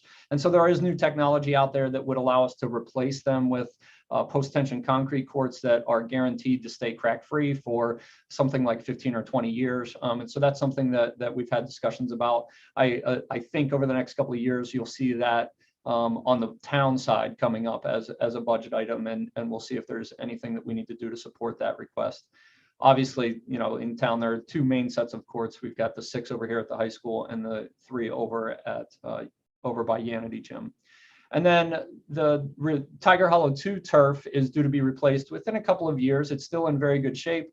And that's something that, again, we expect to collaborate with the town on. There are several sinking funds in place for that project. And so as we get a couple of years down the road and we start looking at the funding there, our hope is that it is fully funded by those sinking funds. But it's possible that that there may be some requests that we need to support that project as well. But again, those are not imminent. Those are a couple years down the road at this point. Next slide, please. Finally, I would just say that we continue to have strong partnerships with Tiger Hollow Inc. and the Athletics Advisory Council.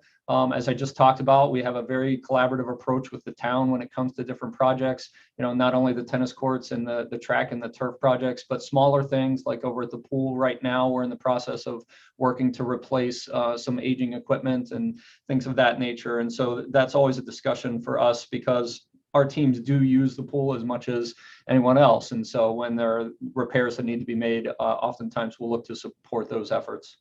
The budget that I bring to you today, though, is designed to continue to support our large, diverse interscholastic athletic department and allow us to remain competitive at both the league and state levels. As I mentioned, it does include rugby as a new varsity sport. And it's important to note here that that is the first sport that will have completed the club sport process at the high school. I can tell you that's it is a great process to have in place. And I often talk with my counterparts at other schools about how do you start a new sport or what are the steps that you go through. And that predates me. I inherited that process, but I can tell you I believe in it wholeheartedly because it gives those sports and those people that are passionate about them the opportunity to exist as a club first, as a self-funded club. And then if they have the support and they have the ongoing success and they can show that it's a viable program, then we can bring it in front of the board for approval as a varsity sport. This budget does include the first step to reduce and eliminate pay to participate fees. As I mentioned, this would be year 1 of a 5-year plan there. And it continues to provide all of our athletes safe playing environments, adequate equipment and uniforms, meets the contractual obligations of our coaching staff, all of our external vendors, and ensures compliance with Title IX. And it allows us to maintain all the aspects of our athletic department that I know many of you look at as a source of pride in our town, and that makes me very happy about that. So what we do is very important to all of us involved, but I think that it impacts our community as a whole, and I know that there's a lot of Tiger pride out there in Richfield. So this budget is designed to continue with that as we move from this year into next year. Next slide, please. So I'll open it up for questions, and not unlike Jake, I didn't know his last slide was going to look the way it did, but I threw some pictures up there as well. These are just a snapshot of some of our teams that won championships over the past year. The boys lacrosse on the top left, state champs last spring. Our girls ski team, state champs last year. Boys cross country on the left and girls cross country on the bottom. We're both FCAC champs this year, and the boys cross country had a state championship as well. And then on the right side are the boys and girls basketball programs, which are, we're fortunate to have the staff in place that we do. And those programs, we're the only school in Connecticut right now that has both programs ranked among the top 5 in the state, and they're all in action today. So lots of exciting stuff going on in the athletics department, but certainly can pause at this point and open it up for any questions that you might have. Thank you so much, Dane. Right, any questions? Liz, yeah. Thank you, Dane. Really good overview. I guess, just my one question is, we've got about 36,000 hitting this year for the reduction in pay to play, which we discussed. Is there a possibility, or what have we learned about Staples? Their gate receipts look to be about double. Is there an opportunity to get more revenue in from gate receipts? Is there anything we can do marketing wise, or raising the entry rates, or creating season pass concepts or anything like that? So we currently do have season passes in place that are available for families who want to buy those. I think, Liz, the one thing that concerns me about raising rates, especially without a reduction in pay to participate, is that when you put yourself in the shoes of the parent pays for their kid to play, then their parent usually pays something to a booster club, then their parent is paying every time they walk through the door to watch the game. You know, we're just continue to hit them time and time again. Now, are there people that are coming to games that are not parents? Sure. You know, and like I said, we do have a season pass option in place, and a lot of parents do take us up on that. At the moment, our current rates for admission we just charge $5 for everybody, whether adults, students, whatever. You know, if that's something that we wanted to talk about or the board wanted to make a recommendation for a change on that, we could do that. And I can also look and try to get some data about what other districts are doing in terms of gate receipts, because I don't get the impression that we are overpriced, but I also don't get the impression we're underpriced when it comes to what people are charging to get into games. But I can find out what other school districts are charging. Thank you. Yeah, I was just shocked at Staples not having that many more kids and being almost double in gate receipts. So that's just interesting data if there's something we could do there. Thank you. Sure. Anyone else? Jonathan? Hi, Dan. I do share that Tiger pride. So I do like to see these successes, but I do have some questions. Sure. You're showing an overall budget increase of 9.5% for next year, which looks like you'll be leapfrogging some of those other districts in the DERG. And setting aside the reduction in pay to participate, without that pay to participate piece, the board contribution, if you will, is still a 12% increase over last year.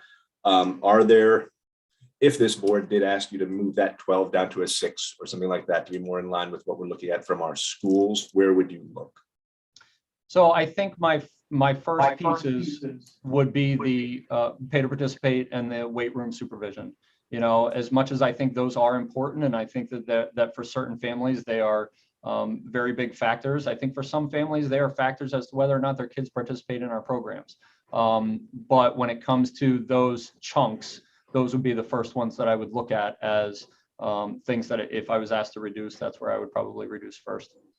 I mean, specifically outside of that PDP, if we do want to move with that pay to participate reduction, where else? And you're saying the weight room is one place. Yeah, I mean, I would have to go through and take a closer look at it in terms of sport by sport, if there's ways to pair individual pieces. I do think some of the things that I've put in here at the moment are things that I expect are going to be needed. You know, I didn't ask for anything that I didn't think was needed, but when I look at the support pieces for the operation of the shot clock for boys and girls basketball, or the line judges for volleyball, like, is it possible that I could get volunteers for those positions? I don't know. I mean, those are some of the chunks that I look at from one year to the next. But I would have to go through and take a much closer look. If we wanted to preserve the pay to participate piece, or preserve that reduction, I would probably start by looking at the weight room supervision piece as the first chunk, and then continuing from there. There really isn't another big chunk that I'd be able to just say, yeah, let's do that. I'd have to go through and with a finer tooth comb to find deductions. Dane, just to clarify the weight room piece, there's two parts to that, right? So you're asking to pull back on the cost to families, because families also pay dues for the weight room off season. And then in addition to that, Dane is asking for additional supervision in that space because it is used a lot by our kids. So there's two pieces to that. I just wanted to make sure that was understood. It wasn't just the increase in the supervision, but it's also pulling back because some families may be paying for their children to participate, multiple children, multiple sports, but they're also paying for the sports, and then they're also paying for the weight room, which is a part of their program during the off seasons as well. Rachel? Thank you so much, Dane. You know, listen, I'm absolutely in support of decreasing pay to play. As I said before, I definitely believe in providing opportunities for students to socially connect with their peers, as well as provide an outlet for mental health that comes with playing sports. So I just want to make sure I understand. So if we eliminate it completely, it would be $312,000 So in the spirit of fiscal responsibility, it's a gradual decrease. That's my first. And then my second is the repairs equipment at Tiger Hollow line. The percentage change is 300%. You might have mentioned it and I might have missed it. I was just wondering if you could give a little background to that number increase. Sure. So to answer your first comment or comment on that, that's correct. That right now our pay to participate, we bring in roughly $312,000 each year. So over the course of time, if we continued with a 5-year plan, then at the end of that 5 years, that would be the ultimate increase overall to the athletics budget annually.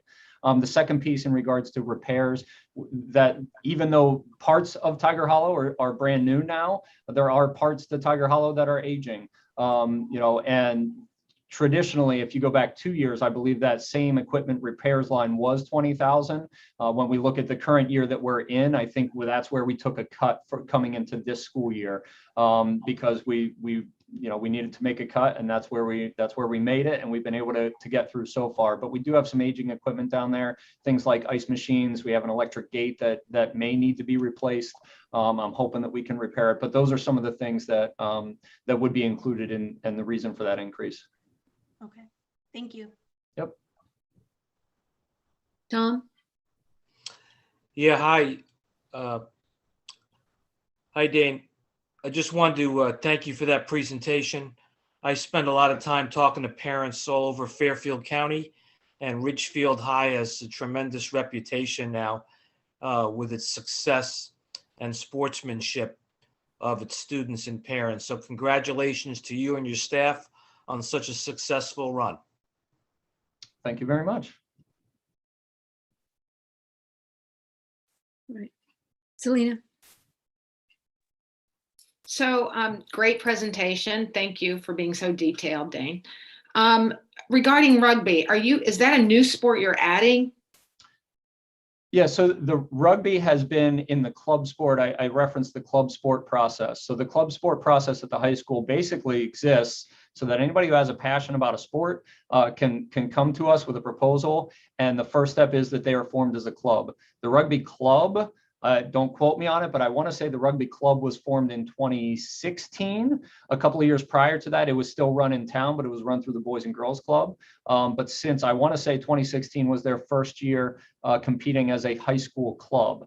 And in our club sport process, it essentially says if there's a program that has been existing as a club, they can show that they are, connected to a larger league and that there are ample opportunities for competition, that there's good participation numbers amongst the participants, or good participation numbers annually, and they continue to do things the right way. Even though they're a club, I still oversee that program and help with scheduling and those sorts of things, even as a club. And so if they continue to exist as a club for a period of time, then they can come to the board and request varsity status. And so the big change really becomes from being self-funded to being included in our Board of Ed funding. Historically, our rugby program has been very successful and has supported a large number of student athletes. There are roughly 30 to 40 student athletes each spring. And as surprising as it may sound, rugby is one of our programs that has a lot of kids playing at the college level. Rugby at the college level is a growing sport, and there are a lot of kids who were first exposed to it within our program here in Ridgefield who are now contributors at the college level, and it helped them get their foot in the door to college programs, and for some of them, they're even on scholarships. So they've definitely done everything that's been asked of them as a club sport. And so, yeah, this would transition them from being a club sport to being a fully funded varsity sport. So would you rather do that than have the pay cut, deduct the cost for pay to play? If I had to choose one over the other at this point in time, I would support our rugby program. While I think the pay to participate program is one that we need to continue to look at that model, and I hope that we can support both initiatives. If I had to choose one, I would say that rugby has paid their dues, so to speak. They've done everything that's been asked of them. And for us to say that we have a club sport process that ultimately can culminate with becoming a varsity sport, there's no reason to kick them down the road any further. I think that they've shown that they've done everything that's been asked of them, and I would support that. It's also a difference of 18,000 as opposed to the 320,000 of pay to participate. So I would prioritize rugby at this point. Well, it's 36,000, so it's like half of what you're asking for this year, right? Right, because of the transition, right? Yeah. Oh, I see what you're saying. Yes. Yes. Right. Yeah, roughly half the cost of the first step of the program. Right. Yep. Okay. Thanks. That's all. Yep. Okay. Anyone else? All right. Thank you, Dan. I will add quickly. I know I've been listening to this pay to play conversation for some time, even when Doug Silver was part of the board, and I know you've had many conversations. So I think that's a tough question for you to even answer. So I really thank you for answering that question. But I think I do know, having a high schooler and having his friends play sports, it's a huge burden. You know, by the time you pay for booster clubs, you pay for sports, weight room, and all. So I really applaud the fact that you are looking into this. And as we look holistically at a budget, I think this is a conversation we as a board also need to have. So I really thank you for that. And just, I think you do an amazing job. You know, Tiger Sports, you know, Mike, it's great that all you do. And I will also reiterate to Liz's point. I know when football season, whenever the sports are there, when we look at ticket receipts and all, this is an opportunity. If we can look at opportunities to kind of, you know, support pay to play in one way and yet get some kind of revenue that'll help us in an overall budget, it's somewhat thinking out of the box, if you will. So Yeah, and I'm always open to those conversations. One of the things that we've been looking at more recently is an option to move to a fully online ticketing process, which would probably make it a little bit easier for us to control that type of decision and make the changes. You know, those type of options do typically come with user fees. You know, you pay for the fee or you pay for the service itself, which might add $1 or something like that to each ticket that's sold. But always open to looking at some of those options and keeping things moving forward. But I appreciate your comments. thank you. Again, I go back to, I really, and I'm just going to say this for all the teams. I'm so glad that when we're talking about holistically about our budgets, we're always talking about forward facing, the next steps, how we can improve this. And I think Sean has said it and many of us have said it. So we really do appreciate that. You know, as a parent, as a community member, and as a board member, I do appreciate that you always bring that conversation, not only now, but it's few years from the now for the next step, the next process. So I support and I applaud that. Thank you. Oh, Tom, sorry, go ahead.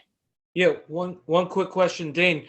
Looking ahead to the next 5 years, is there another sport coming up that you see coming to the school?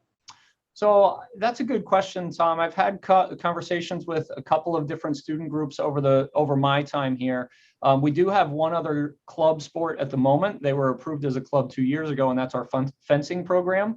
Right now, that fencing program is on the small side in comparison to our other sports. There's only a handful of students involved. However, that's all you really need for a fencing program. You know, they compete on an individual basis. And so that's one that is currently existing in that club sport process that we've talked about.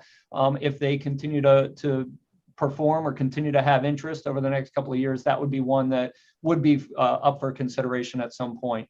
Over the past 6 years, I've had conversations with students about ultimate frisbee. I've had conversations with students about starting a gymnastics program. And in both of those instances, they never really went with it. You know, they never took the bull by the horns to put together a proposal to make it a club and move forward with it. And actually just recently, one that came across my desk was equestrian, which was an interesting conversation. I learned a lot about the world of equestrian through a couple of conversations. And so nothing is off the table in terms of having the conversation. And again, I point to that club sport process. I think it's a great thing that we have in place to say, if you're interested, this is what you need to do, as opposed to always starting from square one of like, how do we make this happen? You know, it's pretty clear that this is how you have to do it. And it includes things like, how do you fund yourselves for the beginning first handful of years when you're a club sport? What level of interest might there be? An important one for me is what opportunities are there for competition out there, right? Because if it's not going to exist in some sort of interscholastic competition, then it's really not not a club sport, it's just a club. And so, you know, we've had those conversations too as to what it might look like, club sport versus club. But those are the ones that I've had conversations about. Right now, like I said, rugby's been in the club sport process for a handful of years and is ready to move over to the varsity side. Fencing is the only existing club sport that we have aside from rugby at the moment. Great, thanks. Yep. Amy. Just a quick little question. Dane, well, first of all, great job on everything you do. I know our sports program is fantastic, but you keep talking about rugby. I'm just wondering, is this girls and boys rugby, just girls, just boys? I'm just curious. Yeah, that's a great question. As of right now, our rugby program at the high school is boys rugby. However, in my previous district, we had both boys and girls, and we have seen growth of rugby on the girls side. So at the moment, what we're talking about is the boys rugby program.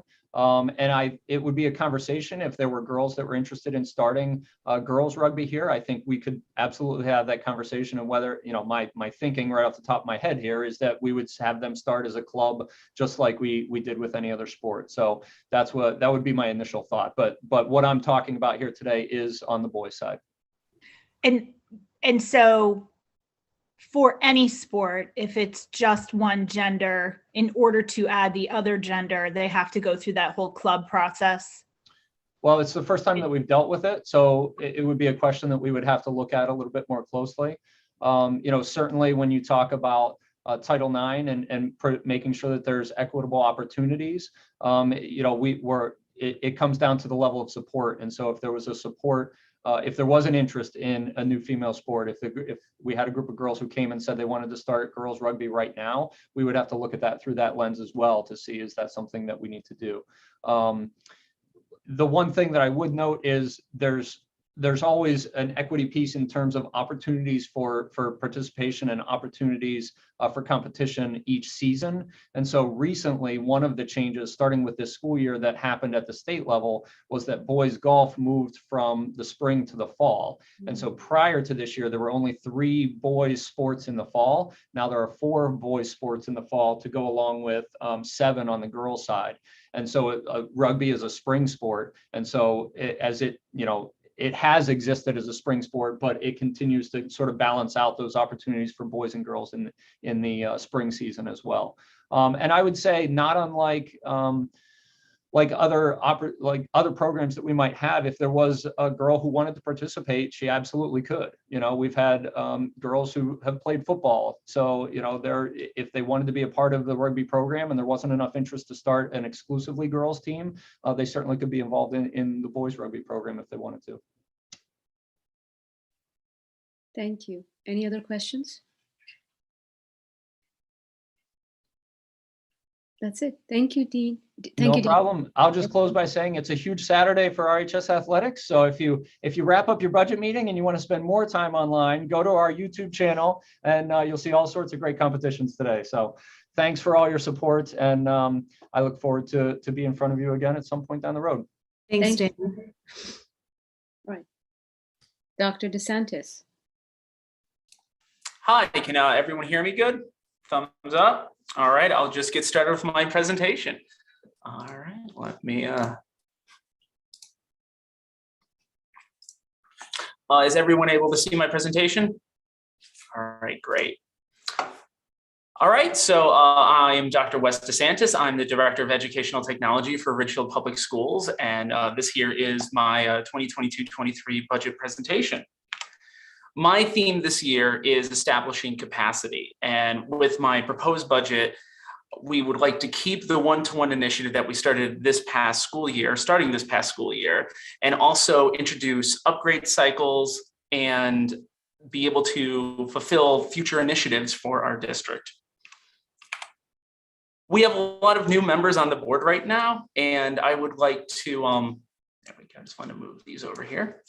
I would like to kind of give a little history of what we've been going through for the past 18 months to 2 years since COVID began. And I'd start with the summer fall 2022, and that was the beginning of the hybrid classroom. So during that summer, we lightning fast researched and developed an incredibly cost-effective way to implement hybrid teaching. And with the help of Dr. De Silva, we were able to acquire the technology needed. There was these webcams, the ViewSonic boards, to be able to start a hybrid classroom environment. And I want people to realize that back in 2021, last school year, we were not a one-to-one district. And in fact, most of our classrooms didn't even have what we call visual touch technology, where it would be like a projector with a smart board or even just a projector. And we had to implement that in the entire middle school environment and in many of the high school and elementary environments. That being said, with us starting with such a deficit, we became a leading example for not only other districts in Connecticut, but throughout the country, so much so that our district was featured in technology magazines and educational publications across the country. We were one of the first districts to start hybrid teaching because of our school schedule. We actually started almost a week earlier while other schools were delaying. And we pretty much launched with 0 issues, other than, you know, kids might have lost a computer or two.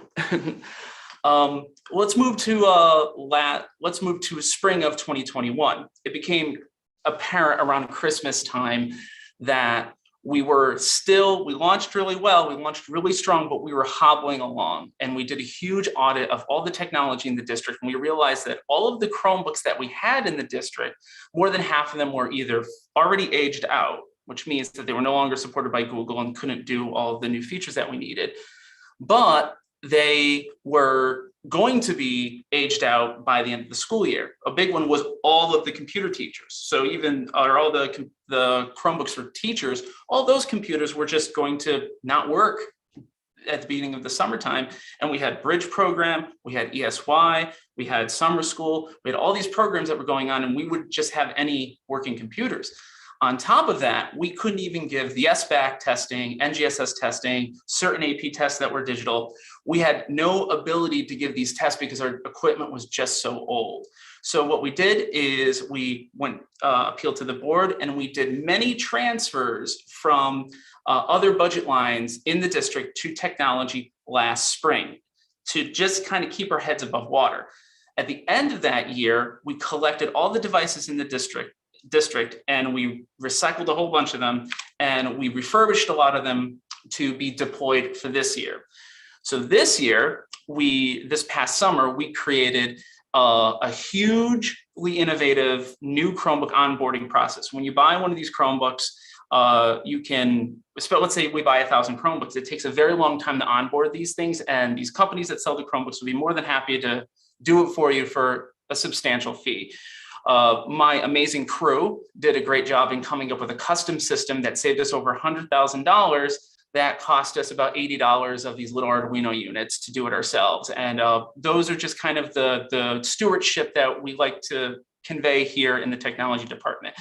In that summer, we provisioned over 5,000 devices. Now, when I mean 5,000 devices, all of them were not new. In fact, the bare share of them are still older devices, but that also means fully repairing them, recycling them, or fully entering them into our domain. Also during this time, we approved a cost-effective way of implementing one-to-one in the district, and I'll get to that in a little bit. That also met our community needs, which has also given us a lot of notoriety in the education space. Other districts are modeling how we do our K-3 classrooms in the Chromebook to reduce young child screen time. That was a thing that was given to me by the PTA, and we thought it was a great idea.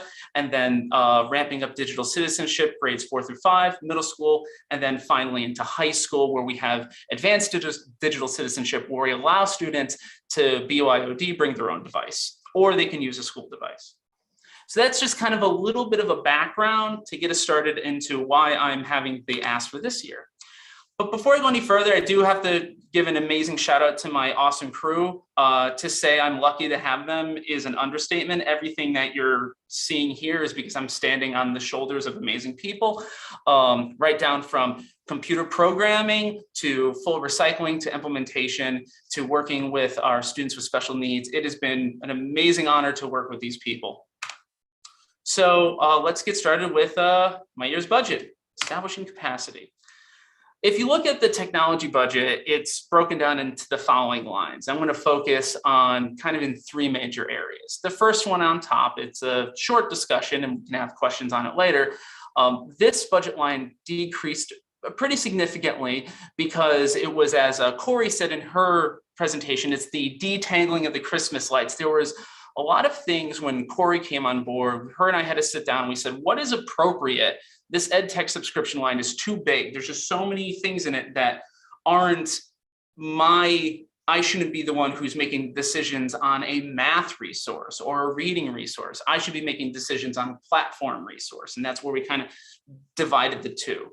You will notice that if we did leave room in my EdTech subscription, it's not a full one-to-one move to the curriculum budget, because we are leaving room. We are looking at data warehousing software that we're looking to add to our PowerSchool system that can help us with MTSS and other intervention ways of keeping track of these students.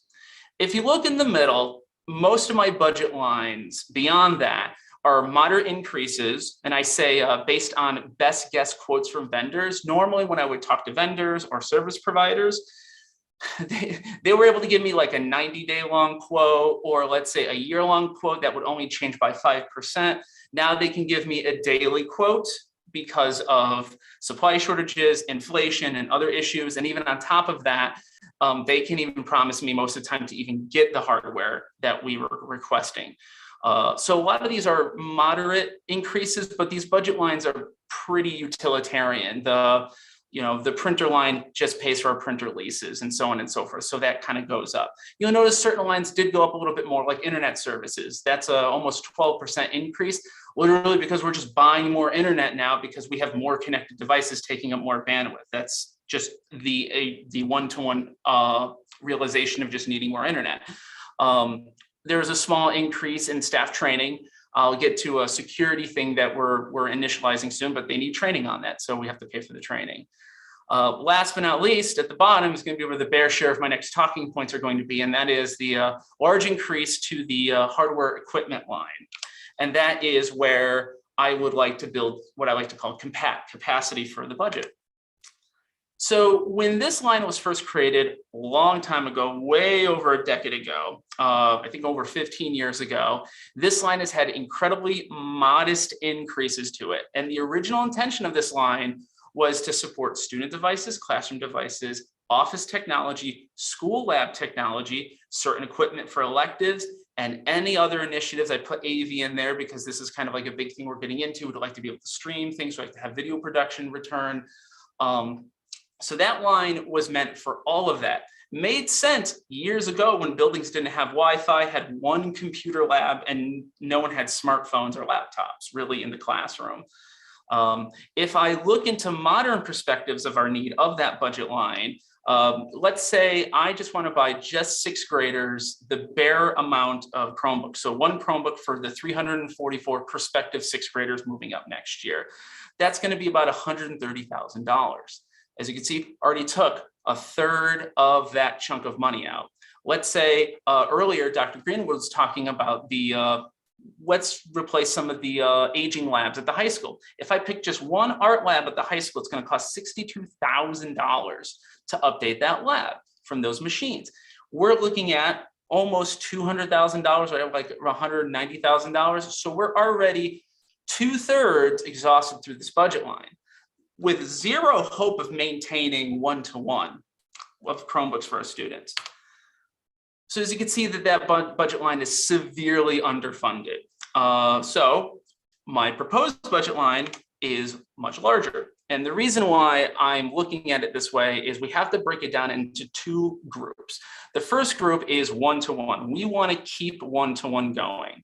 And if you look to the right side of your screen, I showed it to last year's Board of Ed, and a lot of the members are still here, but this is our system where we only really need to buy 2 grades, new Chromebooks every year. So it'll be 6th grade and 9th grade. And then those 6th graders keep those Chromebooks for 3 years. The 9th graders keep those Chromebooks for 4 years. And then those Chromebooks will get redistributed throughout the lower grades, because they just don't need the high level processing power. They're doing keyboarding skills. They're doing more simplistic things. So they could use older used Chromebooks, but they're still new enough to be on the Google domain.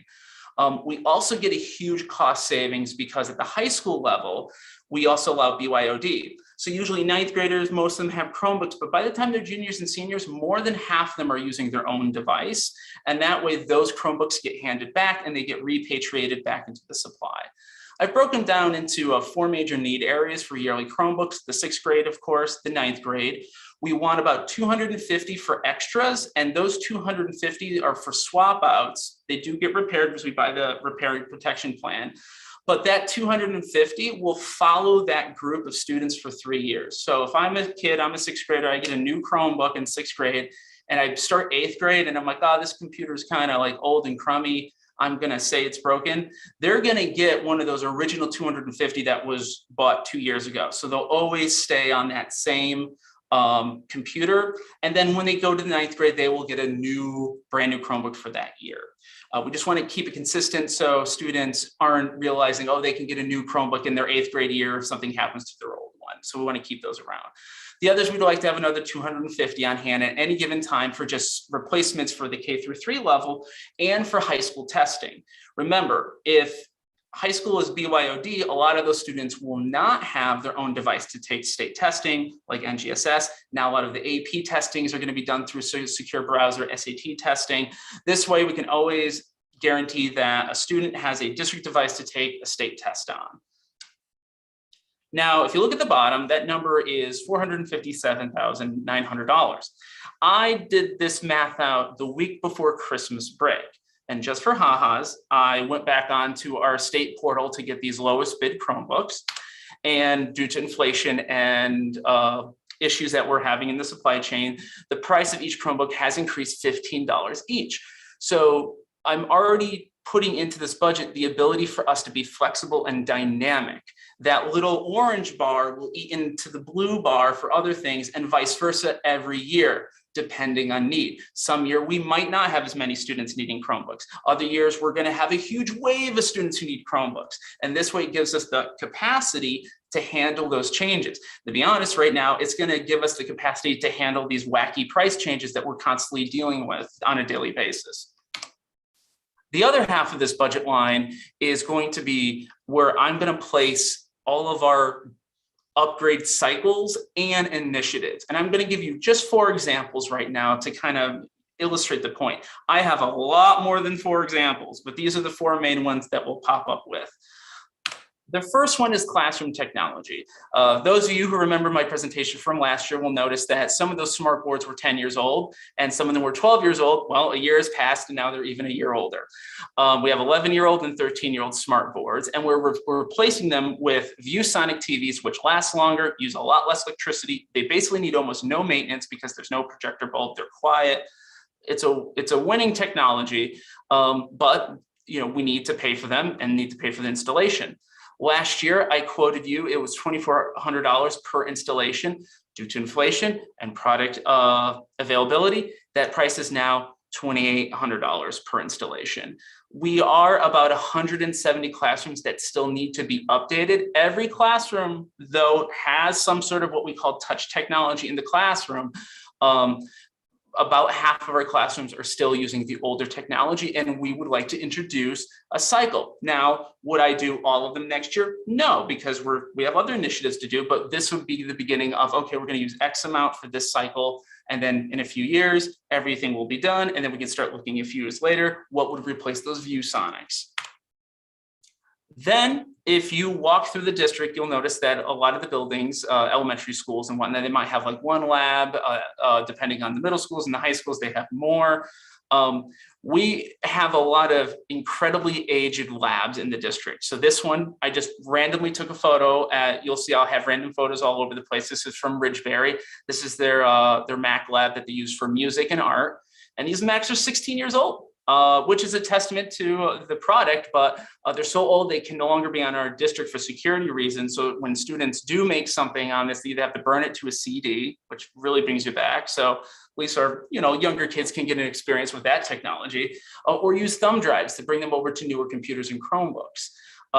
To outfit just this lab is going to be about $60,000.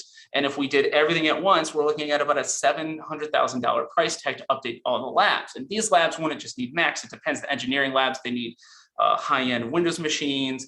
Programming labs need certain types. And if we get into robotics and other things in a moment, you'll see that all of those have different needs, but each of them are around the same price range to upgrade. The next point is I call grant replacement. I walk through this district and it's kind of a grant graveyard. Basically, I'll use Perkins as a great example. Perkins is a great program, federal money, to get certain initiatives started. They give you a lot of startup cost. And then once your program is started, you no longer get the Perkins funding, and it's up to the district to fulfill that initiative. So I'm just going to give you 2 examples. We have many electives and programs and all sorts of cool stuff that's using Perkins, and then Perkins has run out. I'm just using these to illustrate a point. Business had a lot of really great Perkins grants years ago, and they have these great stock simulation computers. You can see in the room, they have the stock tickers. They do all these really cool simulations, but all that equipment was purchased over 7 years ago. And at some point, those computers need to be upgraded. And well, there's just no Perkins money for that because Perkins served its purpose of starting up the program. And now it's up to us to support the program. Next is robotics. Robotics is a smash hit. I mean, we just have so many kids in robotics, both the club and the course. It's a smashing success. And for the past 3 years, it's been supported solely by Perkins grants to buy all the equipment and hardware. Next year, that's going to be severely reduced. And then the year after that, it's going to be no longer available. So I want to be able to have the capacity in my budget to support these programs like robotics so they could just keep flourishing for time to come. Last but not least is just, again, office technology. I showed you last year that most of our secretaries were using those square screens. I would like to report that thanks to the transfer last year, we were able to replace all of the standard desk screens with high desk screens. So the secretaries can actually see the software properly on their desktops. But now the little computer box is, 7 to 8 years old, depending on when they were installed. And it's time for them to be cycled out. They need to be upgraded. Let's say next year, I just choose the high school for next year. It's going to be a little over $100,000 to upgrade those. And then next year, I'd focus on the middle school. Then the year after that, elementary school. Again, it's not rocket science. We just want to start establishing some cycles so we can control our own ability to be dynamic with our technology. I said I had 4 examples, but I lied. I got 4 more. These will be quick. I call them honorable mentions. You might have noticed that when we talked about all these new course creations, last year we talked about video production, but it didn't come up this year. The reason for that is, well, I just have no money in my budget to reset up the TV station at the high school and buy the equipment for an actual video production classroom. Jake talked earlier about video production for after school activities and getting a stipend so a teacher could run are we going to film plays, music, concerts, and of course sports and those things. But what about an actual video production course? By the way, a lack of video production course was an ask from NEASC. But again, if I don't have the money to even start that, I'm not going to ask for it as a course. And again, I don't have the capacity in my budget to even offer that. I can't even ask Perkins for that because Perkins doesn't see video production as a new type of class because they felt that we should have had that 20 years ago. If you walk through the district, there's hidden hardware still in use. I randomly took a picture. This is at Farmingville, where they're using a mini disc player from the late 90s to run audio in their auditorium. So these are the little things that I would like to have the capacity to bring people in to update these systems so we can have more modern equipment. You will be seeing, people on the budget committee and maybe the Board of Ed will be seeing a transfer into technology probably some point this spring because we have to buy something called a multi-factor authentication system. This is something that kind of sprung up on all school districts in Connecticut with our insurance policies that we get from our insurance brokers from the state, where they want a really robust multi-factor authentication system. Just having the little Google know your phone number stuff doesn't cut it anymore because of all the hacking that's been going on, which means we have to buy a robust multi-factor authentication system, which might need hardware like things called load balancers that go into server racks. These things aren't cheap. And again, I just don't have the capacity in my budget to do that. And that is something that kind of came out of left field this year. We didn't budget for it. Last but not least is the expanded student data systems that I mentioned before that I'm going to be working with Corey Gillette and her team on, and also building administrators on this way for student MTSS and all this other data collection that need to be done. So those are my asks for just that blue chunk of the budget line, not even connecting to the keeping one-to-one going. If you looked in the budget book, I did have one more ask, and that is an ask for one more building technician. If I look at the day in the life of a technician, and I'll just use two examples. We'll look at what it's like to be at the elementary level and then at the high school level. If I look at the high school level, we have over 1,400 kids at the high school, so lots of teachers, admin, a classroom. Everyone has their own devices, school devices, classroom devices, special ed devices. And this isn't even talking about just straight up like classroom technology and then server technology. We have one person that does the high school and of course the alternative high school that handles all that. A few years ago, it was fine for one of my techs to have 3 buildings, because if I looked at an elementary school's active daily technology was just a few Chromebook carts that they shared in the building because they didn't do much with technology before COVID. Post-COVID, now every student either has a Chromebook or a Chromebook in the classroom, or they're one-to-one of the 4th and 5th graders. So we went from over 2,000 plus active personal daily devices to over 5,000. And it's just a huge task for my techs to run around to get all these, to get all the stuff done. So even just adding one person would alleviate a lot of these scenarios. And again, these examples I'm showing you, we wouldn't know how exactly unless we did get the position to cover all of these tasks. And it also takes a village. It's not just the building techs who do a lot of this. All of us are involved. The help desk coordinator, myself, our network administrator. We have, it takes a village. So if there's one of the building techs out, we're all helping each other out. We just feel that having one more on hand would make this basically lightning jump from a few devices in the district to huge amounts of active devices in the district a little bit more manageable. In closing, you might notice that we did have a reduction with the high school technology integrator. Now, that doesn't mean that I might not be putting a tech integrator in the budget in the future. It's just, it was a 0.5 position and it wasn't getting the stickiness that we wanted to, just things weren't sticking at the high school level. And the high school level needs a lot of tech integration. But I've been working with the curriculum department and how we can leverage people that might already be in the building. Can we be dynamic about this and lean on people like our library media specialists, teacher leaders, and other resources in the building to get technology PD out there, to get digital citizenship education out to our students, and so on and so forth. As you've probably heard with the other building leaders, I work directly with them. I'm in their buildings every day to see what their needs are, department leads, teacher leaders, and just building teachers. I'm in their classrooms daily, seeing what their needs are and getting insight on how to move forward.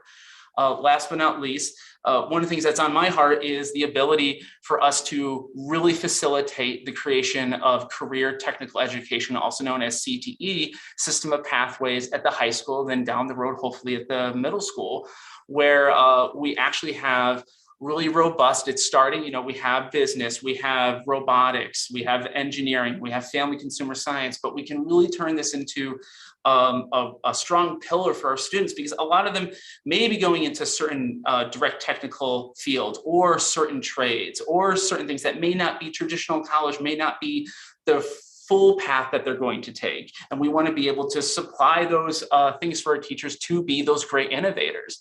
And that's something that's been on my heart. And that's kind of like my future goal, because the goal here is after this budget ask, I'm hoping for more normal budget asks after this, where I'm focusing on these things like CTE, video production. How can we be dynamic with our children's education with technology, rather than just trying to figure out how to keep our heads above water technologically with a lot of these scenarios.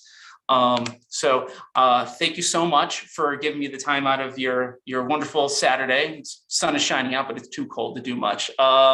So I am ready for questions.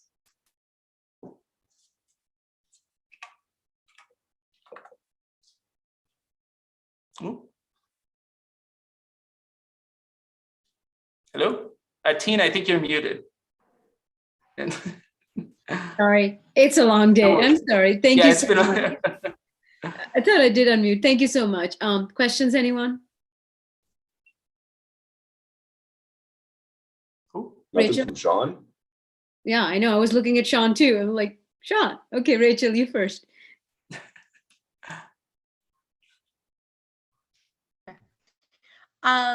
So first, thank you so much, Dr. DeSantis. I appreciated thoroughness of your presentation, but also the history behind that hardware and equipment line. I think that was really important and its original intention.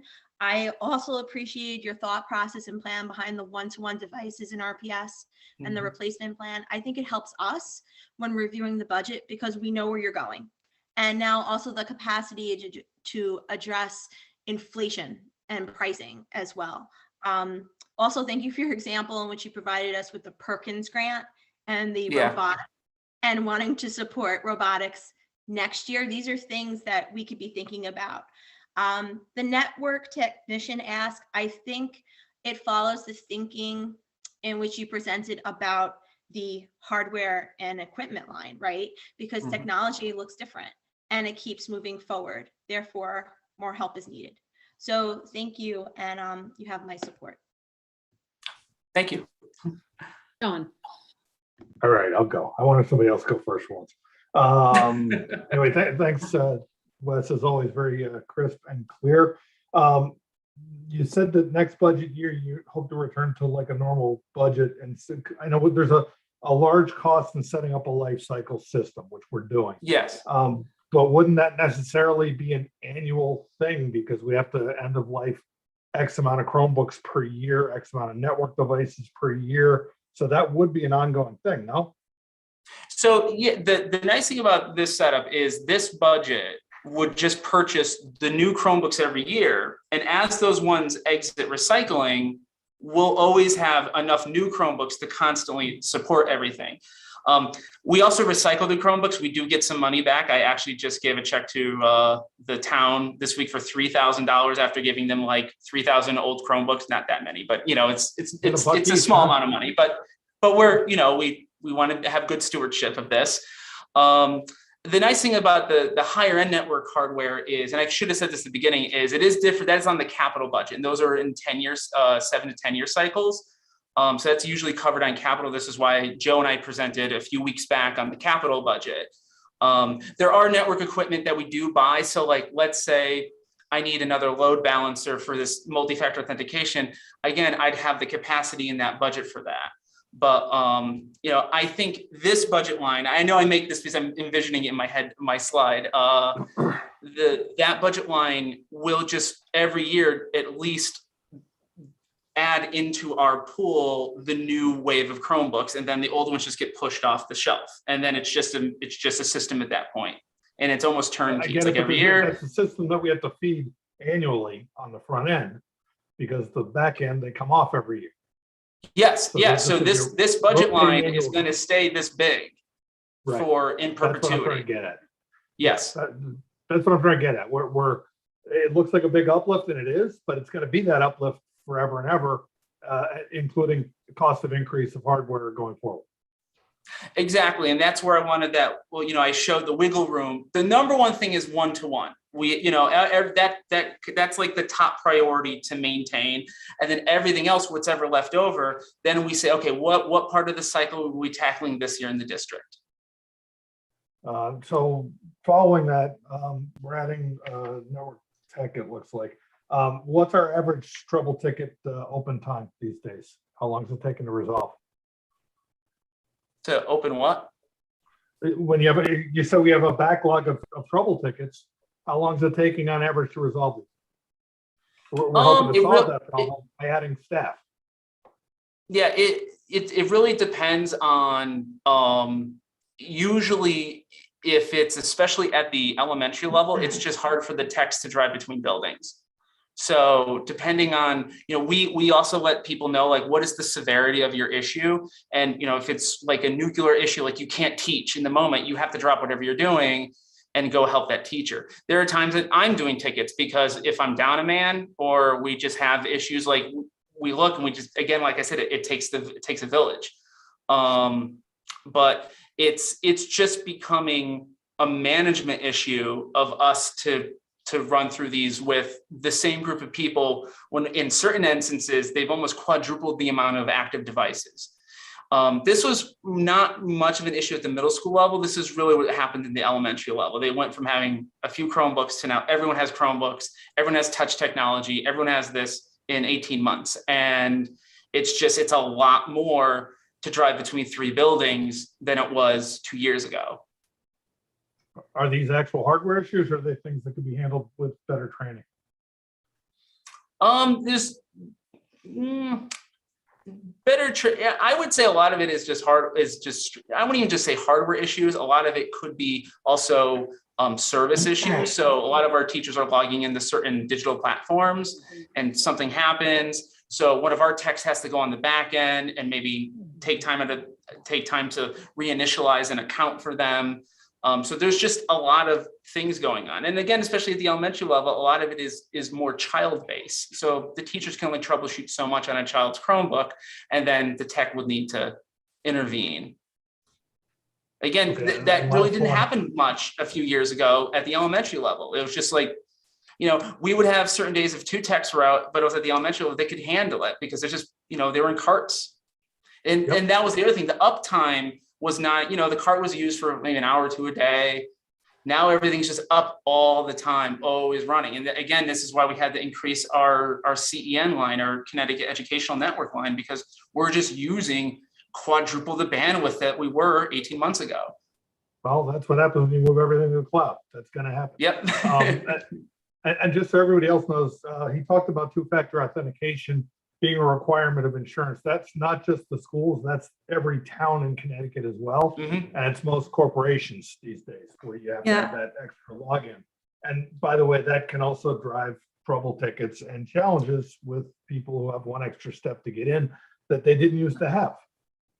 And that is another subtle reason why we're like, I think I might need more hands on the, more feet on the ground, because when we do start that, we're looking at a few products to try to make this as easy as possible for people. It's another thing. And what it does is it locks you out. And now I'm a teacher, I'm in my classroom and I can't get in my computer. It's like, and how do I take attendance? So like, we have to be dynamic with that and figure out how we can get people through it. But yeah, the insurance companies dump this on basically every municipality in the state. And I'm working with the town right now, the town's tech person, to figure this out. If we could do maybe a joint venture or something, but we are looking into it with them. So one last one under the cost containment line. You said about half the high school is doing their own BYOD devices. Juniors and seniors about half. Yeah. Juniors and seniors about half. Is there any reason we shouldn't be promoting that as an option and drawing down the need for Chromebooks that way? Letting people know that they can bring their own stuff should they want to. We do. In fact, we sent some literature home at the beginning of the school year. I'll say this, the Chromebooks we provide with our students are like a very nice Toyota Corolla, right? But the kids, especially in they want to get the cool MacBook, they want to get the cool, gaming rig. And it's very natural that after they leave freshman year, the number of kids who start bringing in their own device increases a whole lot. And again, the nice thing about that is those all repatriate into the elementary. And the moment they hand it in. So, every week we always get a few kids who a random junior will walk into the library, hand in their Chromebook. They're like, hey, for Christmas, I got my own computer. Here you go. In fact, this past Christmas, we noticed a huge uptick in kids going BYOD because they got a computer for Christmas. Thank you. Wes, can I just ask 2 clarifying questions with that? But I would imagine, and correct me if I'm wrong, similarly, if kids forget their BYOD, they forget their own device, do they go to the library to access another one of those spares? Yes, we have daily loaners. They have a big, beautiful orange sticker on them that say property of RPS that is literally glued to it. Awful. Yep. And, it's kind of like a badge of honor that you forgot your computer. But yes, they always have access to a digital platform with our new system that we did develop in-house. And, we can also track these Chromebooks. So I've sometimes take many rides out to the Boys and Girls Club to pick up our Chromebooks that are left there, and Deborah Ann's chocolates and a few other places that I've found our Chromebooks. So. Wes, just another question on the insurance. So I know that we weren't expecting the $100,000 cost. What is the ongoing cost that'll be in this budget? Because the $100,000 we're going to have to transfer this current year. But in terms of next year, what's the ongoing cost there? We're looking at two companies right now. You might have heard of Okta and Duo. A lot of them are like around in the mid 40s per year after this high startup cost. Because if we have to buy these items called load balancers, that's really where the most of that big cost comes from. And then after that, it's we're looking at around like $48,000 for yearly cost on that to just run the whatever service, and it's per use. And then you get these things called telephony tokens that we have to pay for if you get a text message because you got locked out of your computer, and it's just how the industry works.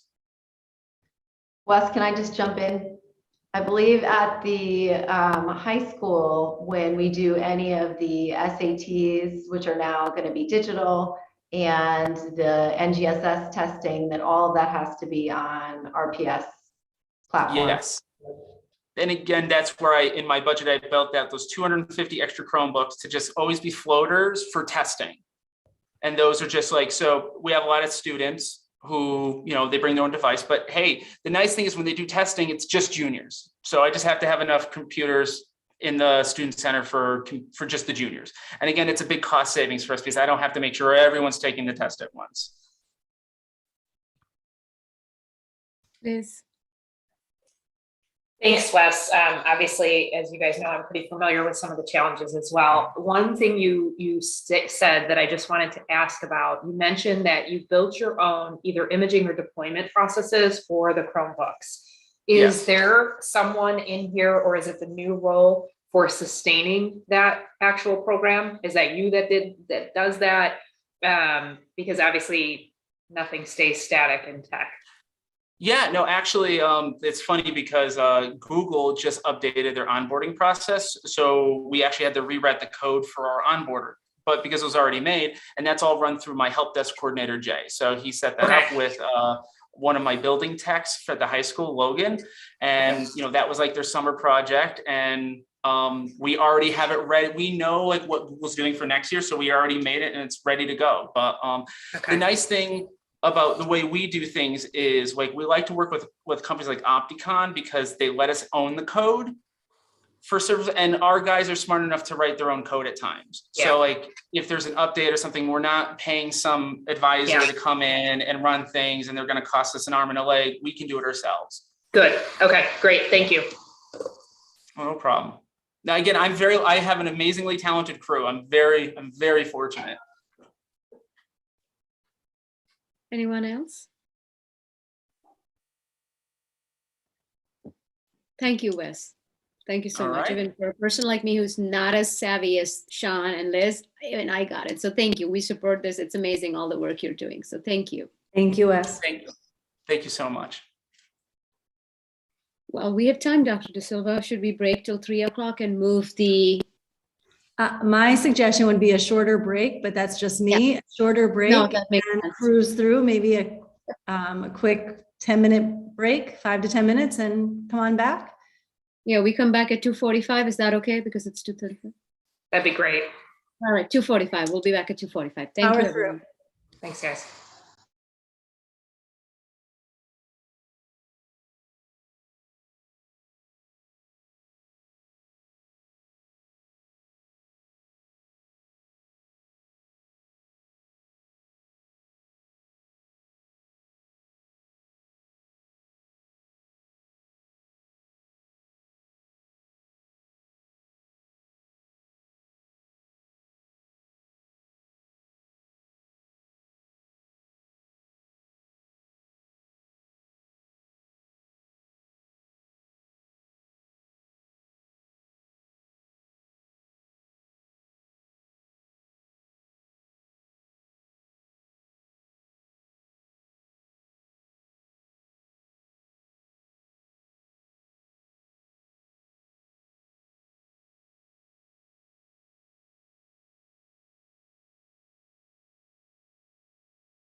I think everyone's back.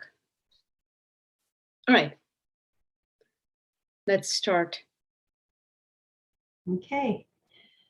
All right, home stretch, everyone. Hang in there. We're almost there.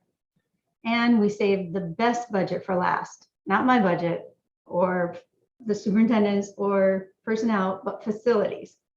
They're going to bring us home. Okay, general service proposed budget for 22-23.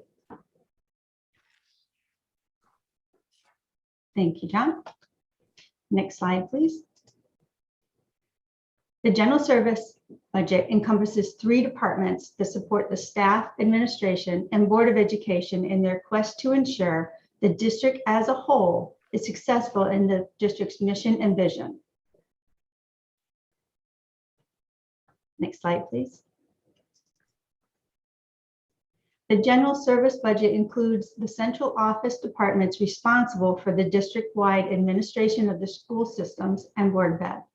The 3 departments that make up the general service budget are the superintendent of schools, the personnel department, and the business services.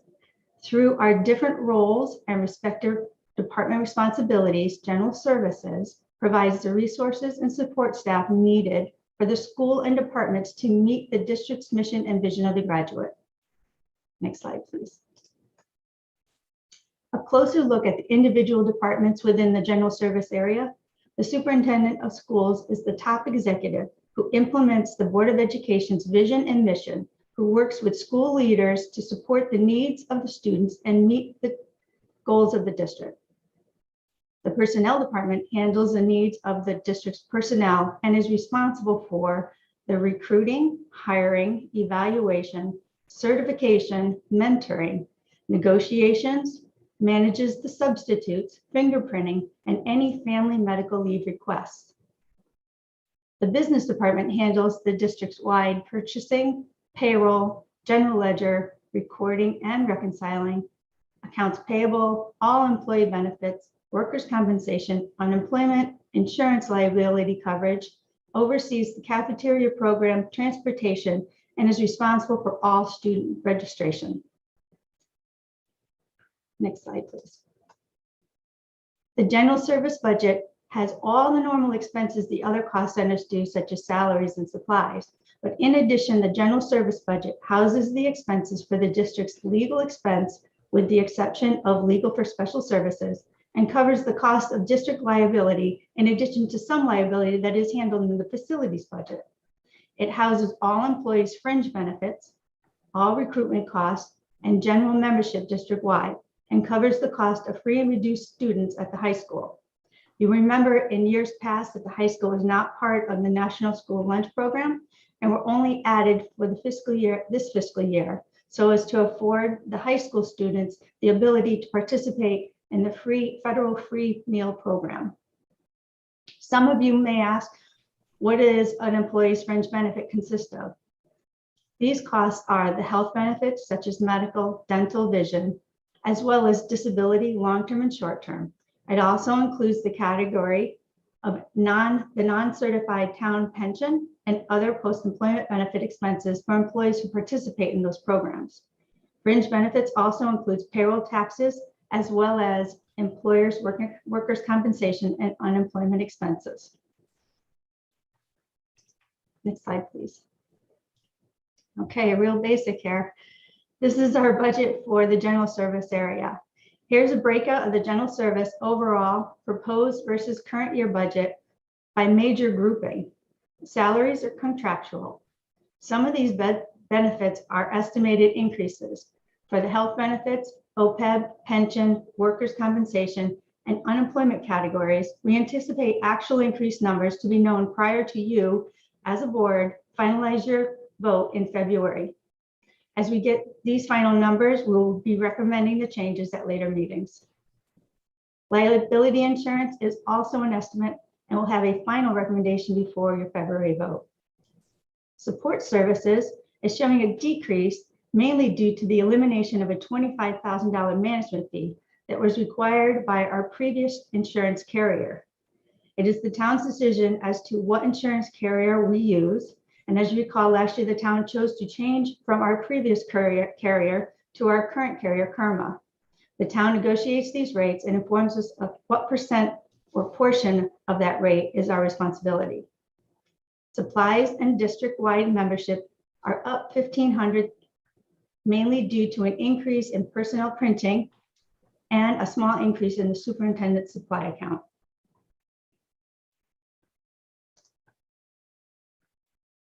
To recap, the current proposed budget has the following estimates. OPEB, and is currently presented here at a 2% increase or $4,090. Health benefits is currently presented at 3% increase of $471,489. Workers' compensation is currently presented at 2% increase or $15,111. Unemployment we're showing is flat in our budget. Liability insurance is currently presented at 5.38% or an increase of $14,375. As mentioned, all of these estimated increases are anticipated to be known before the Board of Education makes their vote in February. In conclusion, the overall general service budget is proposed at an increase of $471,489. That is a 1.92%, with the main increases due to health benefits grouping, payroll taxes, and contractual salary increases. Shown also in the overall general service budget are two reductions. The National School Lunch Program is currently covering the high school. Next year, we don't anticipate that it will, but we do anticipate that the school lunch program will be able to cover more of the high school free and reduced lunch group. In addition, the support services is lower with the elimination of the $25,000 management fee mentioned earlier. And that's it. Any questions?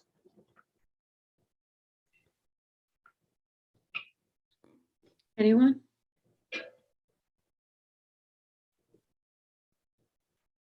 That's easy, Dawn. There's not a lot there. I know, it's pretty self-explanatory. So, okay, well, thank you so much. Sure. If it's okay, Tina, I'll just jump right into transportation then. Absolutely. Yep.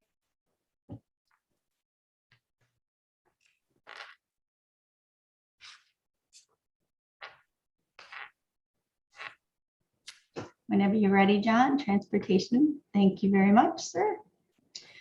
First, I'd like to thank First Student, specifically our location manager, Cheryl Triplett, and our amazing bus drivers for their dedication to the transportation of our students over the past year. First Student has maintained and transported our students faithfully every day, while other transportation carriers fell short and with driver shortages causing major concerns for these other districts. I'd also like to remind everyone that in the process of creating the transportation budget or the transportation contract, that Ridgefield is well known for the narrow and hilly terrain, which makes our school transportation needs very geographically driven. When you are going and how you get there is an important way for us and the students riding the buses. Slow driving is necessary on most of the roads.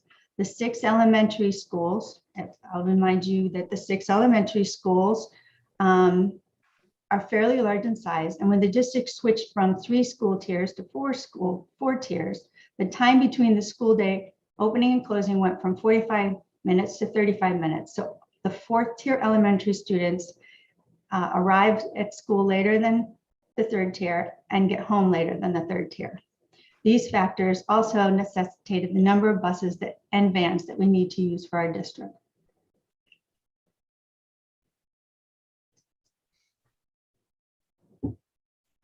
What is in the proposed transportation budget for fiscal 22-23? We're moving into the final year of our current bus contract. This contract has a contractual increase of 2.5%. The proposed budget covers the transportation for students to and from school each day. It covers the transportation of special needs students, both in district and out of district, as well as transportation for our summer extended year programs. Next slide.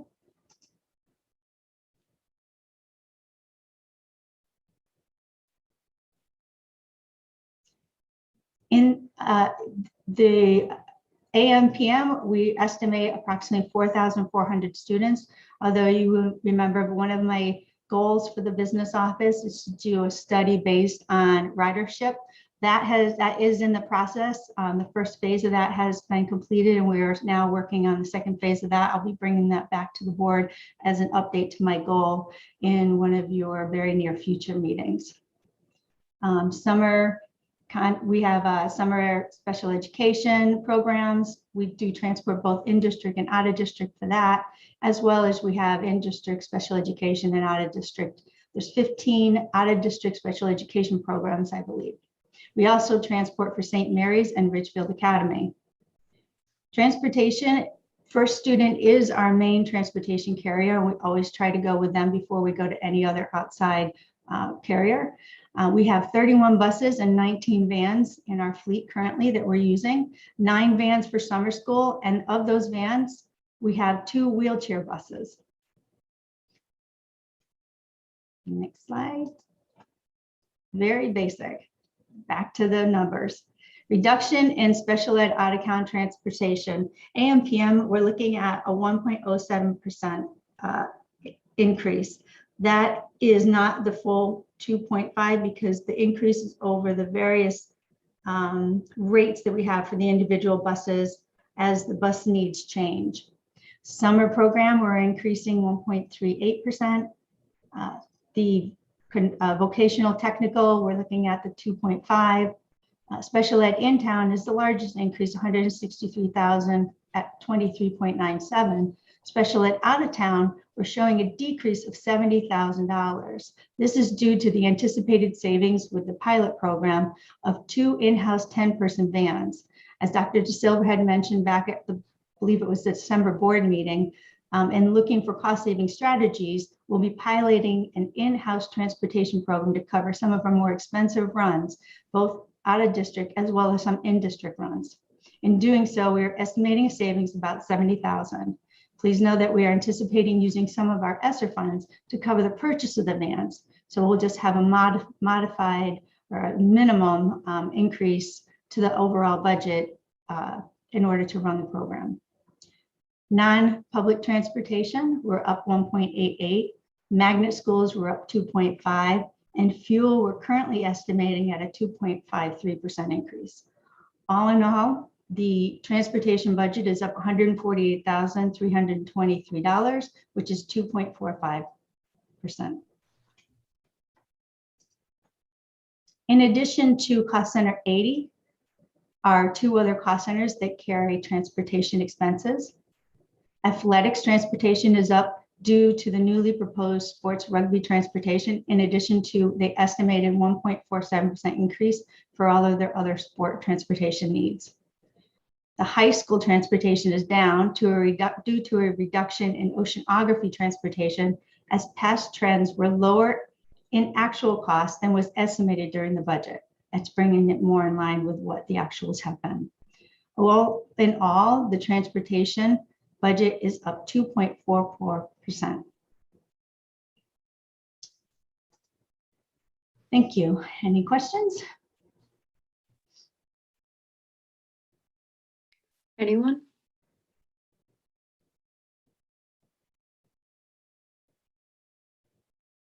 This is easy done, right? Okay, just a quick question. I know my kid graduated before that. I know there's an app that's been called First View. Is that part of a contract? Are we going to bring it back? Just a comment question. It is in the current contract that we have. They did anticipate using it. They did set it up and they did try using it. One of the problems that they had is they lose GPS signal in a lot of locations around town. So if the bus says it's at this location, 5 minutes to this location, it never moves, or it jumps back to a different location that it last had a signal. And it created a lot of confusion as to where that bus was and what the timing was. So they didn't go forward with the full program of that. Not to say that it can't be done in the future as we get better cell service around town. The benefits of Ridgefield and cell service. Absolutely. Yeah. I just for the new board members, can you touch quickly upon what are magnet school? You know, we talked about magnet school transportation. Is it RPS driving the kids to magnet schools? It is. We are responsible for transportation to any school that a resident of Ridgefield attends, whether we pay the magnet school for them to do the transportation or we provide the transportation ourselves. We do provide the transportation. It's the magnet schools such as there's one in Trumbull that they go to, the RCA that they have. There's a few others like off the top of my head. It's not just magnet schools, Tina. It's also St. Mary's, for example, and Ridgefield Academy. We also pay for their nursing services as well. Thank you. I think it's just important that everybody hears this more and more transparent we are, the more people understand. Are there any other questions from the board members? Thank you, Dawn. Thank you. All right, Joseph. Yes, I have to hurry up because Jonathan, you're killing me. Good poor guy. So good afternoon. I know it's been a very long day, so I will do my best to hurry my presentation along. But before I get started, I have to acknowledge Dr. Wes DeSantis, who's still in the building, for the excellent drone shots that I commandeered for this presentation. Next slide. So quickly an overview. I'll start with a basic our response to COVID-19 up to date. We'll take a look at the facilities operations department, the makeup of it, some of the challenges and some of the hats that we wear. Also, we're going to take a look at our work order system, a brief look at how we manage our work, our day-to-day work. We're also going to, before diving into the proposed budget, I think it's important to underscore our work by speaking to the key accomplishments to date. And then I will discuss the nuts and bolts of my proposed budget and the various components that impacted its development. The last slide will revisit the board's approved 5-year capital plan and highlight those school-specific projects that I have planned for the 22-23 school year. And then finally, if there's any questions, I'll be happy to answer it. John, next slide, please. So starting things off, as we all know, COVID-19 has made a significant impact on every facet of how we do our work operationally. As you're reading this little narrative, this slide provides the context to the resiliency and refocus needed to transition our daily operations during the ongoing pandemic. Keeping this in mind, there is a through line in my budget that reflects the expenditures needed to support assumed further COVID-related activities and mitigation measures. Next slide, John. So balancing the challenges of COVID-19 with our core functions created a very heavy lift for us that could not have been achieved without the support of this board, our strong district leadership, and the dedication and commitment of the facilities operations team of custodians and maintainers. The facilities department is comprised of 52 skilled individuals, each committed to their craft and masterfully supported by what I call my A team of Nancy Gurna and Brett Metters, who I could not do any of this without them. Collectively, we maintain over 1 million square feet of educational and support space, as well as a number of ancillary and infrastructure operations. To support district-wide operations, facilities is charged with a number of responsibilities listed in the 6 buckets on this slide. I won't go through them, but you can see that we touch upon a lot of different disciplines and areas of responsibilities. And each of these responsibilities and collaborations do play a pivotal role in framing the cost structure of the facilities operating budget. Next slide, John. So very quickly, this slide is all about how we manage our workload. The majority of that work is carefully logged and tracked through our work order platform, SchoolDude, and Maintenance Direct. And as of January 14th, we have processed 603 work orders of various types since the start of the school year. That The bar graph there depicts the breakdown of work orders by location. And as you can imagine, the high school, as Dr. Greenwood mentioned earlier, is an aging facility and is our largest and most demanding customer. And most likely we'll see that number represent over 50% of our work orders totaled out. Next slide, John. So finally, before diving into the budget, I'd like to take a moment to share with the board and the public what I believe is the true measure of our far-reaching work. Here is a short list of the number of both planned and unplanned projects that have been managed and completed since the start of the school year. Just to name a few, we did the renovations at the A school this past summer, the replacement of the RHS CERM sprinkler system well that failed, the well upgrades capital project at Farmingville, the unplanned mitigation work at the high school associated with the leak from the acid neutralization tank, which is on the capital plan for next year. The planning and installation of the new RHS Counseling Center glass counseling space, which is in use now. Scotts Ridge Gymnasium floor refinishing, and of course, the big central office relocation move that went seamlessly. John, next slide. So on to budget time.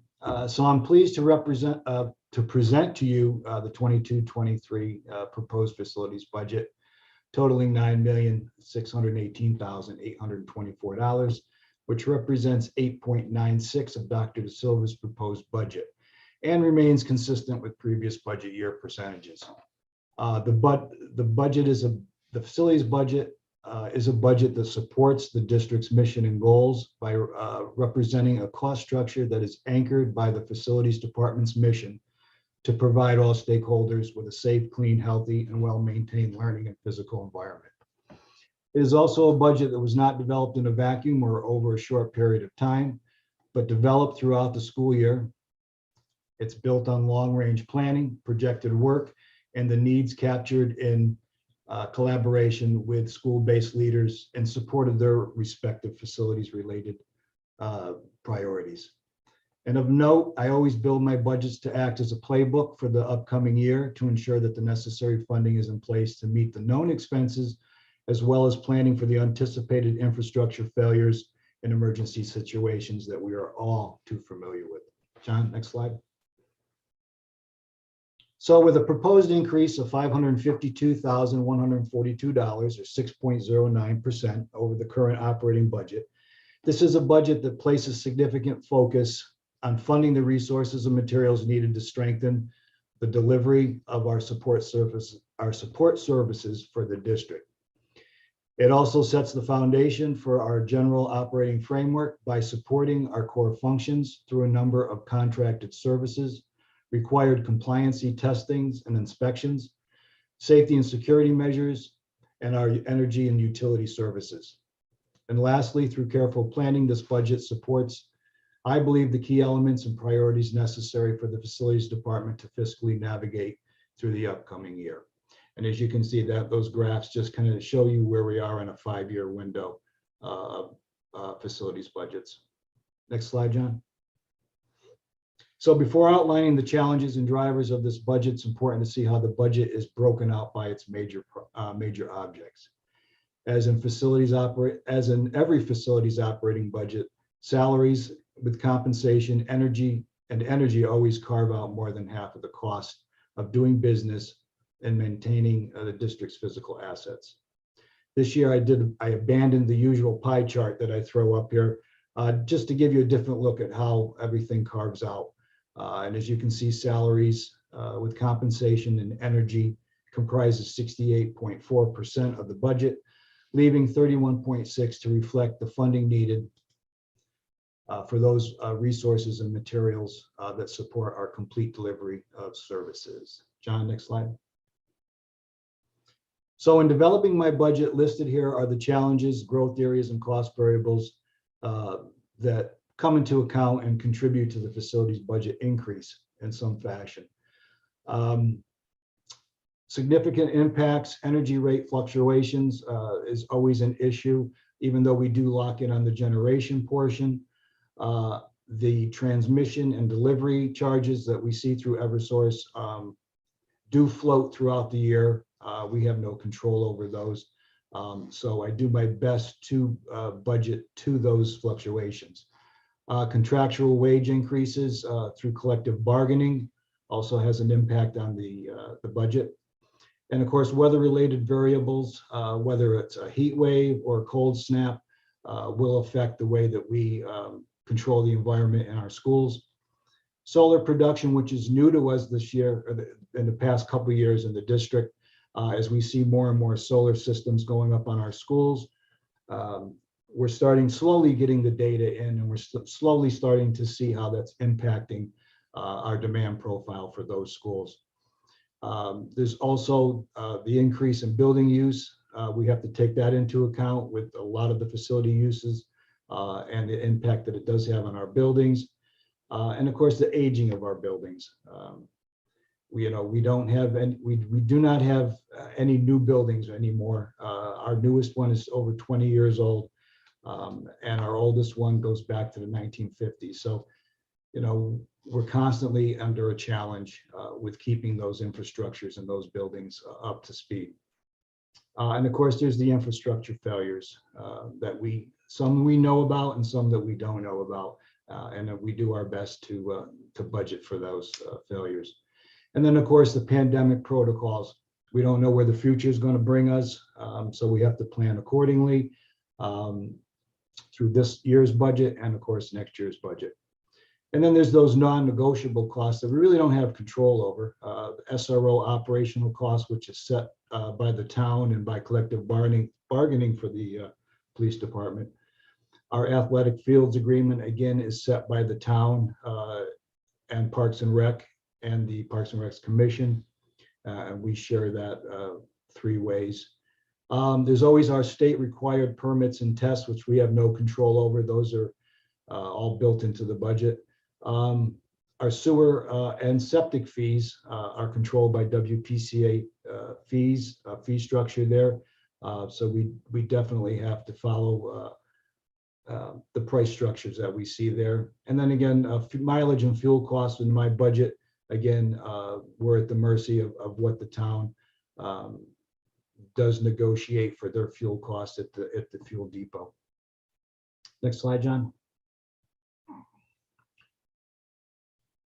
So we're looking at what actually impacts the budget here. So I've identified 8 major increases in the budget. And as you went through the line items, I'm sure you picked up on these. Fuel oil is up 38.5%, $186,576.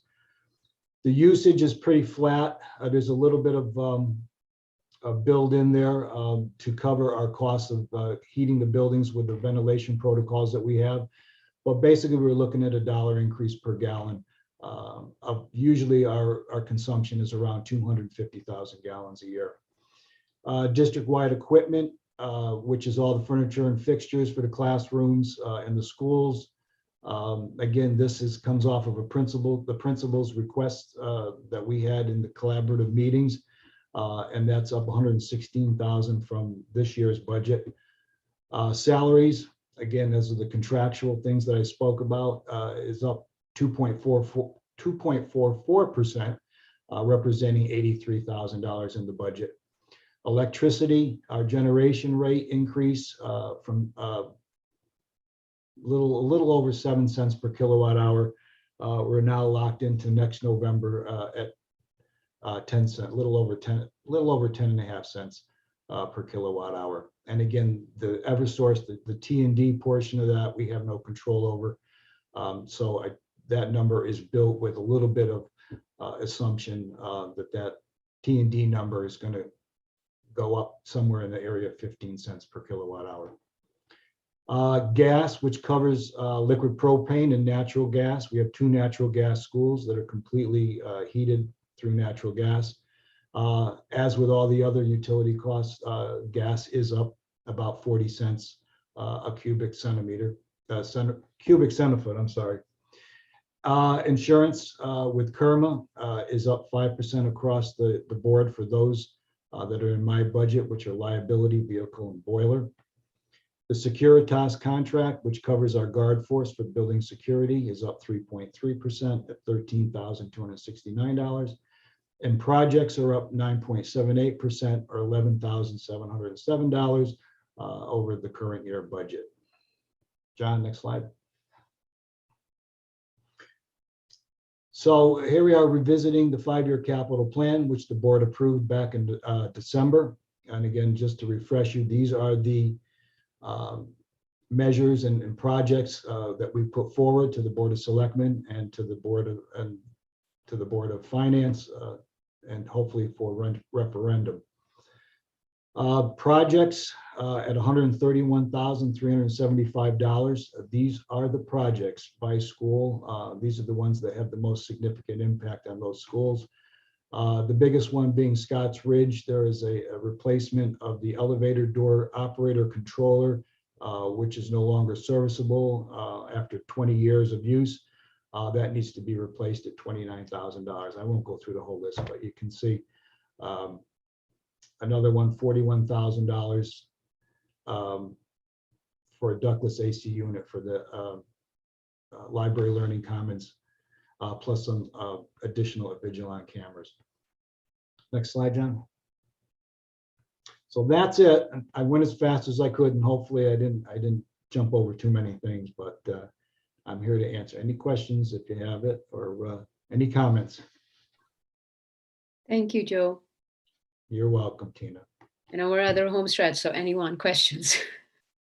Just mute Sean. Oh, there you're good. Yes, I mean, is that a cat? Oh, Sean, sorry, totally. Yeah, I had to comment on the cat. Liz. Yeah, just a question for you, Joe. There is some things in here that seem a little bit discretionary, especially given a year where energy costs are predicted to go even higher than they currently are even estimated in here, which is frightening.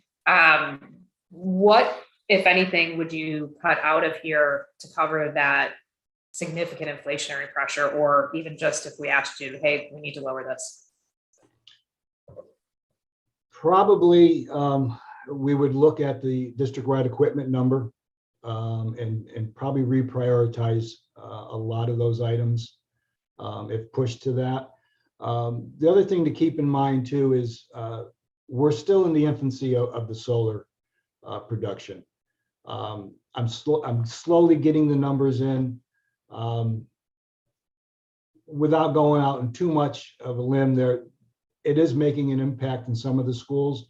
So it'll be interesting to see as we get through the winter and into the spring, what the number for the electricity for those schools is going to look like. So, and working with the town task force for energy, I know they've discussed, there's a lot of initiatives on the table that we're looking at going forward to help reduce our footprint quite a bit. So, but yeah, I would definitely look at the district-wide equipment and possibly maybe some of the projects that we could, if there was ever any funding towards the end of the year, that we could help with that. Got it. Thank you. Yep. Any other questions? Jonathan? Just a comment. I surely hope it does not come to it with that district-wide equipment line. If you look at the history for new board members, it's gone from 7,000 to 250,000 to 40,000 to 100. It's, you know, if we cut it this year, it's not money saved, it's money punted down the road. Very true. Anyone else?